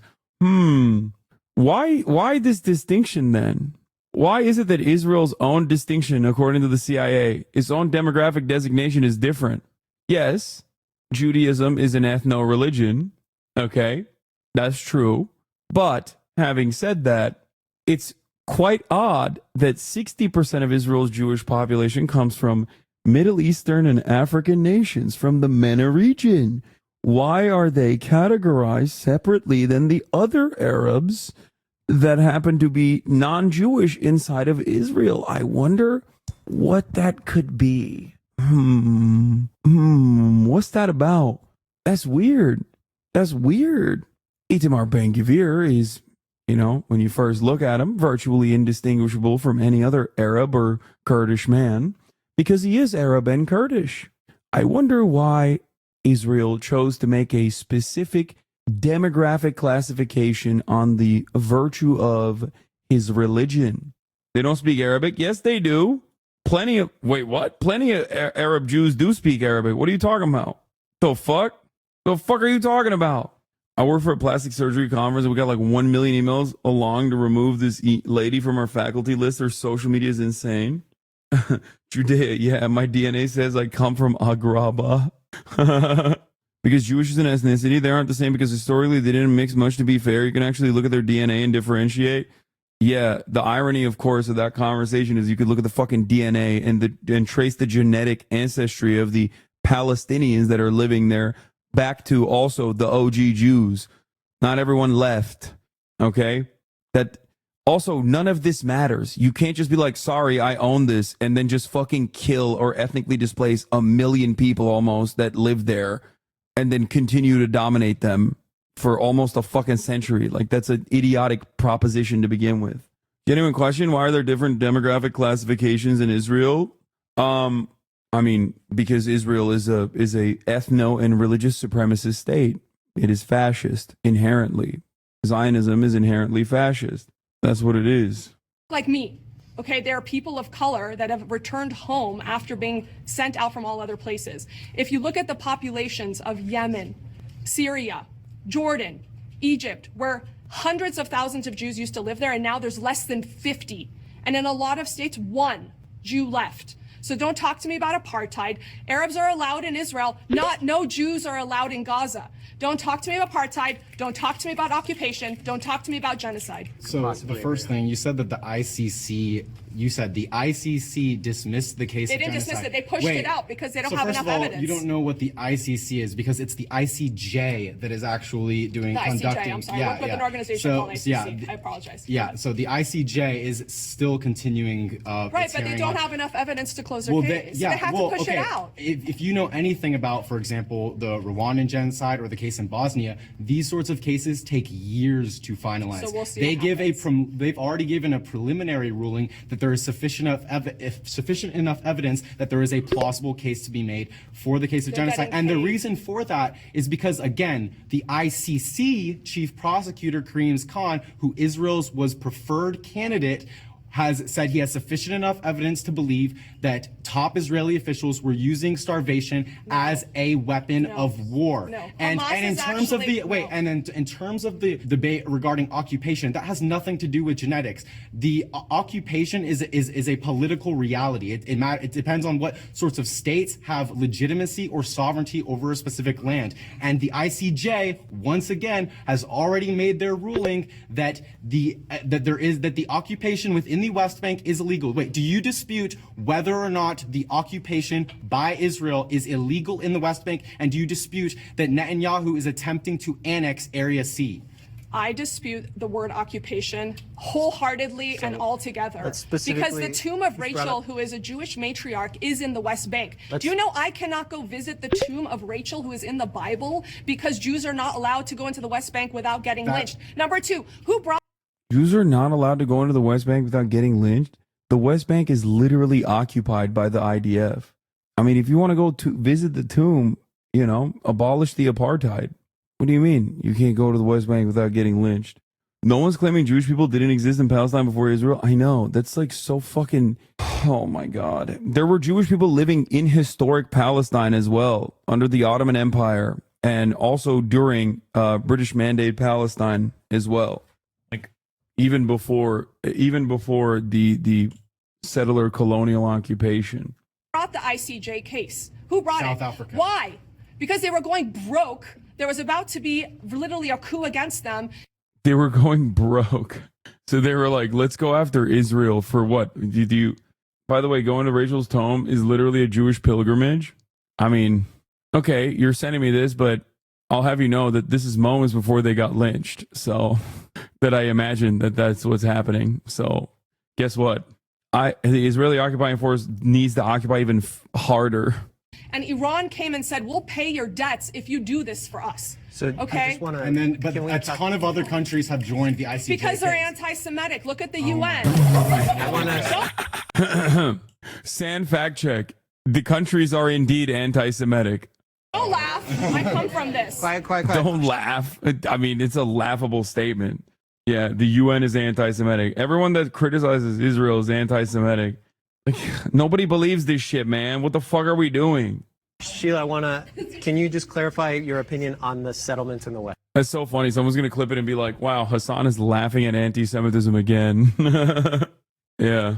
Okay, this convo is annoying me. So I think that everybody should be able to live in these areas. I don't think there should be parts of Israel where Arabs cannot go, and I don't think there's parts of Israel where Jews cannot go without fear of being lynched. So these things, there's no reason why we can't live together. And I'll tell you why the reason is. Maybe this is our common ground, actually.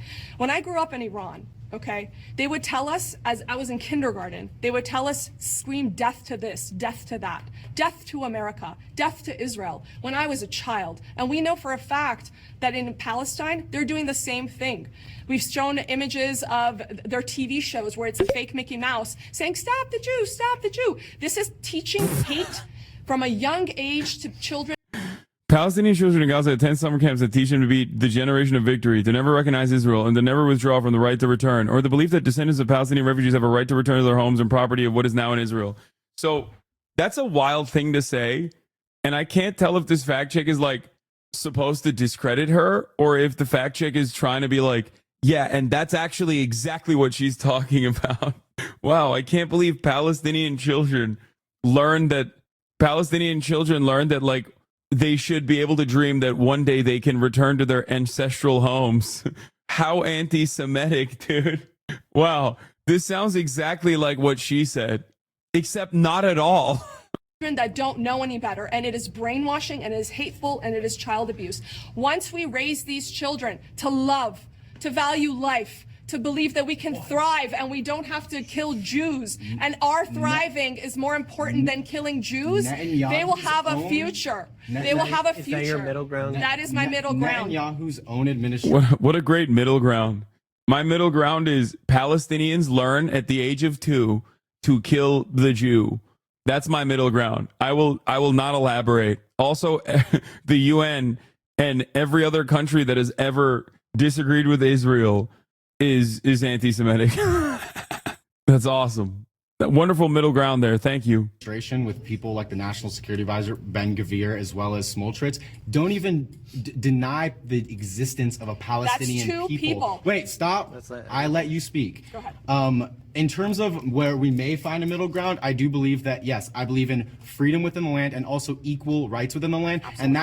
But that entails in the dismantling of an ethno-state that is centered around prioritizing the religion and ethnicity of one indigenous group over another. What about all of the Muslim lands? What about North Africa? What about all of the Middle East? They're not Palestinians. Okay, they're not what about those Palestinians. states? They're Would you different say the people. same thing? Those are ethno-states? Would you want to dismantle? Wait, first of all, if any of those countries were like, yeah, dude, Jews are not allowed here, yeah, that would be fucking completely unacceptable. What do you mean? They're not ethno-states. Like, they don't, I don't understand. Those as well. Seems like we're derailing. No, there's double standards against Israel that they're not against any other country. Does Israel have an explicit demographic issue and that they would not accept an Israel that is majority non-Jew? Yes or no? Well, this is the case. Yes or no? No, let me tell you. Yes or no? No, it is yes. It is written in the law. There is no other country that has so openly fucking expressed their demographic concern. I'll give you an example. The United States of America is a white supremacist nation, okay? It was built on white supremacist values. That is just the truth. You might agree with it, you might disagree with it, doesn't matter. Historically speaking, it was built on these values, okay? And we have a bunch of shit, or had a bunch of shit in our laws that expressed that sentiment, that expressed that desire. There's remnants of that still baked into all of our institutions. Ironically enough, the first point of contention was whether or not America is still a systemically racist country, which it is.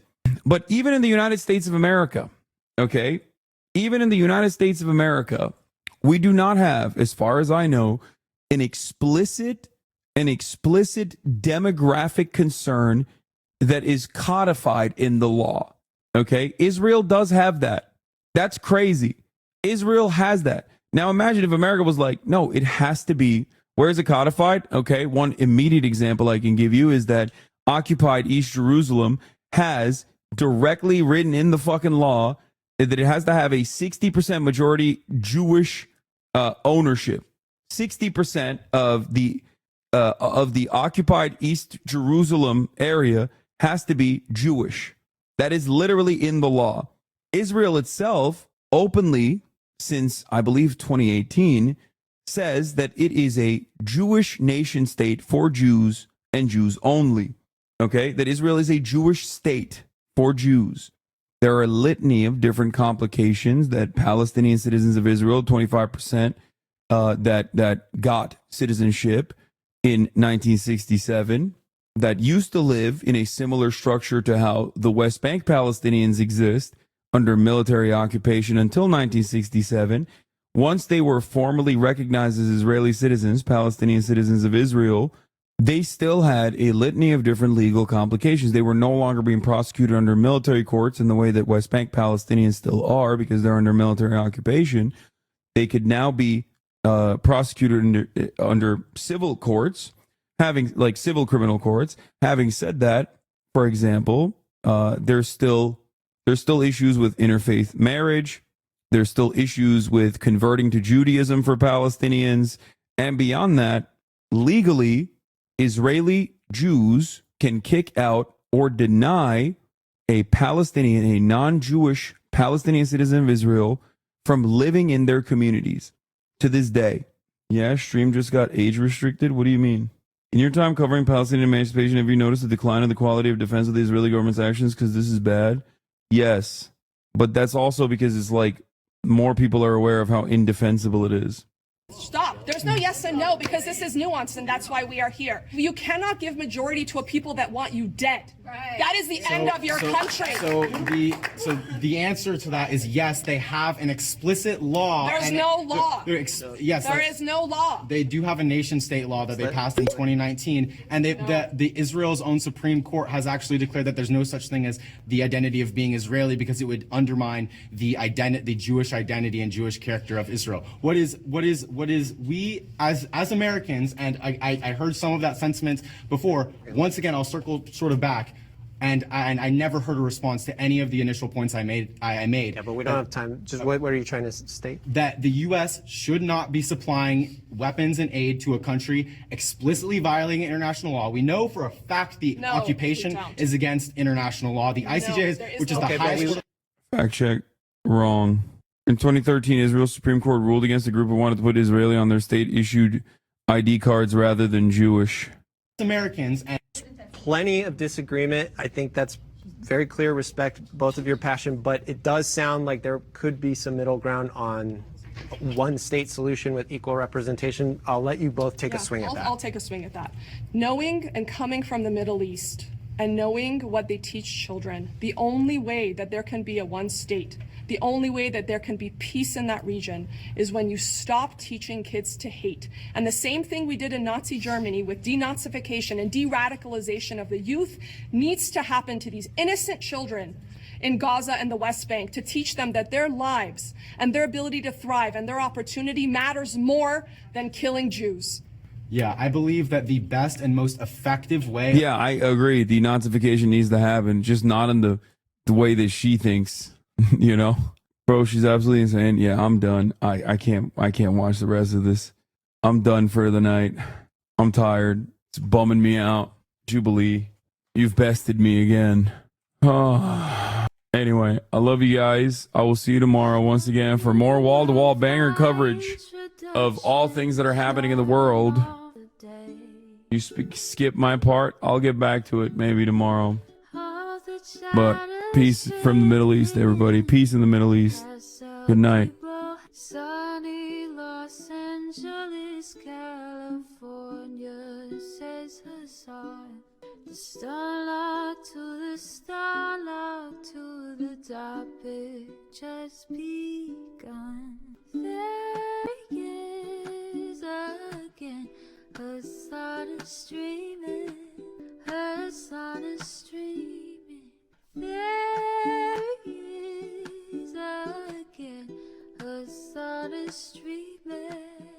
Hasan is streaming. Review in the P.O. box. Uncle Uger's face. Sudden Discord active prop.